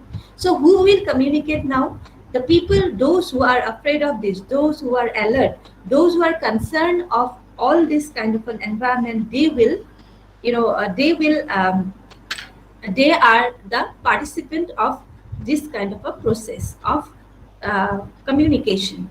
So urban legend has got, like, something like, which where we find the participants are, will be those who has got an interest, and who wants to be alert, and who also wants others to be alert. And that is why it has got a value. Urban legend has got a value, saying that it has got a moral tone also. It wants to, urban legends always wants to say something which will save some other's life. So it gives us some kind of a moral. It has got an alert tone. So another thing which I would like to then, because we have seen them every day in our life, but we hardly feel that these are something which is important, which is also understudied. So this is again a supernatural elements. The way that in the very beginning, I read the story of a supernatural character who keeps on appearing every birthday after her death. So here is another thing. Here we find in this paragraph, there is, like, if you, I will try to increase, if it's possible, like, so here we find in this track, here it is written, last night at 2:30 a.m. host seen at Nogao bypass. This picture was taken by a passenger from his car. So here we find a supernatural element, that is a ghost. So nowadays, because this kind of a story is very, like, common in our day-to-day life, and it's not that we only, like, it is common everywhere. And these are the stories, like, we consider them as a like, as a contemporary legend. And nowadays, like, we can click them also, because it is a medium of audiovisual aids. And we sometimes, we can, in some of the videos nowadays, we can hear their voice also, like some kind of a sound we can hear after, like, as we can see some, or like, in recent case, like somebody after Sushant Singh Rajput death, famous Bollywood actor, somebody has come out with some kind of a device which has managed to give some input regarding that he has been talking. So this some kind of a supernatural things. I don't know how true, how much true is that, but this kind of a things are very much available nowadays. So these things also considered, because these are based on some belief, and this keeps on moving from one place to another. And it says be alert, don't go from that route. And there is something, some supernatural, some superstitions there, or it's believed on some superstitions. And there are also like I don't know how much true is that, but there are some stories in Delhi airport where we find there are some supernatural elements very much available there, which comes under some kind of a radar. So when people go and check them, there is nothing. But there sometimes they get some kind of an alert. It can come to the radar. When they look at the radar, they say that the people who are in the control, they in the air traffic controlling, they see some kind of a something is moving around, but when they go and see, there is nothing there. So we still don't know, it's still a mystery. So maybe this kind of a belief has also originated some kind of a superstitious belief tales, and also tales like contemporary legends. Then another some of the stories which are also prevalent at this hour is like we see kids are on high alert. For example, we find a lot of messages where we see that in malls, don't keep your child alone. Like in malls nowadays, we find some small cars taking kids for a ride. So, and what we see in this year, like there are a lot of people who keeps on molesting the child. If you keep them alone for a second, they will try to molest them. So be very careful. So this also happens like in places like Delhi, it's very common. But it's not, but these are some things they said that it happened to my friend's friend, but it is not actually friend, but it maybe it has happened, and maybe it has been happening. So this is some kind of a tell, some kind of a post where we find that we should be alert. And interestingly, this kind of a because I am also mother of kids. So what I have seen when my son was very young, that time I found this is from one of the mothers group. So when we say, similarly, we find when I was collecting, there were a lot of tales which is again related to some like babysitting. For example, if you keep your baby at home alone, then the babysitter takes someone's takes the baby to the street and they begs. And then you find one day the mother finds the baby is begging with her babysitter. So this kind of a story is very much prevalent these days. And so this is basically what we see in this group. It says that be careful, mothers, be careful, don't keep your baby with everyone, keep an eye on them for 24 hours. So this is something that we find from this kind of a an alert, this kind of a story. So now what we have seen, these stories have taken another medium. So now since we hardly meet people, we hardly talk to people, we hardly get time to talk to our friends, there is hardly any gossip left. So but we find like this gossip and all this communication happens through this kind of a post. We keep on posting, and then later on, how do we communicate, how do we give it, our own view? We give our views through posting. We post later, okay, this is something for example, now in the chat box we are chatting, we are giving our own feedback. So there also we give our own comment, we put our own feedback, and then sometimes it happens that the feedback leads to a lot of arguments, and that arguments become area of research. There will be a lot of agreement, there will be a lot of disagreement, and that's how this communication is happening. So this is something which is very interesting. Then another few things very interesting which I would like to then here this is some international because this is some related to some international crimes. So, for example, we find a lot of other things which shows international crimes, like some chains, some chips are there in some public chain. So if we well, like touch them, use them, then they get to know our location, and then they may lead to some danger. And then there are a lot of, yeah, I remember it, this one, this particular one issued by Indian Army. That was not issued by Indian Army, but it was an alert, and it was alert one. I collected it. I got it from one of the army personnel, but he said that it is not, nothing happened. Nothing is from Indian Army, but somebody has transmitted, because I was into this research.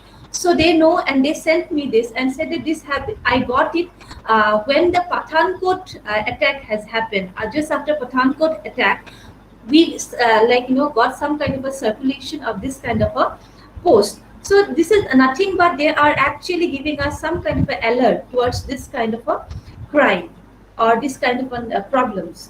So so these are some of the things I would like to mention. And then another very important, like we feel that, yes, like we say that in Indian roadside foods are not hygiene. There are a lot of things, like if you eat cut fruits from of one of the thela, like one of the vendor, if you eat the cut fruit, you will get AIDS. Although we know that AIDS doesn't spread in this way, but what we have seen that AIDS, in some of this here in this post, Indian roadside foods are dangerous, because in like it says, it has spread, AIDS has spread through the blood which has, after the cut, when he was cutting the fruit, he put some drops of blood, and then that's how the whole AIDS was transmitted. Then pani puri, vada pav, these are some of the very, street foods, very, common street foods, and we shouldn't eat them. Then again, some packaged drink for fruity. If you eat fruity, you will get again this AIDS, Ebola. So, and again, there is a very important point there. You will find that NDTV has said this.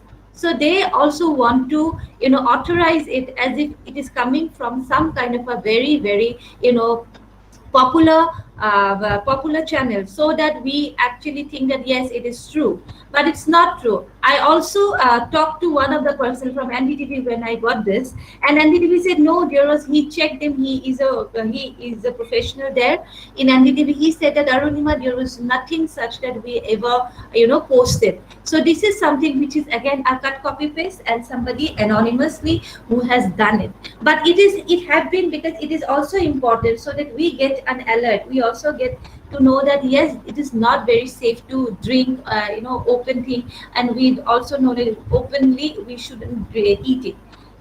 So that's how these things are important in our day-to-day life. Also, we feel that why folklore is important. Folklore gives us some kind of an alert tone. So this is one of the very important phenomena which has been provided by folklore. The study also, folklore study also says also gives us some kind of an alert, where and that it makes us alert, and that's how it has got a value and relevant in our day-to-day life. Then another, and I think this is the last one that I would like to show, that this is something says that this kind of an insect exists, whereas exists, and if you touch by any chance, you will not you will get this kind of an infection. Then another thing, pani dekhkar piya karo, means pani mein is tarah ke you will get some kind of a transparent bacteria, and which is which you can't see with your naked eye. So these are again some of the virus we are talking about. But if you research, because a lot of people has added considered this insect one and one as considered as contemporary legend, as said that this is nothing but and no contemporary legend exists. But yes, it may happen if you touch, if you anytime if you find some new insect, don't touch it with naked hands. You may kind of get some kind of a disease. So this is how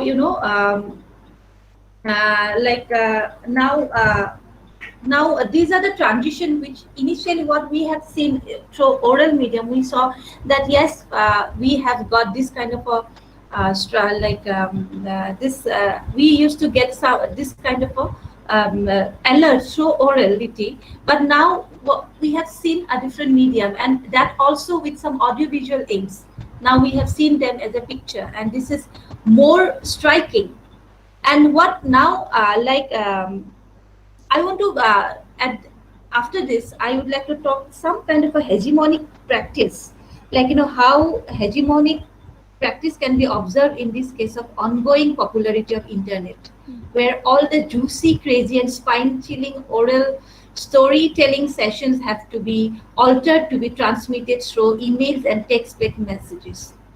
So content is the king, especially in the cyberspace. What we have seen, that medium is the message and content is the king. Nowadays we don't say have you heard this, but instead we say did you read that, did you find the message, did you see that. As a result, to maintain that particular legend tradition of the postmodern world, the communication channels such as photocopiers, telephoning, photography, tape, video recording, emails have become indispensable tools for the society and have been altered by traditional oral communication. Thus, this non-oral transmission has become a trend for today's folklore performance, unlike the oral circulation in older days. Hence, a hegemonic practice of dominance of digital over orality is witnessed in the transmission of legends in present times.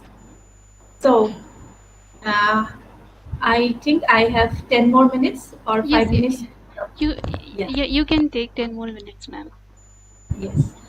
Uh, so digitization in that case, like digitization of legends addresses the dual goal of preservation and dissemination.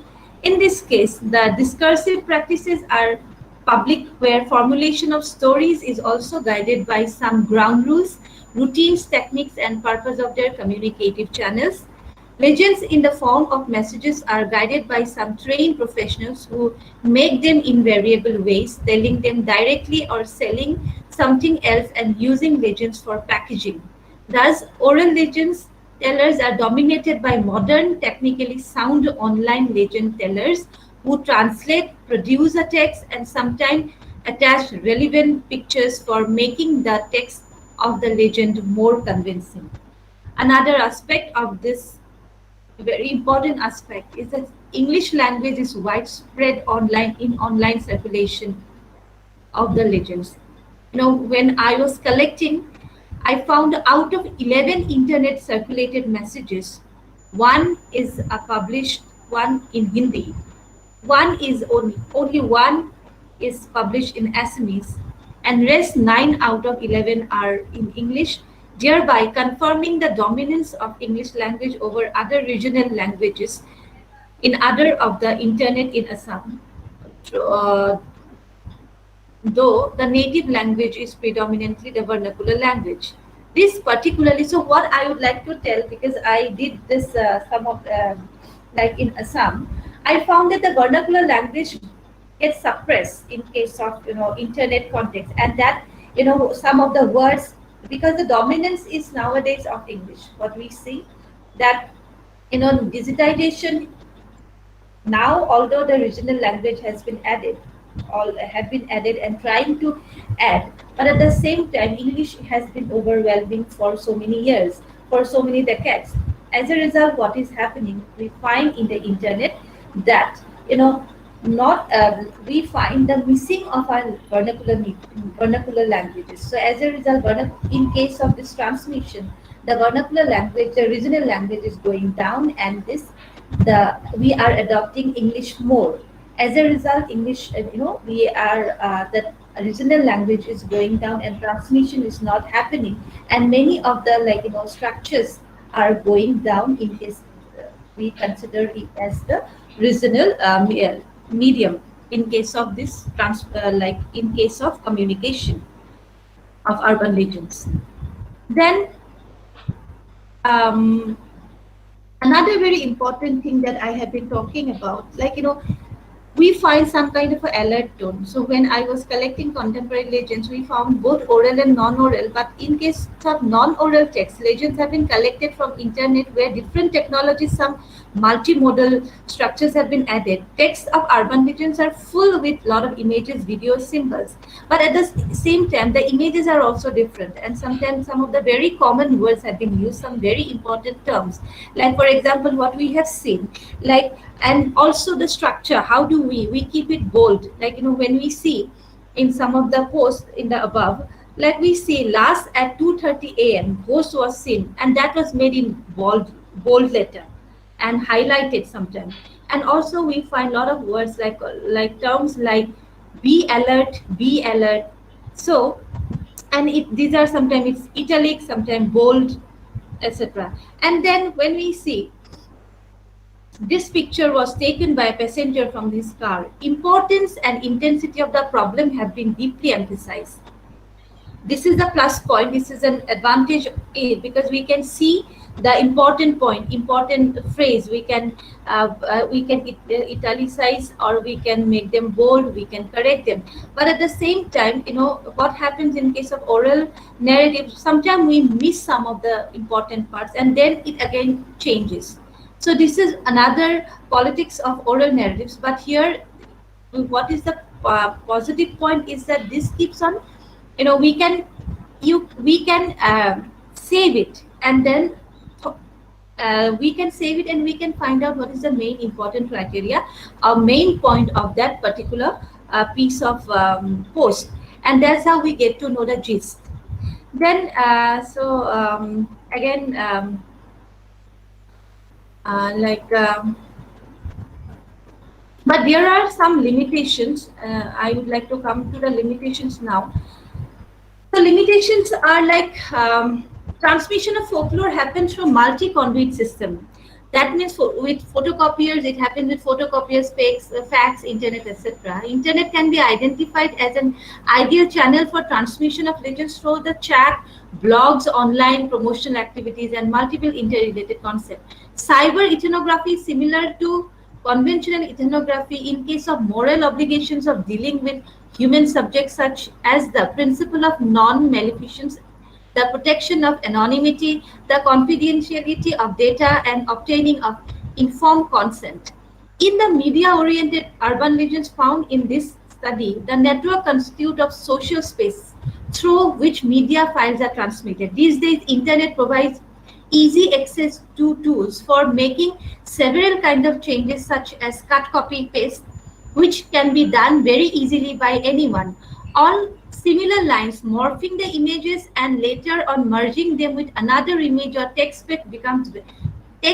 messages becomes very convenient. Like for us, cut, copy, paste, and morphing them and making them post is very convenient. But that is why sometimes the truth is very unpredictable. People, it can be very subjective sometimes. So without going to the depth of that particular post, we can't come to any conclusion. Either we have to go through it very consciously, very very consciously, then only we'll be able to say the weather. But because we can make our by ourselves, if we know a bit of technicality in internet these days, we can make a post anywhere, every time, like within 5 minutes we can cut, copy, paste, we can merge the images. That is a very difficult, and this comes as an obstacle in kind of reading, in kind of finding them where the authenticity of the problem of the text of the urban legend.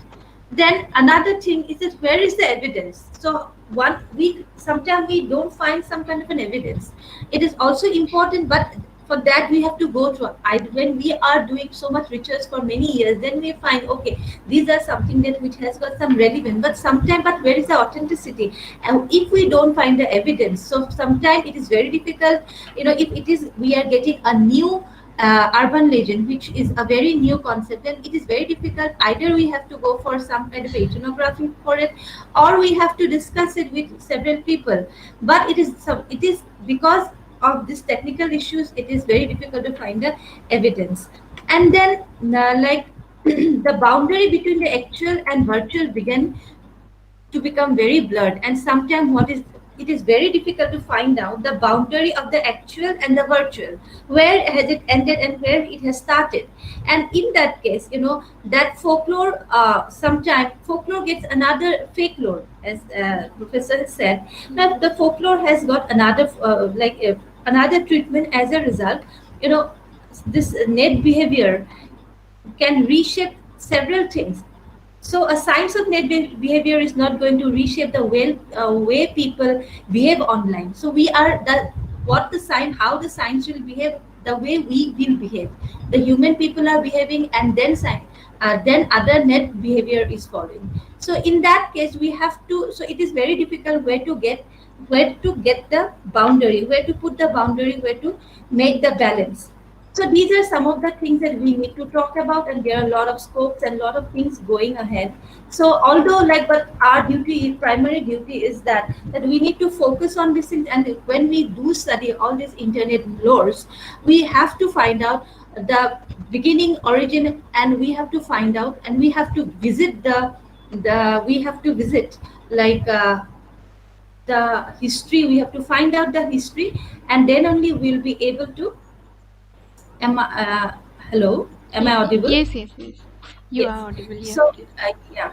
So, as a conclusion, what I would like to say that in this case, we are talking about media, we are talking about digital at this moment, and now in this time, pandemic time, we are completely based on internet. But at the same time, being a scholar, being a research scholar, or being the literate ones, we have to find out where the positivity lies. Even if there are a lot of messages around, we cannot consider them as a lore or coming through media, any kind of a medium. But at the same time, we have to find out the truth, we have to find out the facts, and then only we should, before posting them, we should try to find the authenticity, and then only we post the message. Then only the main aim of contemporary legends will be fulfilled. Otherwise, there will be a lot of problems later on. So this is something that I wanted to talk in this paper, and thank you, Dr. Pallavi, for organizing such a wonderful and very fruitful webinar. Thank you so much. Thank you so much, ma'am. And yours was a wonderful presentation, very informative, illuminating, enriching presentation, and memorable as well. Thank you so much. As the world progresses or regresses, the debate of adopting or leaving the lores or the pastness of the past, it will continue. And the debate may itself lead to the emergence of newer folklores, as your lecture signifies. So I thank you very much, and very grateful to you that you spared your time and you accepted our invite to speak to us. And ma'am, I would request you to please stay back for the paper presentation session, as you have to chair for the paper presentations. Thank you so much, ma'am. This is after, is this paper presentation? There is one more lecture. There is one more lecture by Dr. Sachin Tiwari, and then the paper presentations will start. Fine. Thank you so much. Thank you so much. I'll be there. Thank you. Now, our next and last speaker of today in the series of invited lectures is Dr. Sachin Tiwari. Dr. Sachin Tiwari is an archaeologist, ethnographer, and a teacher of ancient Indian history, culture, and archaeology. He is presently teaching in Banaras Hindu University. He has worked in Archaeological Survey of India, Ministry of Culture, Government of India, Ministry of Government of India as Deputy Superintending Archaeologist. His recent ongoing project is on India Rock Art Studies Bibliographic Database with the collaboration of Dr. Lee Marymore, Director, the Museum of Northern Arizona and University of California, Berkeley. I invite Dr. Sachin Tiwari for his lecture and presentation, please. Hello, am I audible? Yes, sir, please come. Please switch on your video. Yeah. Am I We are audible? unable to see you. See you. Am I audible? Yeah, you are audible, sir. Okay, actually, I'm trying to present my slides from my side, but as I Okay. said, No, I no. think the technical issues from my side. Please, kindly, will you please present my presentation from your side? Your presentation, actually, we couldn't get your slides. Yeah, I have shared you yesterday. Yeah, but I messaged you that to resend Uh, it again, but I didn't get any response from your end. We will just check. Um, uh, I'll just check, sir. Phone कहाँ है मेरा? मेरा phone दीजिए.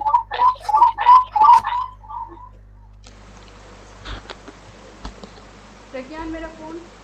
प्रज्ञान phone phone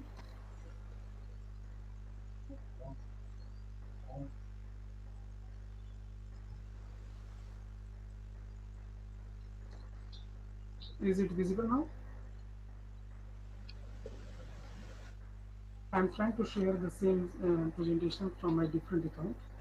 Is it visible now?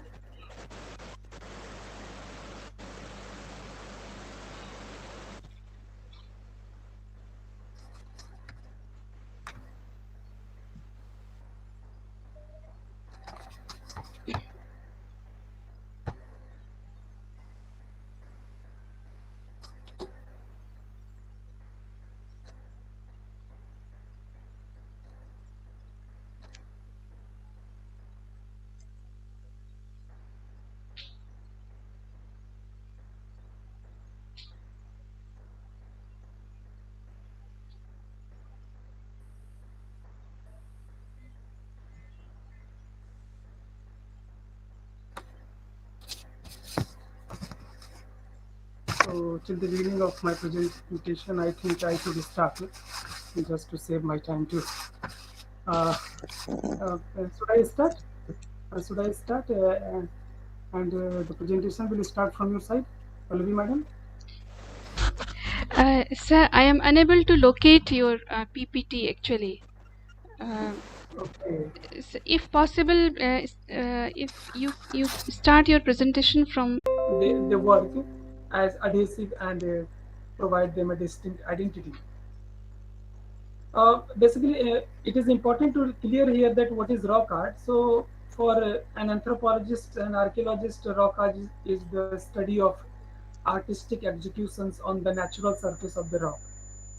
So, and I have also used one term, ethno-rock art. It means that ethno-rock art tries to interpret and understand rock art by seeing its linkage with the ethnic group, folklores, myths, beliefs, customs, rituals, and their cultural practices. So, what is the relation of folklore in archaeology? So, the role of role of folklore in archaeology is concerned with said place, action, and things. It is the study of how folkloric beliefs, customs, and legends exist within the material record. Before going to the folklore of the Oraons, I would like to describe in brief about the Oraon. Oraon, also known as Karak or Karush, and they belongs to Mundari language group. It is believed that Oraon once belongs to the lineage of Sugriv monkey infantry of Ramayana epic. After Lanka war, they came with Rama and moved via river Narmada to Son and reside in the Karus region, which is today is known as Kamur range, and later in the Chotanagpur plateau of the today's Jharkhand. They still call Lord Shiva, Lord Rama as Ajjo means grandfather, Goddess Sita as Ajji means grandmother, and Hanuman as Kakka means uncle. They call themselves Brahmin because the etymology of the Uran is originated from the Ur, means chest, and Ur of a Brahmin rishi. That is why they call themselves Urgan Thakur. Urgan Thakur is basically means in Bihar and southern Bihar and the whole Jharkhand, they used to call as Brahmin. Their language is Kuruk, or sometimes it is also known as Kuduk, and script is Devmari. Uh, I have mentioned only four folklores and their odes with stanzas, but how these folklore are describing about its historical importance in the region. In the region means in the Tamil region and in the Jharkhand region. So basically the narrator of the lore always narrated by an old man of a village, and obviously he is Orao old man. He narrates in this means in several odes that he reminding the younger Oraos about their origin and fateful migration to their new place of habitation. He is narrating about Rohtas, means the present Rohtas fort of Rohtas present district कर and दीजिए अभी Patna, Chotanagpur region. And in the phrase he mentions so many times Andai Parai, means lay your eggs, and he emphasizes on the very origin of the Orang. Uh, there are some other odes in which he means narrator provides a physical and scenic splendor of the fort of their clan, the splendor of his ancestral fort at Rudaspur. The direct tone and photographic description refer to the vibrant cultural memory and compassion embodied in this means. Uh, I have written that in stanza. If you permit, I would like to read those stanza. yes please you continue Hello. yes yes If you continue permit, I would yeah like. yes Dr. Tiwari you can go ahead Okay, so I'm reading the stanza which is now I have opened in my second laptop. रुदास गढ़े कोई चेहरा पेलो गढ़े झिलिमिली मिले एथरा लगी पैरी बिरी गोढ़े कोई चेला पेलो झिलिमिली एथरा लगी. uh, you can feel particular four words. रुदास गढ़े means the Rodas Garh fort, this Rohtas fort. Jhili mili means shining, beautiful, splendor. Pairi biri means enemy. Jhili mili etherai means enemies are now attacking to us just to means conquer the ratas where they belongs. So it is the purpose of the narrator. Narrator in the separate words he explained about the karma festivals of the Orao, and you all must be aware about the Orao, which is the most famous festival of Central Indian tribes even today. When you look the pictographs of the Kamur region and as well as the Central Indian rock art, you will see the visual depiction of the dance. You will see the joy of the dance in the pictograph in the prehistoric paintings, and the people carrying mridanga, this drum-like musical instrument, and how they are celebrating Karma festival. So in the stanza, it is means it is described in very joyful manner that ancestral festival as celebrated in their ancestral place of origin, Rohtasgarh, that we WhatsApp में some करने पे होगा we once upon a time we were celebrating our WhatsApp पे festival in Gurdaspur, but now because as you know we migrated from Gurdaspur to Chota Nagpur, so alas we are now not celebrating Karma as we were sometimes. So this kind of narration we have. So in my slides I have shown the folklore, we the are stanza or the we are odes. working on it. Let's see if it happens. It starts presentation. Okay. We are working on it. Please you continue with your lecture.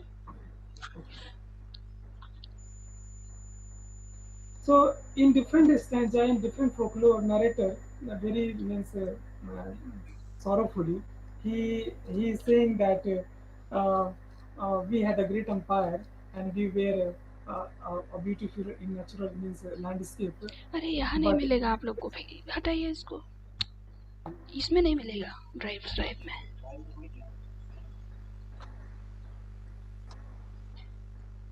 he narrates that लड़ाइयों बना केरा खिरवा रे खिरवा बिरिंदा बना केरा बांस से बांस कई काट छत्र परी छराय से ऊपर डोरिया राजा छत्रपुरी हंसाए. Means that uh, uh, he is talking about the narrator talking about the war between Kharwar, Khirwa means the Kharwar, Birindavana, Birindavana means the Vrindavan, and the Bas. It is well known. It is we are talking about the bamboo. So he is saying that Orang King Doria won the battle uh, and they built a fort made of bamboos and lived happily thereafter. Bamboo enjoyed significance. Even today, bamboo is very significant economic and cultural object among the Oraon community. If you see the rock art of this region, you will find the battle scene in and around the bamboo groups. It is the bamboo group is painted over the rock shelter wall, and the long barbet mounted means on a horse and elephant. The warriors they are fighting to the Kharwar. And after this stanza means lore, he has also discussed about what was the scenario and how they were fighting. So it is mentioned as per the narrative lore that he describing about an impending battle with the Kharwar when the Kharwars tried to invade and capture the Rohtas fort of the Orans. The narrator lyrically arranged how all the Orans, including men, women, boys, and girls, desperately tried to fight with the invading enemies. The narrator seems to alerting the Orang boys and girls about how the Kharwars have surrounded their fort and village from all directions. He appeals to them to come out and ready their elephants and horse for a battle. And interestingly, the horse and the elephants, they are also very interested. They are also playing a role that we should defeat Kharwar. So it is in the folklore. The same thing which I'm describing the folklore, the same thing tangibly depicted in the rock art of the Kamur region, where means the stories belongs to this place. In the slides, it is well showed that how warriors are trying to fight with long barbed spear, with bow and arrow, with shield, Dr. Tiwari, and how we are elephants unable to and attach horses that are in file. galloping mode, and elephants and horses in fighting modes are well drawn in this region. About 32 square ये है ना? kilometer of this ये है. particular इसको region करिए. where they said that हाँ? they belongs from where they हाँ? originated, full of rock shelters are painted with this kind of events. So what I'm trying to say that how folklore is the ये है ना? intangible देखो. aspect in shown intangible aspect through rock art. नहीं, उसमें है. So in my slides there are so many pictures Hmm? which is trying to prove that folklore and the depiction of rock art is similar, or I should say it is same. In some of the images, we can see that the decorated elephants signifying the status king they belong to. These images suggest that the battle between Orav and Kharwars were not only fought between the soldiers of two sides but also by the royal themselves. As described in the lore, the images of elephants suggest that they are eager to defeat the enemies and extend support to their masters. So these kind of things means are described are in the folklore. In my last slide, I was trying to show Unmute that करो. how and what was the role of women, Ora women, in this battle. Narrator described about the invasion of Kharwar to abduct the Ora queen Singai Dei. So the Singai Dei, and he was abducted by the Kharwar. The song depicts the abduction of their sister. Usually they called Singai Dei as a sister, though she was a queen, and her consequent rescue by the Orans on their third attempt. So they had two further attempts, but they got success in their third attempt. The narrator seems to recollect this unfortunate incident for his new generations to explain them about the historical trials their ancestors had undergone. The Excuse present me. tense, Excuse me, yes, Dr. Tiwari. Can you share your slide on my WhatsApp? right now, Yes, yes, right now, if it is possible, since it is a large file, we are unable to share it anywhere. yeah, I can share, I can share. Please send it to me on my WhatsApp number so that we can show it. Please, one second.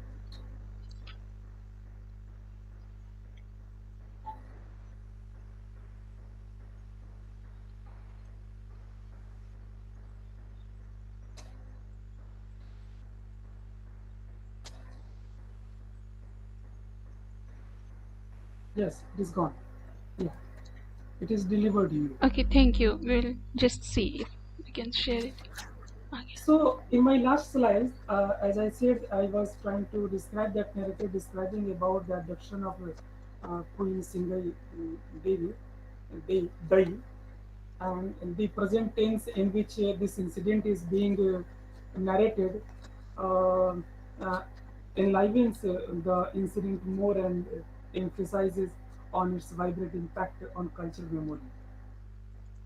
Narrator very mournfully says that their wealth is intact, but their greatest possession, that is their queen, has been abducted. The narrator says how there was a war called Orange to tie turban on their heads and muster his strength in order to be ready for fight and win back their sister.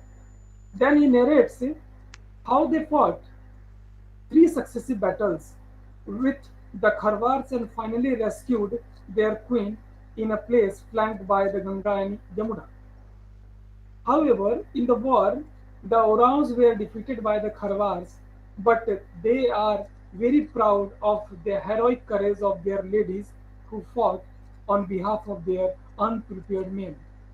As a marker of cultural memory and homage, every Orang woman, even today, even now, wears three distinct tattoo marks between her eyebrow. So anyone, those who visited the central part of India, of these tribes, they can see the three tattoo mark in between their forehead. So this is the symbolic representation of the three battles. These three battles are the symbolic representation, as I said, and this bravery has been part of the folklore in which they have been addressed as dais. Even today, in the tribal, they used to call themselves dais. So what is dais? So dai is basically Sena Naika, or you can say the female warrior, or it is also known as commander in chief. So they earned this epithet for the three battles that they rewarded against the Harwa. So in the conclusion of my presentation, it was decided to conclude that folklore and rock art of the Orao, yes, this is the. Don't leave. We are just sharing it, trying to do it. Hello. Yes, Dr. please go on. Tiwari, please do not leave now. We are trying to present your slides. Okay, okay. So I um, will just say a few words about the relation between folklore and rock art. So Okay. folklore and rock art of Oraons reveals a great deal of their social, political, economical, and cultural practices and their relationship with nature. Yes, this is the presentation. The presentation. Yeah, thank you. As you can see in the first slide, uh, whatever I have discussed, it was all about the history writing in light of ethno rock art based on folklore of Warao tribes. So I think I have already described almost all the things. Now I will show you the slides and through which you can understand that what is my motto. Next, please.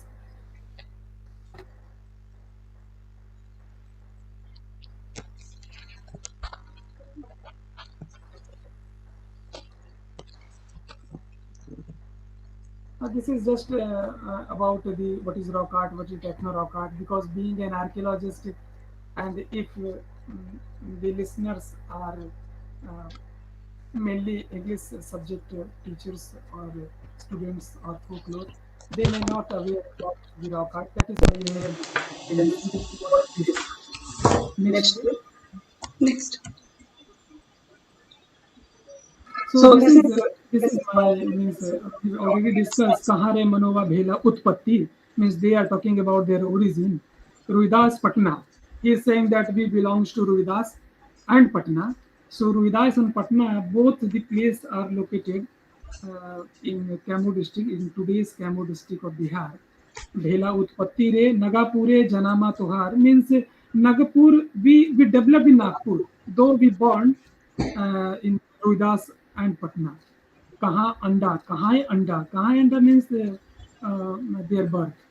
Nagapure Anda Parai. Parai means their growth. Next, please. So this is the map, geographical map of the region. The above one where the small yellow circle is there, Ruidas. You can see the Ruidas and Patnawa. They are about 37 kilometer. And Nagapur and Rohidaspur, the distance is about 200 kilometer. In between, the big river is Son. So this is just how through folklore we can contextualize the location, the geographical location. So I have just tried through Google Earth map that to locate those place which is well illustrated in their folklore. Next, please. Next. And they are saying that we belongs to Rohidas, and which is very shining, splendorful, and beautiful. So in the pictograph you can see in this picture, this is the Rohidas Pur area, Rohidasgarh area, and the beautiful landscape. So proudly they are saying that it belongs to that land. Because if you are aware about the geographical location between the Kamur and Chotanagpur, you can see the Kamur is a little bit greenery place in comparison to Chotanagpur. If you compare, though both the places are full of greenery, but those who means visited both the place, they can compare very well. Next, please. So again, this is the second example that how folklore and pictorial depictions are more or less same. Here you can see the Karam Bechana, Karam festival. They are talking about the Karma festival, and Khedak Ghunguru means jingle bell. You can see in this picture number B, the picture in between. One person is holding mridanga on the side, mridanga, and row of human holding hands below one. And this is the photograph taken by Trifonti in 1982, and this is the celebration of Karma festival, and how the same is well described in folklore, and the same we have in pictograph. Next, please. See, in this image, to above the image, rock art image, the rock painting, you can see the circled human holding hands each other, and they are dancing near to a plant, and you can see the fruit. This is the Kadamba fruit. Karma festival is basically the festival of Kadamba, and they used to perform this festival around the branches of Kadam. Even today, the Orao, those who belongs to Chota Nagpur region, they used to come to Rohtas Fort. Below one, the photograph is from the Rohtas Fort, and they used to come here just to take the branch, and in around the branch they used to perform their dance. So this is how beautifully depicted in the paintings, in the prehistoric paintings, and the legacy of that dance and getting those kadamba branches is still going on. And how you can see the fruits is beautifully depicted, and the similar kind of food, though this food in this fruit photograph is not from the Cambodia region. I have taken this from the BHU campus about months ago. So this is a clear cut evidence of kadamba tree and dancing scene. Next, please.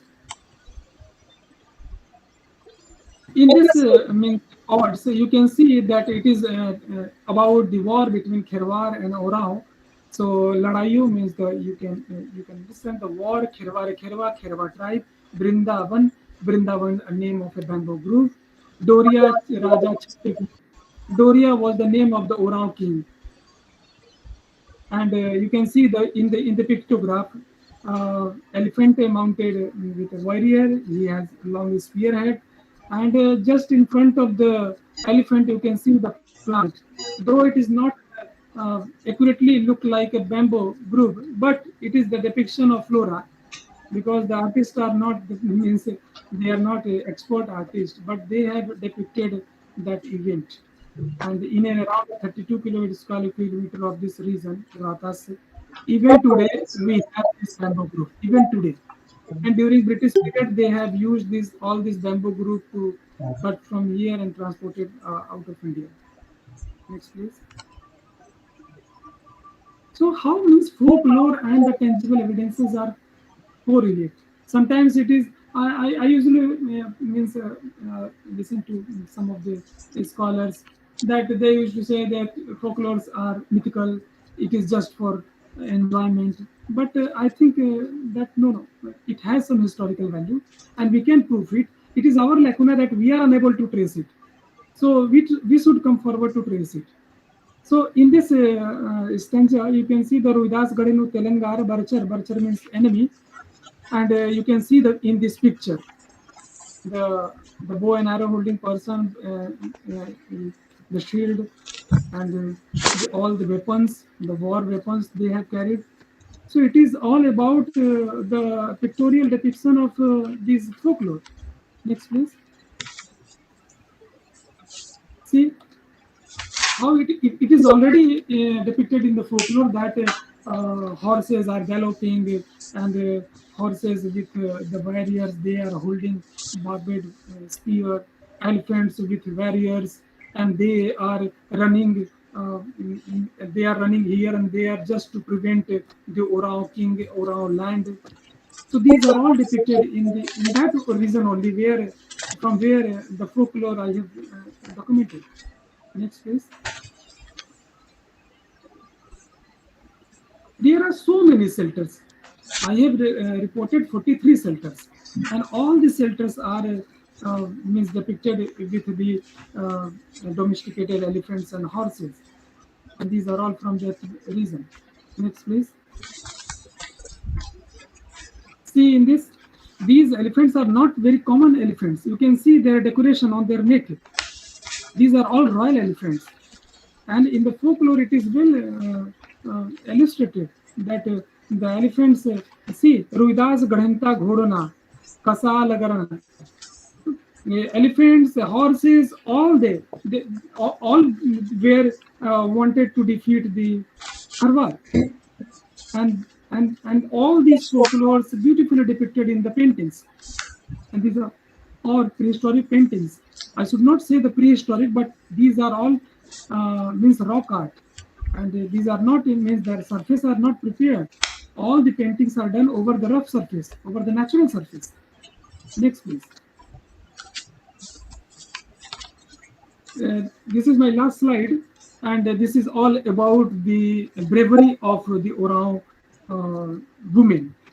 When men were not ready, these means women, the Orao women, they fought 3 times, and because of that, you can see at the last line, एक लड़ाई भेले सैया, दुइयो लड़ाई भेल रे, तीन लड़ाई जितना बहिनियो. Because their queen Singai Dai was abducted. Because of that, they come forward and they abducted the queen.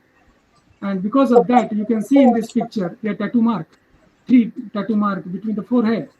And why it is, if you ask to them, they don't know. They may be not aware. But if you ask to them, they will say that we are just carrying our tradition. And this is the symbolic representation of that 3 war they won for the first time in Orao history. That is why they have depicted this. Next, please.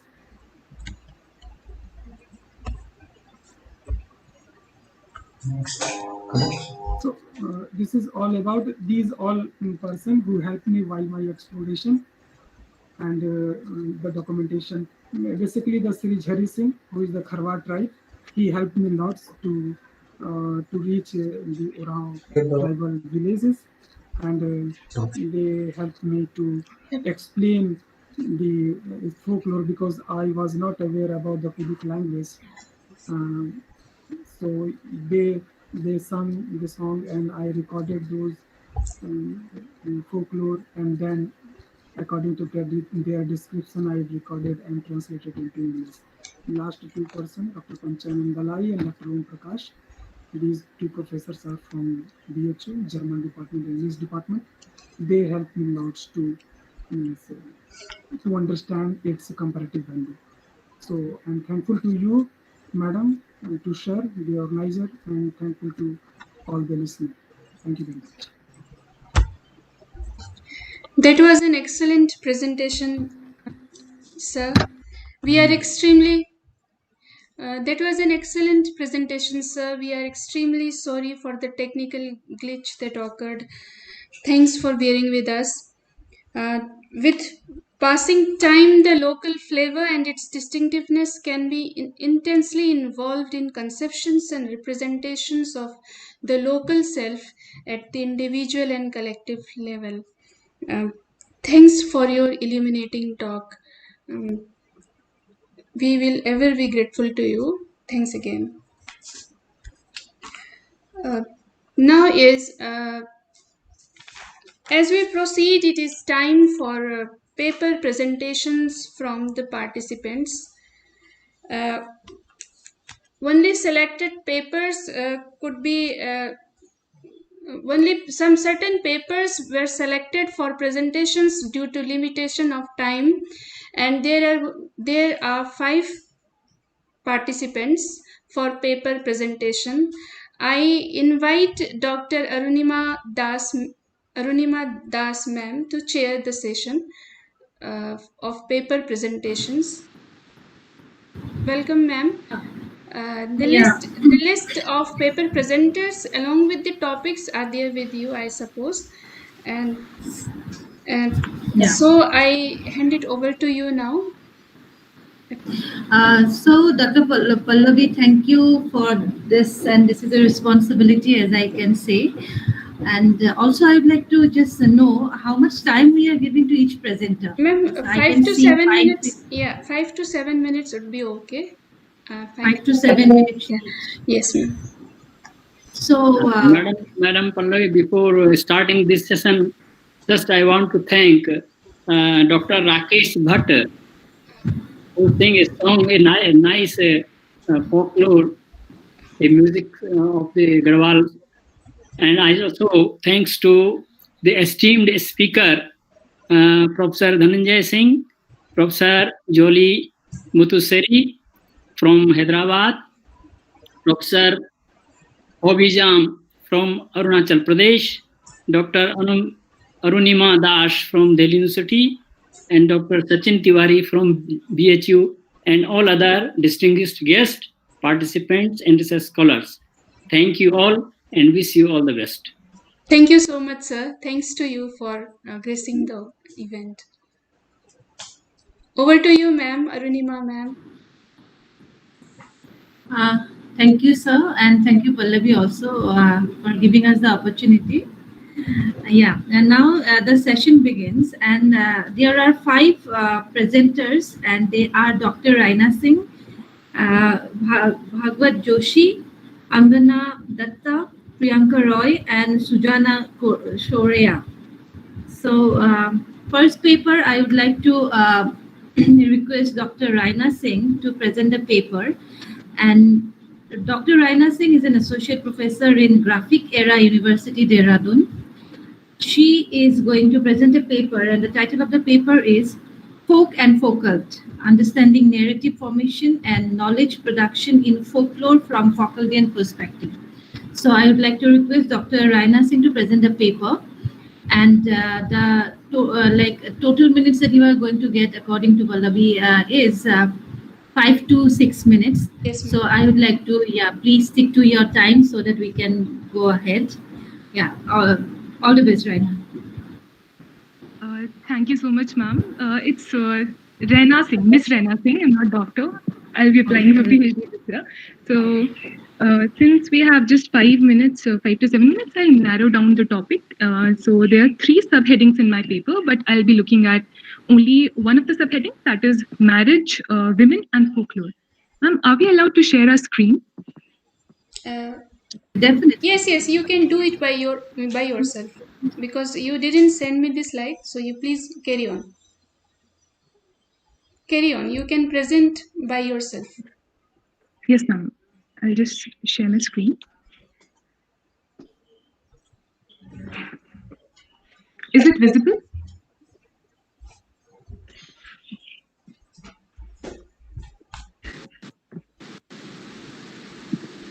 Yes, it is visible. You can read it from the page.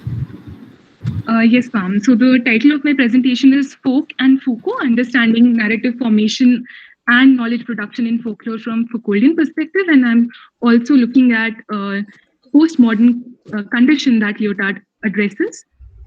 But I'll jump to the heading on marriage, women, and folklore. So there are three important events in human life. For human beings, there are three important events. One is birth, the second is marriage, and third is death. So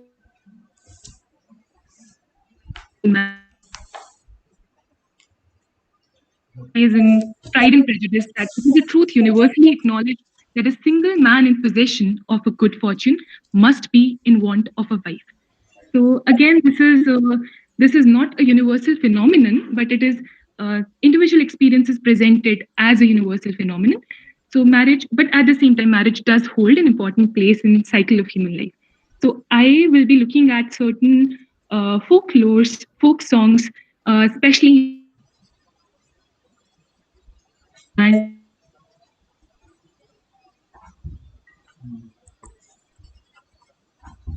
is that there is a separate ceremony dedicated to folk songs, that is Lady Sangeet, which is a platform which women use to sing folk songs. And as the terms Lady Sangeet suggest, it merges the two languages, English and Hindi.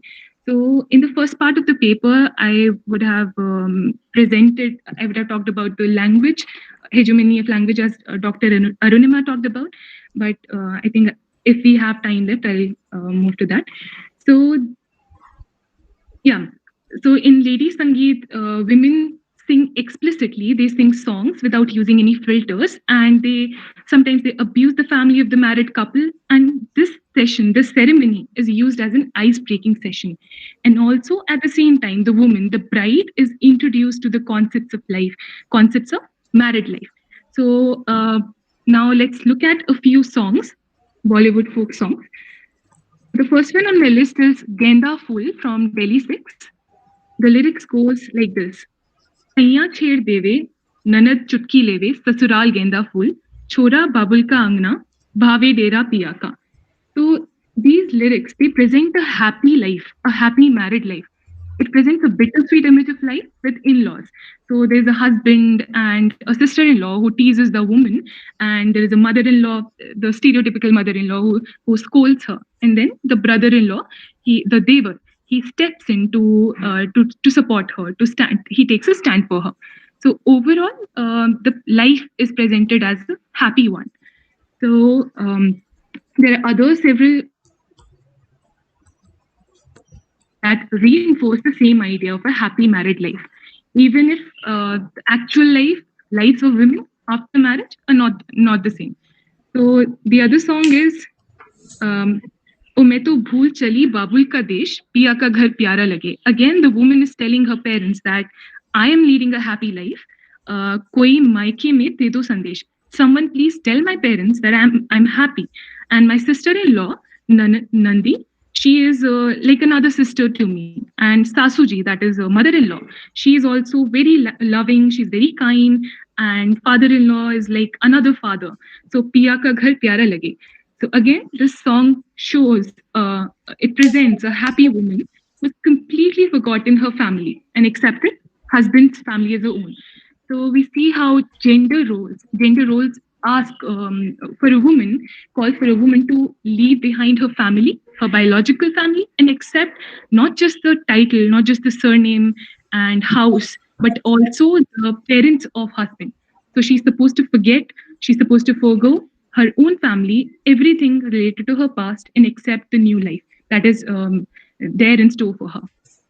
So I feel that these songs compensate for the sadness and present a happy picture, which serves as a coping mechanism.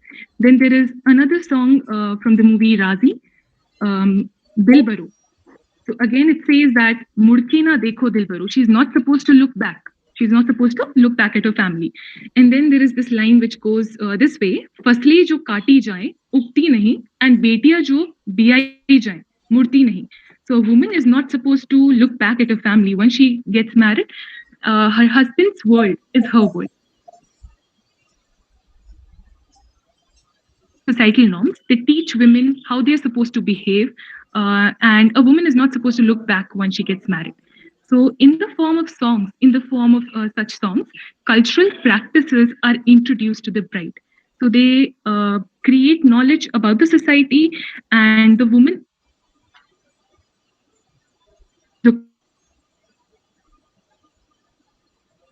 So, this song, there's a bride who is sad, she is crying, and she's told that she has no other option. So she has to accept the fate that is there for her.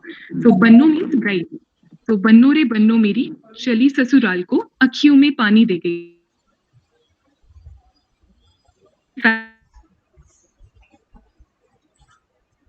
So your husband, he is in NRI, he lives abroad, and Jodi asmani ho gayi. Asmani ho gayi as in, as we say that marriages are made in heaven.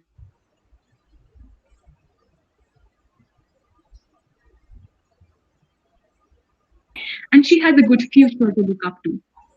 Then the previous song that we looked at, Sasural Ginda Fool from Delhi 6, also has an NRI husband, again, which reflects the society, the contemporary world we are living in, right? So, Sanya Hai Vyapari, he's a businessman, he's rich. So, the class, gender, region, religion, all the hierarchies, the power structures come into play. Sorry, Raina, you have got just 2 minutes. Please come to the conclusion.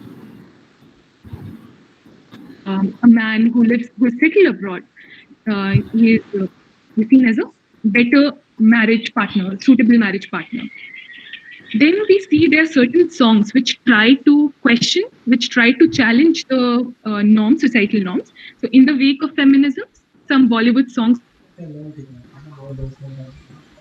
Raina, you have Dr. Raina, please conclude your paper. Bannu Tera Swagger from Tanu Vets Manu.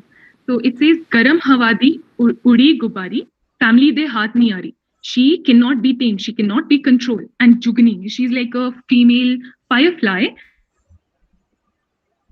Please conclude. Dr. Raina Singh, please conclude. You are already they're handing. Yes, ma'am.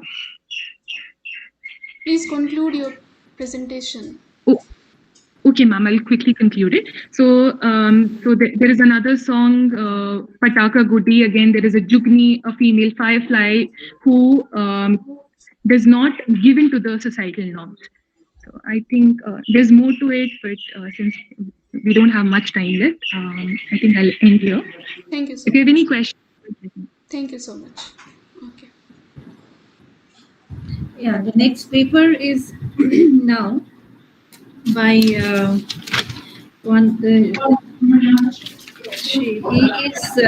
Bhagwat Joshi. Yes, ma'am. So, yeah, please start your paper. Okay. First of all, a very cordial good afternoon to everyone. My name is Bhagwat Joshi. I am a research scholar in the Department of English at DSB campus, Kumaon University.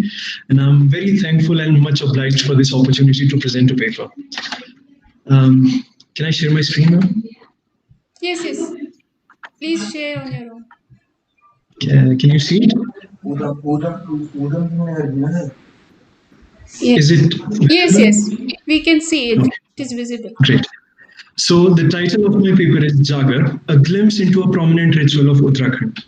Mythologies, folk tales, legends, they are not just stories of people who have done great things for mankind, but they also hold a very important part in how the society we live in function and how we perceive ourselves and the world around us. And today we are going to look at one such ritual, Jagar, which is very crucial. So, what is Jagar? Jagar comes from the Sanskrit word jaga, which means to awaken. And the ritual is to awaken or manifest any dead ancestral spirit or any deity. It holds monumental importance within the culture as no auspicious work is complete without offering thanks to the gods with Jagar or in the form of Jagar. Now, there are three major participants in the performance of the ritual. The first is the Jagariya, the second is the Dangaria, and the third is the Syonkar. Now, let's look at it. The Jagariya. The Jagariya is the person, as you can see in the background. He's a person who gives voice to the archaic songs, legends, tales, or ballads which are used to invoke and invite gods. If there is no Jagariya, the ritual cannot even begin. Being a Jagariya is not easy. It requires rigorous practice since there is no formal method of training. The most common method for people learning about Jagar is that they hear it and then they practice it again and again. The Jagariya is usually accompanied by two or more men since the ritual it takes place for the most part of the night and it's very long. So the two men, they are also called Jagariyas, but there is just one main Jagariya. And as you can see in the picture at the background, that they play different musical instruments, something called hudka, which is a small drum-like instrument, a damru, dor, dhol, damau, and thali. And a thing about all these musical instruments that they are native to the Himalayan region of Uttarakhand. The next important part is the Dangaria. Dangaria comes from the word Dagar, which means the way, and the Dangaria is used as a vessel by the deity or the spirit for their manifestation into the human form. It's not that anyone can choose to be a Dangaria, it's the deity or the spirit which chooses the person and then makes him a Dangaria. The Dangaria has to adhere to a very disciplined lifestyle since it's very important for the Dangaria to keep the purity of the body, the mind, and the spirit. The next important portion is the Syonkar. The Syonkar is the person who organizes the Jagar, who seeks the guidance or the help of the gods, or who offers his or her thanks to the gods or the ancestral spirits after some important work has been done successfully without any problem. Preparations. Since the ritual requires a lot of sanctity, a carefully selected day is agreed upon by the elders of the family or the village or the community. Cow urine, cow dung, panchagavya, they are used to purify the place where the Jagar is going to take place. And appans are made near the dhuni, which is a place where a religious offering is made into the fire. They are used for decoration there. And as usual, before every Hindu ritual, a Ganesh Puja takes place at the venue. Something to note here is that there are two different kinds of Jagar. The first is the Jagar which is to seek the guidance of a deity. It usually takes place at the temple, or if not in a temple, then it takes place at the home of the Syonkar. But if it's a Bhoot Jagar, which is to sought the guidance or this boon of a dead ancestral spirit, then it can only take place in the home of the Syonkar, not in the temple compound. Now, the ritual, it's a small 10-second clip.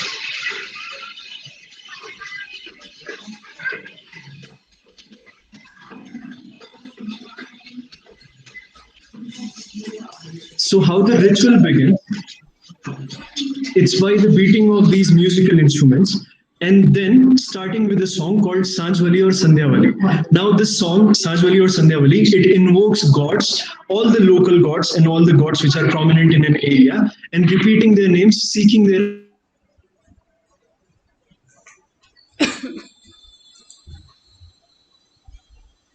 to the next stage, which is called Prithwal, and in that song, the deity that is to be manifested, its adventures and its deeds, they are focused upon, and he is praised. And after this, the ritual moves to the next level, which is the manifestation itself.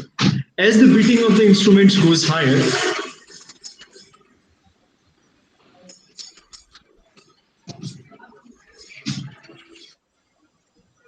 as you saw the manifestation, as the beating of the instruments and singing of the songs, it goes and it grows. Then there comes a point when the deity starts showing signs of its manifestation into the Jagariya's body.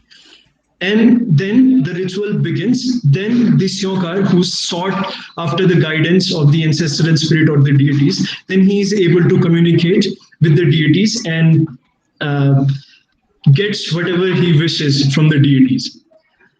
Then the conclusion of the ritual, it begins by the priest who blesses all the people by praying to the deity or the spirit for the prosperity, for the material gains, and for the physical and mental well-being of the people who are present. Then people line up seeking the blessing of the spirit or the deity itself while it is still in the body of the Zagaria by lining up. And the deity or the spirit, it applies vibhuti from the dhuni, and the elders of the family or the village or the community, they express their gratitude, they say their thanks, and then at last the deity or the spirit, it is requested to return to its heavenly abode in the form of songs again, and it's a ceremony which is known as prasthan, which means to go back. Now, functions of jagar, which is a very crucial part of mythologies and folk tales and folklores and legends, is that they are not just a question of faith, but they actually have got practical applications. Like today, when everybody is busy making a living and most of the people, they are out of their places because there are not that many employment opportunities in the Himalayan or in Uttarakhand. So occasions like Jagar, they bring the people, families, and communicate and community together. They become an opportunity for everybody to come together and provides them with a sense of identity. They are able to, the ritual is able to remind them of their roots. It promotes social solidarity, enhances the integration of the society, and it provides instant gratification to the people. It's not just that people just go there and do it because it's a ritual, but people actually tell and they report being relieved of their pains after attending or after organizing the jagar. The jagar or most of any ritual, they act as breaks when a culture is facing rapid changes. It helps Mr. you. Joshi, it's time. Please come to the conclusion. Okay, ma'am. So this is the last slide. I just have an appeal in the end that even though the credibility of rituals like Jagar can be questioned, but what one cannot deny their function in the world today. There are many NGOs, many people, and even the government which are trying to preserve our culture in the form of these folklores and rituals. And Jagar is one such ritual. Thank you. Thank you for this. Thank you very much, Dr. Bhagwat Joshi. Yeah. So now I would like to call Angana Datta. Angana Datta is a research scholar in Guwahati University, and she would like to talk to us about advertising of storytelling. So it's over to you, Angana. Can you hear us, Angana? Angana, are you there? Angana? Angana Datta, are you there? Unmute करिए इसको. Ma'am, we can move to, we can take the next speaker if she's not. Yes. Yes. The next speaker is Priyanka Roy, and she is a research scholar in University of Delhi. Are you there, Priyanka? Priyanka Roy, can you hear us? Priyanka Roy. Next is Sujana Soria. Are you there? She's from Department of English. Yes, Stella ma'am, Marish. I'm here. Yes, I'm here. she's there. Oh, okay, Sujana, you are. Sujana is about to talk to us regarding Chennai's most haunted. Okay, again, urban legends of modern folklore. So, fine, Sujana, over to you. Yes, ma'am. Please start. Good evening, everybody. Thank you for this opportunity. My paper is titled Chennai's Most Haunted Urban Legends as Modern Folklore. So, legends are a part of law and they involve real people and events, but there is a supernatural twist or some incredible details in the story. An urban legend is a legend which is rooted in a specific context and a specific place. And these stories are generally widely disseminated. They are unproven and they involve unusual or peculiar events that typically convey some warnings or advice, and they are usually not moral in nature, and they are used mostly as a form of entertainment, and the stories are formed mostly by accretion. And the technique of motive spotting is very important in urban legends, because when we spot motifs across stories or within different narratives of the same story, we come to understand the cultural, the religious, the moral, and different perspectives of the society that composes and nurtures these urban legends. So I'll be focusing on three places in Chennai for lack of time. There are several. So the first one is De Monte Colony, the second is Blue Cross Road, and the third is House F2 at Valmiki Nagar. So De Monte Colony, and I'm going to be analyzing how these houses and sites are written about across different media like newspapers, travel websites, and social media. So, De Monte Colony, the basic story is that it was inhabited by a Portuguese businessman, and his family was passed away in a very short span, within a very short span of one another, and this led to some mental instability. And reports of hauntings led to the residents moving out of the colony, and this legend has been fostered and it has also recently been made into a movie. Now when you look at the report of this story in the Times of India, it's very sober, and it just talks about the place in a very neutral tone. It says that night guards and pets went missing, and it mentions also that the family had an unhappy life. It does not resort to any sort of sensationalism, and it does not try to, the author does not try to insert herself into the story or to make any additions. And one reason I suspect is that the author is not from Chennai, so she tried to do background research and be as objective as possible with whatever she could find. Whereas on travel websites, you have a sort of lure that is attached to such places, like all the places, De Monte Colony, Blue Cross Road, and House F2. So the kind of diction, the kind of vocabulary that is used to describe these words, it has all the characteristics of a good storytelling, or even, as I would say, a good rumor or gossip session. So they say it's very atmospheric, so they call it a jilted colony with ramshackle houses and shady trees on either side. And they use words like this: jilted, ramshackle, shady, and they talk about the untimely demise of his son, a cursed life, a mentally unstable wife, inexplicable deaths. So all these words, when travel and tourism websites use these words, they build a sort of mystique around the place. And there's another website called Thrilophilia. It does not necessarily fall into the category of travel or news. It is an entertainment website. It further builds on the story by saying that John De Monte, who owned the principal house in De Monte Colony, sits in his rocking chair, and he can be seen and heard opening and closing locks. And there are reports of watchmen being slapped, and he is a ghost who misses home. As for Blue Cross Road, we hear of white human-like figures darting across the road at night. The Times of India simply talks about this place as being a hotspot for suicides, but it does not build upon the supernatural element. But the travel and tourism websites talk about people being tightly slapped on the face out of the blue when no one was around. And as for the house F2 at Valmiki Nagar, it is said that people with mobile networks have their mobiles blanked out and that the screens start flickering when they pass this place. Now, what travel and tourism and entertainment websites do is they create a sort of lure for people to come and investigate whether or not these stories are true, and in that way to be part of the story indirectly or anonymously, but still part of the story in a way. So, for example, in the case of the house F2 at Valmiki Nagar, there is talk of the mobile blanking out. So, in modern society where a lot of communication happens through mobile, I mean, I myself read all these stories through a mobile. So, anyone with a mobile would feel tempted to go out and investigate this on their own or in a group and, become part of the story or tell their version of the story or dispute another person's version of the story. And the motifs you'll notice in this place are buildings, no light. And interestingly, you also have mental illness as a motive. It might be subtle in some cases and it might be explicit in some cases. Like in De Monte Colony, there are pretty explicit reports of the family being mentally unstable. And dilapidated buildings and no light, they are a pretty common motif in mostly all horror or thriller stories and urban legends.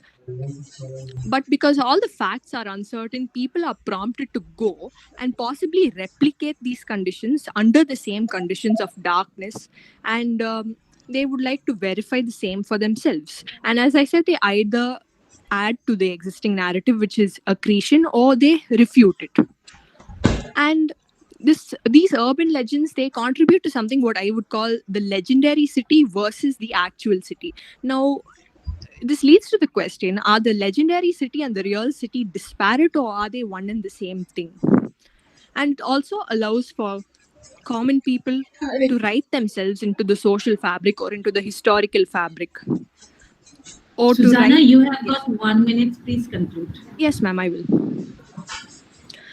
So, in the case of these stories, they rely on rumor importance and rumor ambiguity. So, in World War II, when messengers were asked to convey codes which were personally meaningless to them, but were given by a messenger and had meaning to the messenger, no, by the original sender, the messenger gave some meaning to the codes, but eventually the original meaning was lost, and the meaning the messenger gave to the code was taken for more value, and only the sensational properties of the story endured. And such stories are transmitted because people need to explain ambiguous or uncertain events, and because talking about them helps catharsis and also reduces anxiety.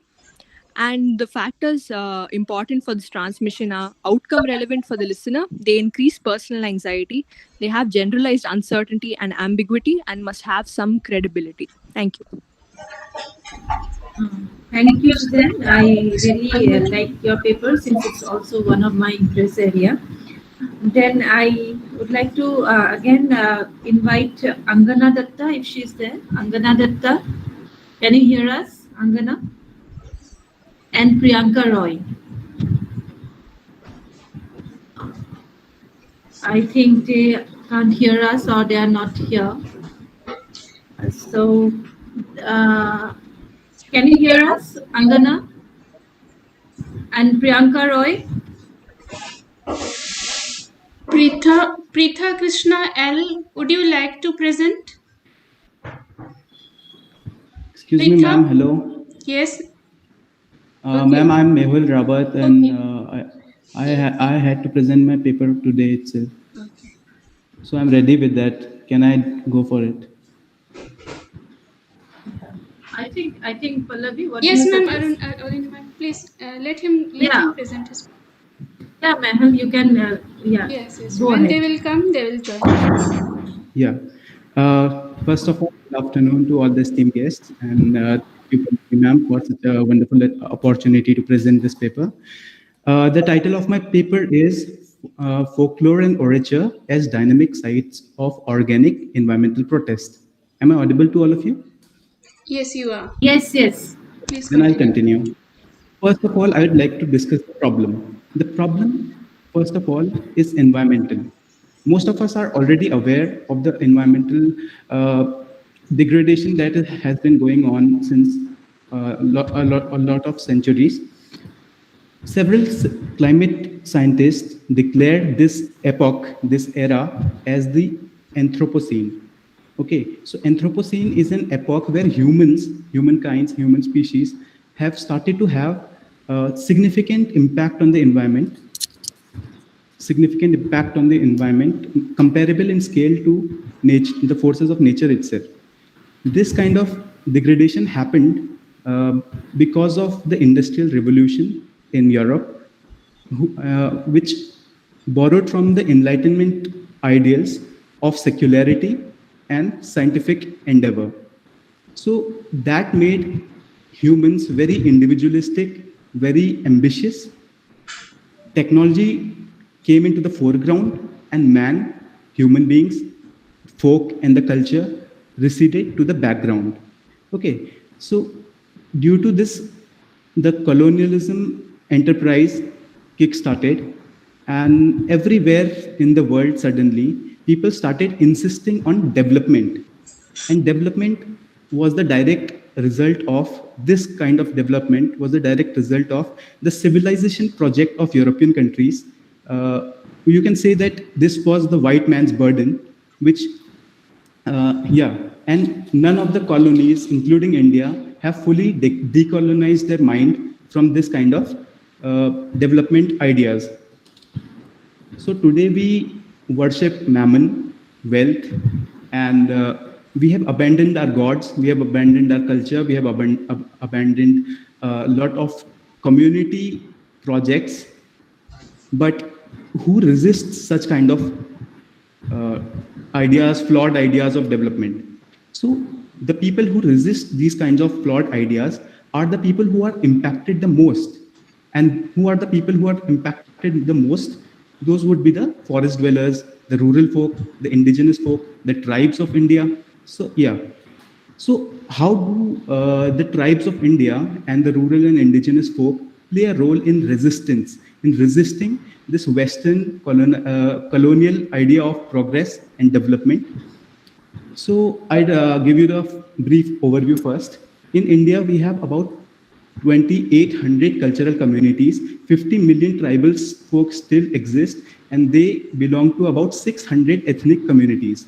Okay, so all these people have a collective wisdom, collective ecological wisdom, which we can term as traditional ecological knowledge, and all of it has been passed down orally from generation to generation.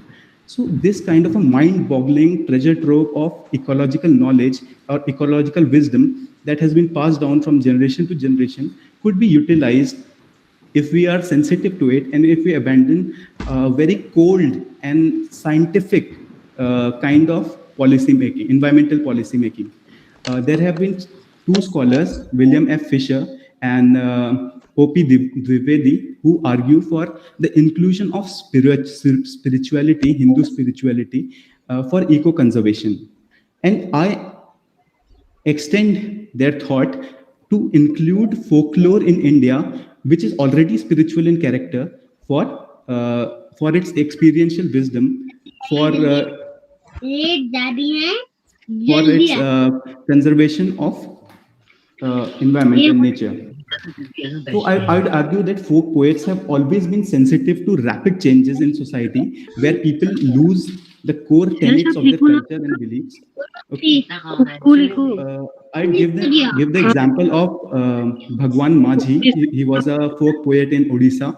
And Dr. Manju, excuse he me, wrote Dr. this folk Manju poem in Joshi. resistance to bauxite aluminum company took over tribal land.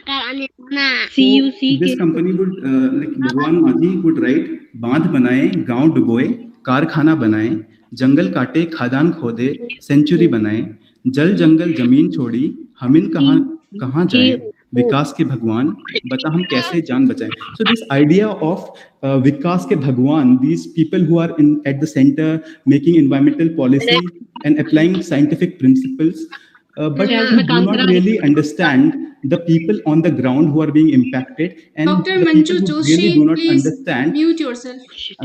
that the people who have their voice submerged when a dam is constructed, for example. Okay, I will respond with another line from Girish Tiwari, who is a Kumaoni folk poet. He is lovingly called Jan Kavi. Okay, so he says, Girish Tiwari says, मिट्टी बेची पत्थर बेचे बेचे जंगल हरे बांच के लीसा गड़ा घाव से दी खाल मेरी उतार गीत संगीत सब बेच दिया मेरे सुमधुर कंठों का सुर बेच दिया ठंडा पानी ठंडी बहार. So this is the like very this idea of people selling off the soul and spirit of the Himalayas, of the land.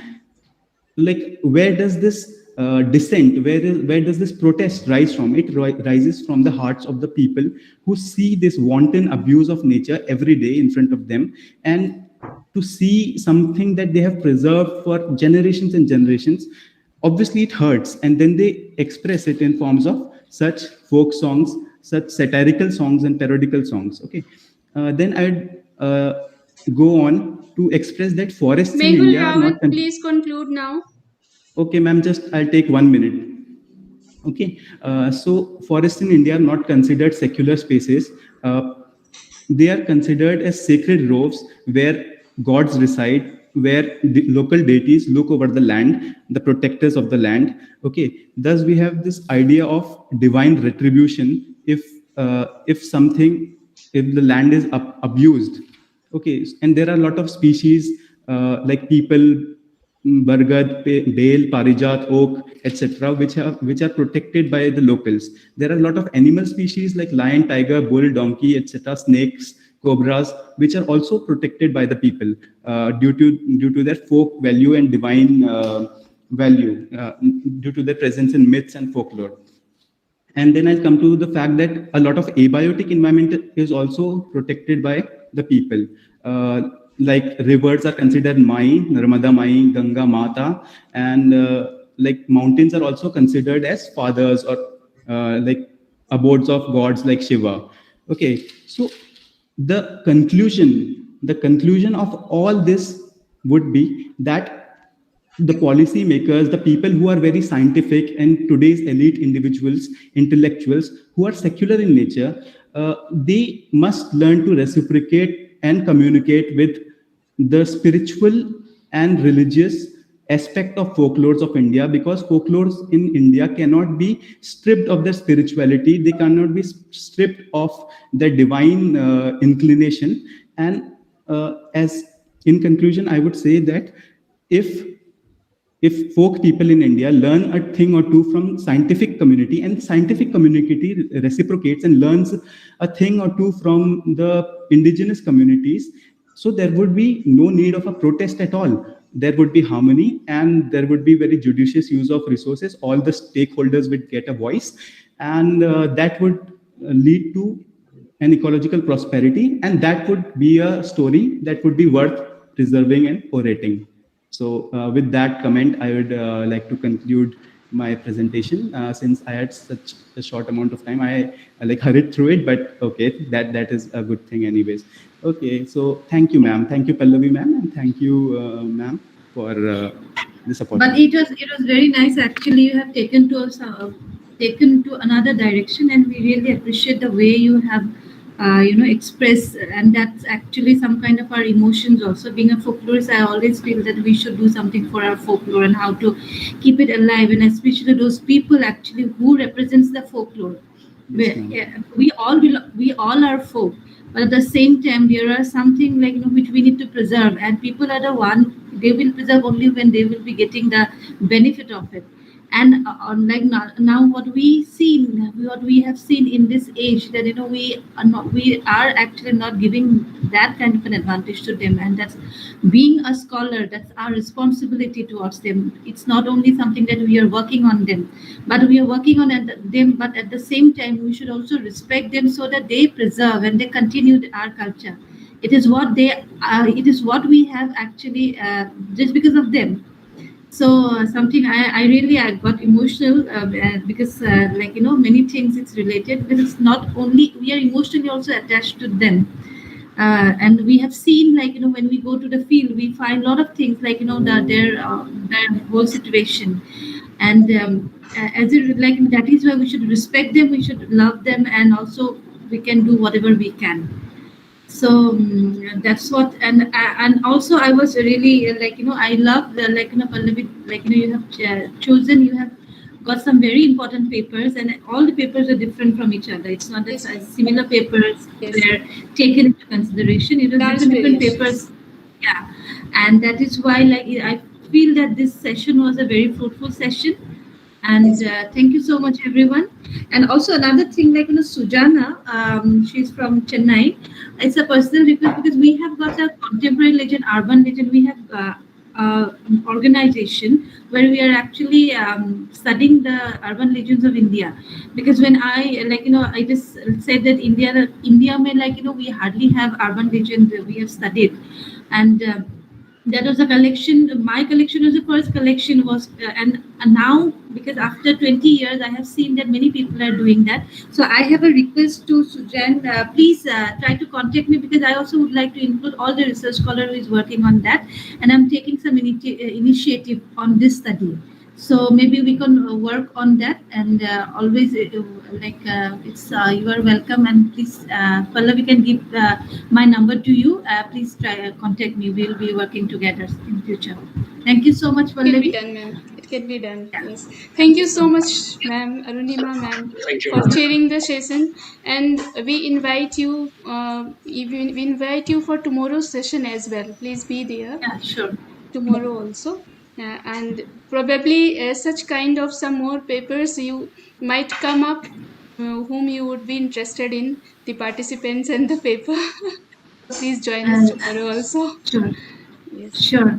Well done, this, all the research scholars that they have. Yes, Bhagavad yes. Joshi, that paper was also They are interesting. bright scholars. Yes, they are Thank you. bright Yeah. scholars And working hard.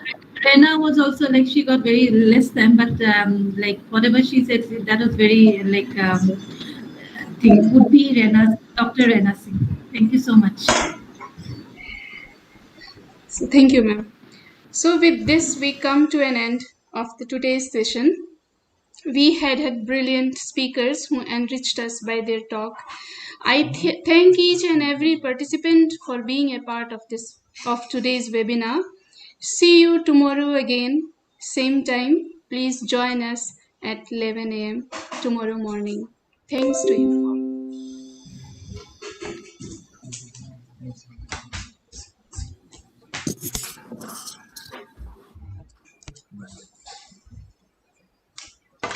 इसमें